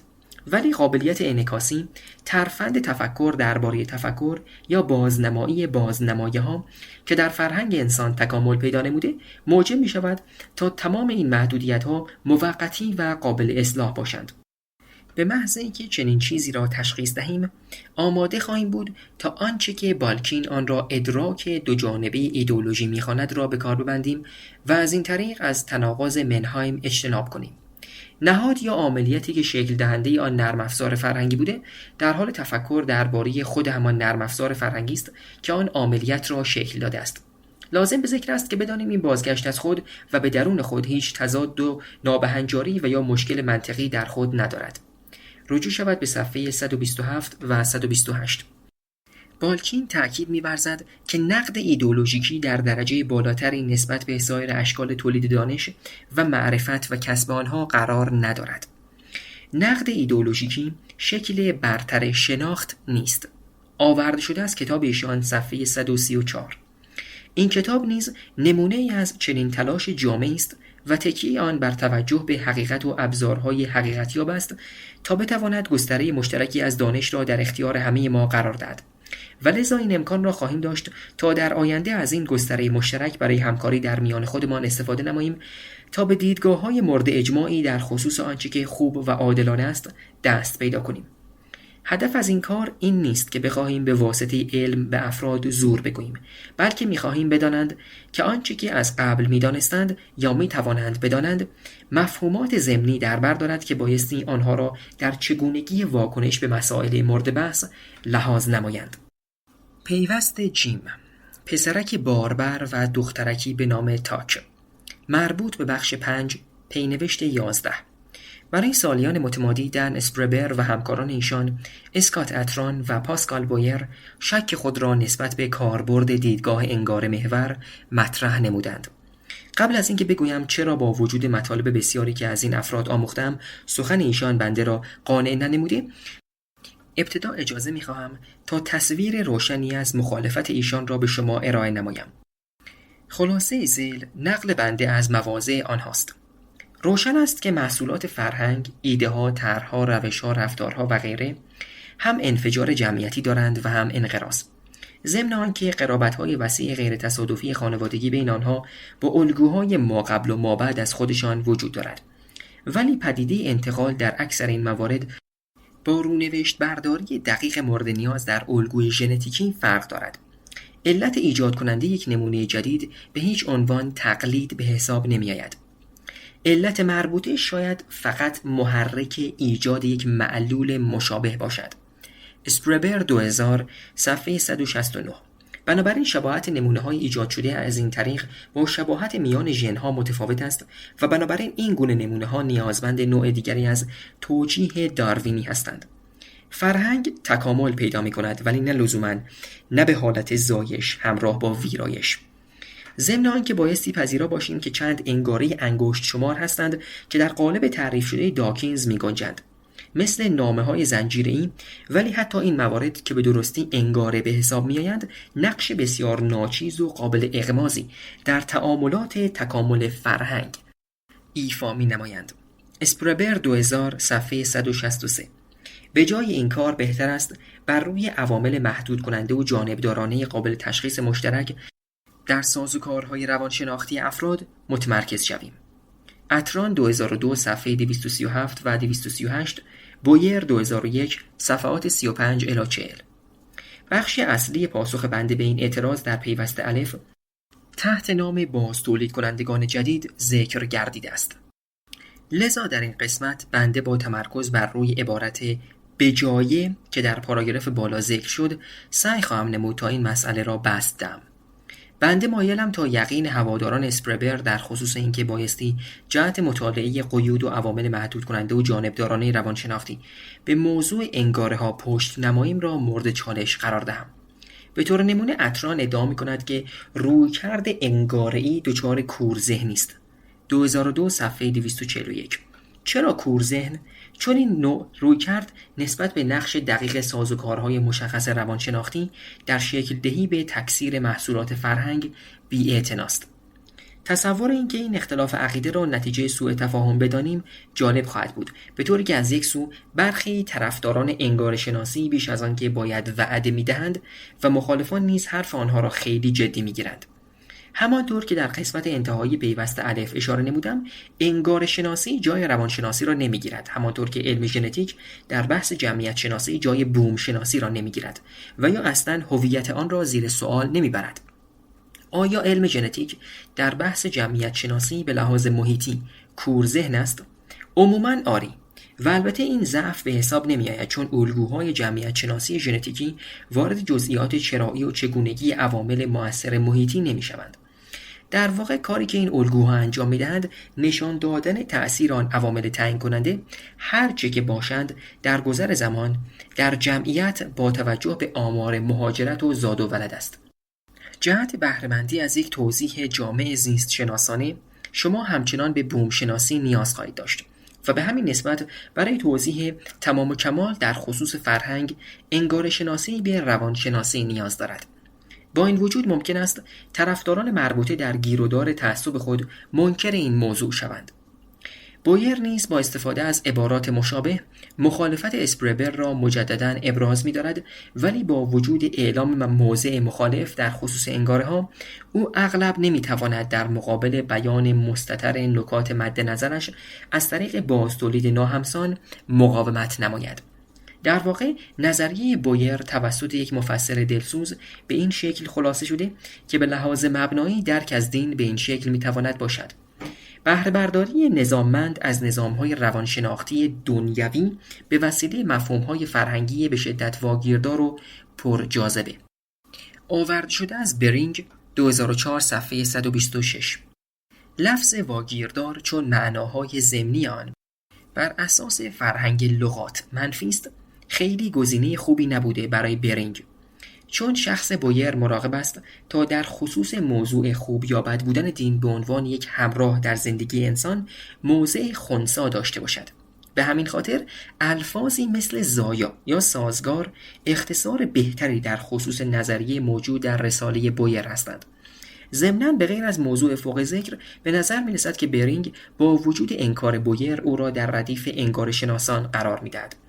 بنابراین پس چرا ما بویر، اتران و اسپربر را ترغیب نمی کنیم تا بر روی عوامل مؤثر و تعیین کننده‌ای که روانشناسی ارائه می دهد متمرکز شوند، که البته اتفاقاً این کار را هم خیلی خوب انجام می دهند و در این صورت کار بی اهمیت یکیسازی و ترکیب را همین گوشه کنارها به انگار شناسان بسپارند. ولی چیزهای بیشتری هم هست که بایستی به آنها اشاره شود. ما مایلیم تا تکامل فرهنگ را هم در قالب انگاره ها و هم در قالب قیود و محدودیت های علم روانشناسی درک کنیم. همچنین مایلیم تا درک درستی از قیود ثانویه حاصله از تعاملات گذشته انگاره ها با همان قیود اولیه نیز داشته باشیم.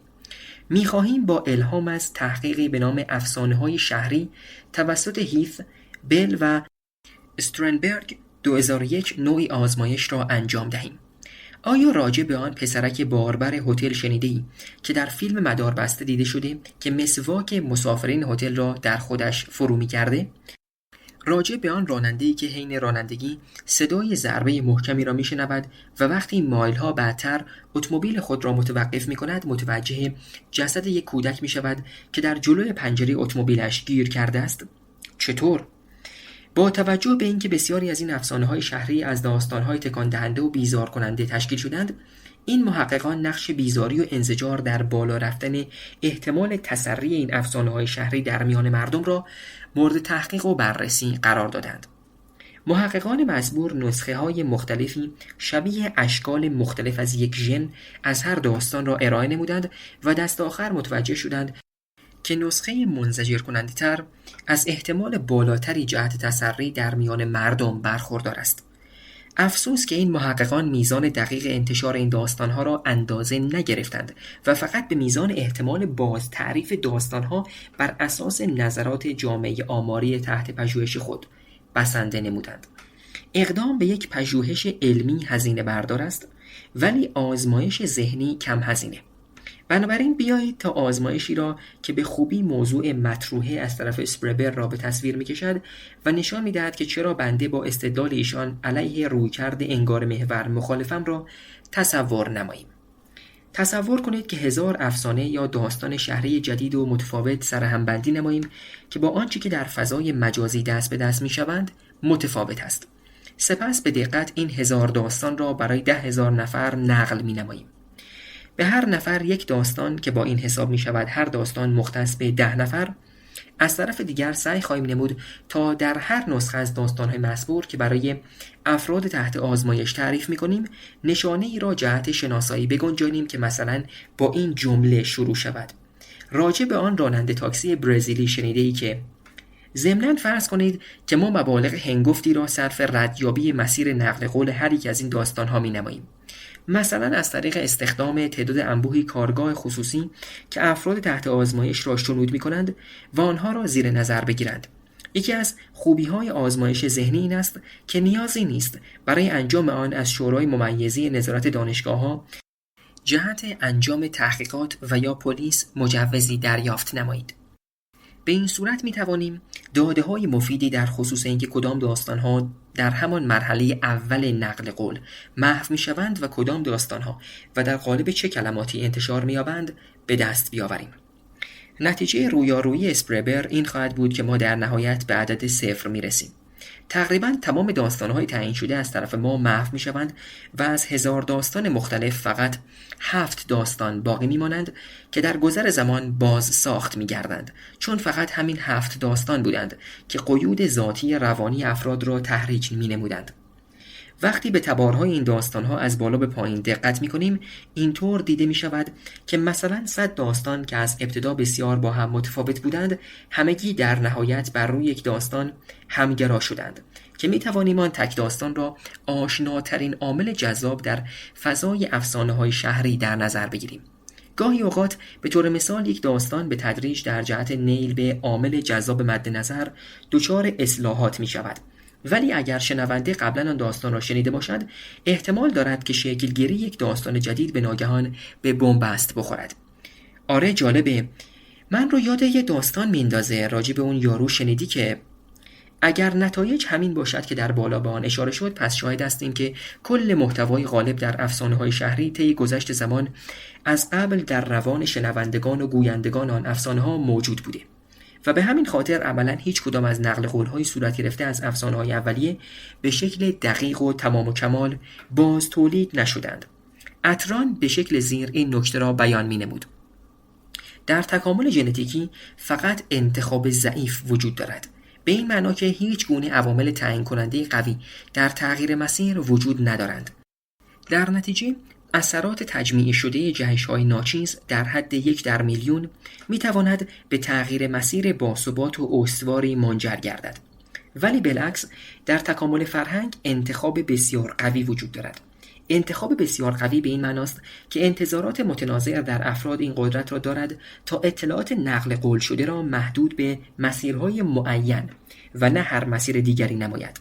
به همین خاطر با وجود اشتباهات، اختلالات و جهش‌هایی که در اطلاعات انتقالی حوزه اجتماعی به طور مکرر رخ می‌دهد، سعی بر آن است تا پیام‌ها از طریق اصلاحات کاهنده و افزاینده در مسیرهای باثبات ادراکی قرار بگیرند.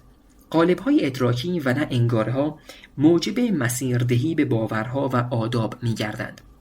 رجوع شود به صفحه 248 از کتاب ایشان سال 2002. انگار که همه ما لوح فشرده‌ای در مغز خود داریم که در آن چند ده یا چند صد افسانه شهری ضبط گردیده است. هر بار که یک نسخه مشابه با یکی از این افسانه‌ها را می‌شنویم، این کار موجب می‌شود تا آن شماره آهنگ خاص بر روی لوح مربوطه شروع به خواندن نماید. این یعنی تولید تحریک شده و نه تقلید از آنچه که شنیده‌ایم. این تعبیر بر اساس مثال نظری اسپربر در خصوص دستگاه‌های ضبط صداست. سال 2000 صفحه 169 از کتاب ایشان. تصور این که نتیجه حاصل 0 باشد نامحتمل است و البته اگر فرض کنیم برخی از محتواها از میزبانی به میزبان دیگر دچار بازتولید شوند، افرادی که این بازتولید به آنها سرایت نموده قیود و محدودیت‌های جدیدی را بر سرنوشت افسانه شهری بعدی که خواهند شنید اعمال خواهند نمود.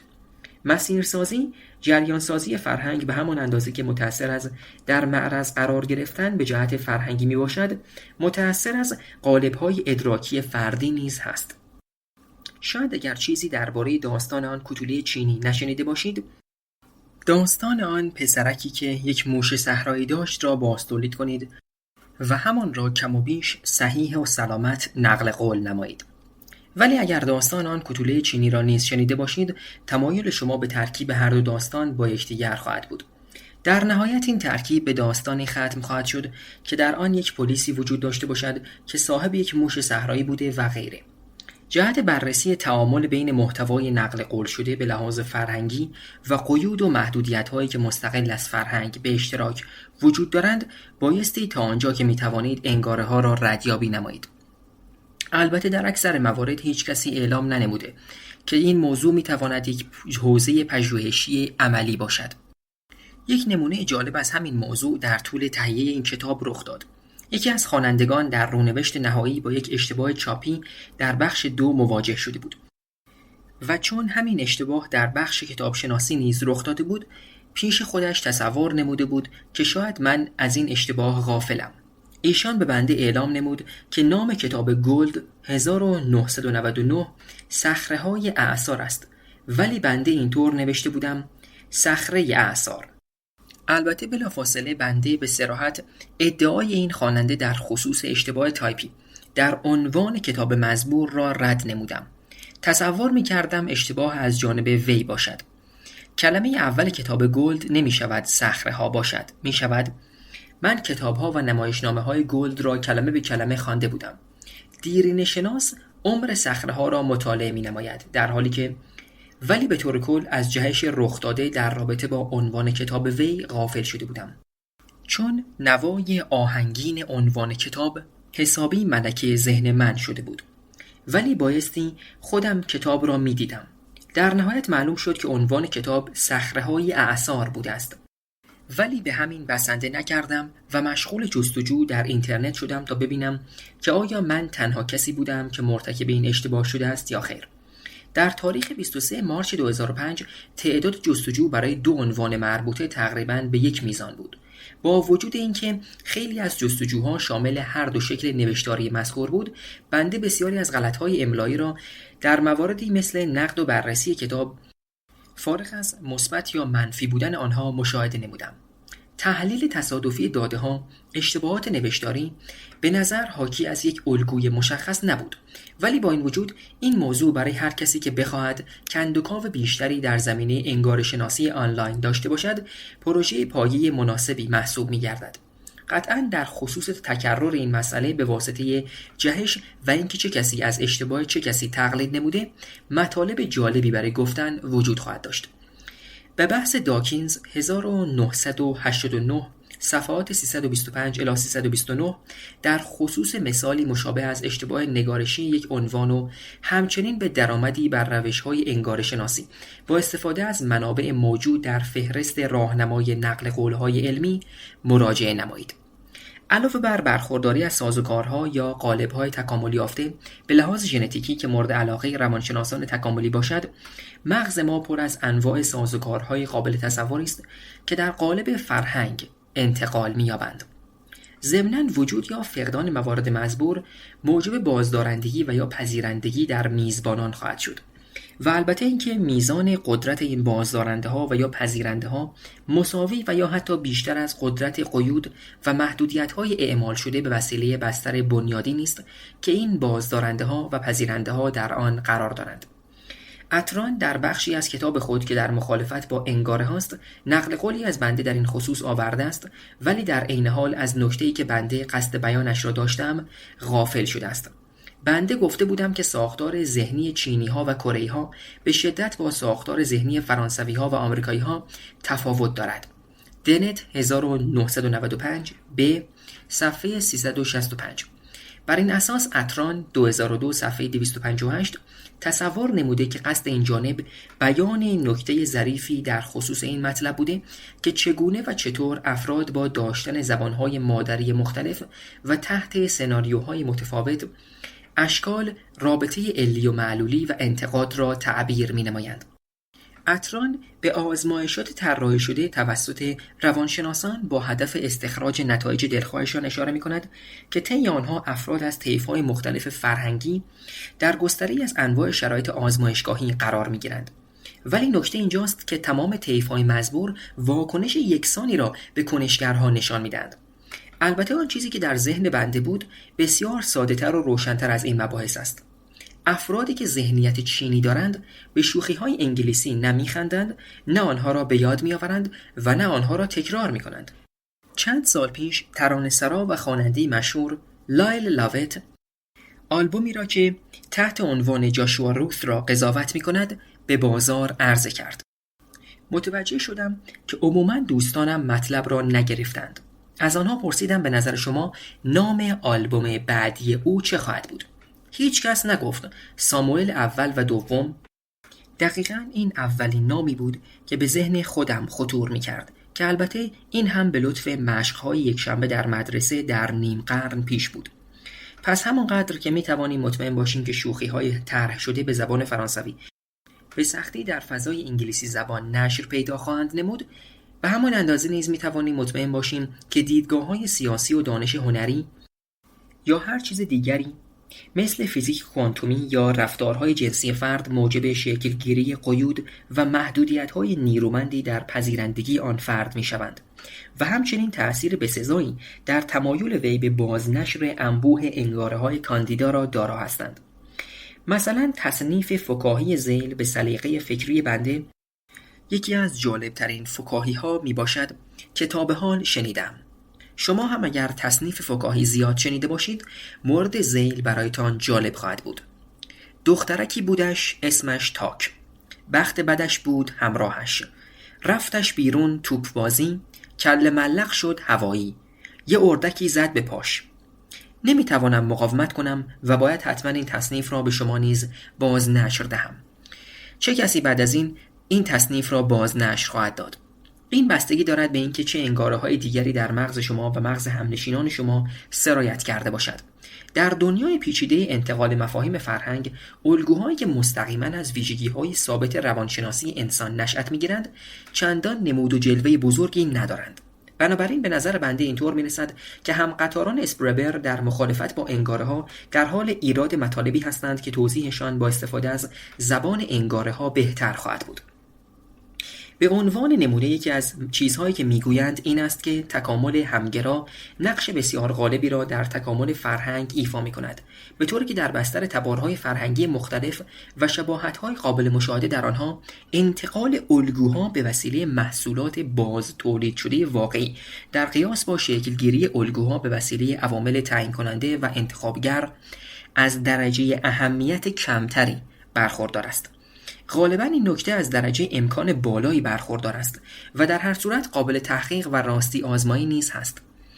ولی در این حال بایستی هوشیار بود که مثلا خیلی از شباهت‌های میان اسلام و مسیحیت شاید به خاطر تطبیق دادن هر یک از آن دو دین با شرایط مشابه و مشترک پیروان اسلام و مسیحیت نمی باشد، بلکه به خاطر کهندین ابراهیمی مشترک آن دوست که موجب می شود این شباهت‌ها در آنها یافت شود. پیوست دال کیم فیلبی به عنوان یک مورد واقعی بلا تکلیفی در تعبیر ریشه‌ای مربوط به بخش 8 پینوشت 14. فیلسوفان دهه‌های بسیاری را صرف انجام آزمایشات ذهنی در جهت رد یا تایید اصل بلا تکلیفی در ترجمه ریشه‌ای W.V. کوین 1960 نمودند. ادعای تعجب برانگیز بر این اساس که به لحاظ نظری دو راه برای ترجمه یک زبان طبیعی به زبان طبیعی دیگر میتواند وجود داشته باشد و در ضمن هیچ گونه سندی دال بر اینکه کدام یک از آن دو راه جهت ترجمه درست است وجود ندارد. کوین تاکید داشت که در چنین شرایطی چیزی به نام راه درست وجود ندارد. هر کدام از این دو راه به خوبی راه دیگر است و هیچ واقعیت دیگری علاوه بر آنچه که ذکر شد وجود ندارد. در نگاه اول احتمال چنین چیزی عمیقاً نزدیک به صفر است. آیا یک فرد دو زبانی مسلط نمیتواند بگوید کدام یک از ترجمه هایش از یک جمله معین در زبان مبدأ ترجمه بهتری در زبان مقصد است؟ چطور می شود برای اثبات بهتر بودن یکی از دو ترجمه انبوهی از مستندات وجود نداشته باشد؟ اگر که فکر می کنید پاسخ مبرهن است یا مطالعات گسترده فلسفی در خصوص این معمای جالب را نخوانده اید و یا آنها را درک نکردید. نقطه خوب برای شروع و البته بعد از مطالعه شاهکار کوین به نام کلمه و مقصود 1960 مراجعه به نسخه ویژه نشریه سینتیس 1974 است که به یک همایش در خصوص قابلیت اسنادی زبان و ترجمه در دانشگاه کنتیکت تقدیم گردیده است. در این همایش بود که کوین با مخالفان مطرحش به تقابل برخاست، ولی هم آنها و هم اصل موضوع را تا به امروز حل نشده رها نمود. کوین 1974 الف و ب. در رابطه با موضوع اعتقادات حقیقی فیلبی ما با بارقه وسوسه انگیز از همان اصل کوین در دنیای واقعی در مقابل دنیای عجیب آزمایشات ذهنی بسیاری از فلاسفه مواجه می‌شویم که در آن بلا تکلیفی در تعبیر ریشه‌ای رخ داده است. به مقاله دیوید لوئیس تحت عنوان تعبیر ریشه‌ای در نسخه سال 1974 نشریه سینتیس مراجعه نمایید. می شود تصور کرد که دو فرد ناظر و خستگی ناپذیر تمام اعمال فیلبی را زیر نظر دارند. صدای او را ضبط می کنند، سری ترین اوراق او را می خوانند، به حرفهای او در خواب گوش می دهند و حتی حالا که به وادی فلسفه برگشتیم امواج مغز او را ثبت می کنند. ولی با همه این اوصاف می شود انتظار داشت که با وجود مدارک و اسناد مشترک شاید این دو نفر دو رأی کاملا متضاد صادر کنند. در نهایت او یک بریتانیایی وفادار است. خیر، او یک روس وفادار است. البته پرسیدن از خود فیلبی کمکی نخواهد کرد. هر دو فرد ناظر به خوبی می‌دانند که فیلبی چگونه به چنین پرسشی پاسخ خواهد داد. ضمن که نظریه‌های متضاد هر دو ناظر خود گواهی بر این مدعا است. جهت بررسی یک استدلال مرتبط با این موضوع به بحث بنده در رابطه با اعتقادات الا در متن الگوهای حقیقی 1991 به مراجعه نمایید. شکی نیست که در مثال فیلبی بسیار نامحتمل خواهد بود که مسئله دو تعبیر فوق ذکر حل گردد، ولی کوین تاکید داشت که غیر ممکن هم نیست. اینا چیزی بود که کوین میخواست بگوید. در هر موقعیتی در دنیای واقعی شاید دو تعبیر به شدت متفاوت از تاریخ یک عمر زندگی در لبه چاقویی برای مدت کوتاهی بدون اعلام رأی قرار گرفته باشد، ولی در نهایت یکی از آن دو سقوط می‌کند و دیگری پیروز می‌گردد. ولی این دلیل نمی‌شود که ما دچار این اشتباه شویم که بخواهیم فرض کنیم امری که رخ داده یک قطعیت فراتبی است. اگر بخواهیم از این منظر بنگریم شاید ببینیم که شخص فیلبی نیز در تعیین دیدگاه حقیقی دچار حیرت شده و لذا خودش هم قادر به تعیین گزینه درست نیست. همین مشکل در رابطه با مترجم دو زبانه خیالی ما که از او سوال می شود کدام ترجمه درست است نیز پدیدار می گردد. شاید خود او نیز از اینکه متوجه شود منابع و تکیه‌گاهی ندارد تا نشان دهد کدام یک از ترجمه ها درست است شدیداً متعجب گردد. در چنین حالتی و بر طبق تایید کوین درست بودن هر یک از دو گزینه واقعیت مطلق محسوب نمی شود. هر دو ترجمه به یک میزان خوب هستند و این تمام چیزی است که فرد می تواند به آن اذعان کند. اگر این نکته همچنان برای شما گنگ است شاید استفاده از شکل ساده تری از همان پدیده برای شما مفید باشد. بنده نام این راهکار را جدول کلمات متقاطع کوین گذاشتم. طرح ریزی جدول لغاتی که دو گزینه به یک اندازه مناسب را به ذهن متبادر کند کار آسانی نیست، ولی نمونه از آن در ذیل به زبان انگلیسی آمده است. کدام پاسخ درست است؟ هیچ کدام، چون بنده به عمد آنها را اینطور طراحی نمودم. ضمناً به لحاظ نظری این امکان وجود دارد که جدول وسیع‌تری نیز به نام فیلبی طراحی نمود که کل ساختار، تاریخ و تمایلات موجود در آن تابعی از دو قالب متفاوت تعابیر اسنادی فوق ذکر باشد. به لحاظ عملی چنین چیزی غیر ممکن است، ولی این دلیل نمی شود که طیفی از واقعیات درونی را تصور نکنیم که نهایتاً قابلیت کنار آمدن با یکدیگر را دارند. پایان کتاب شکستن طلسم، دین به عنوان پدیده‌ای طبیعی از دانیل دنت، انتشار یافته در کانال تلگرامی ذهن پویا. شما می توانید پینوشت‌های این کتاب را از صفحه 476 پیگیری فرمایید. Abogaboo.com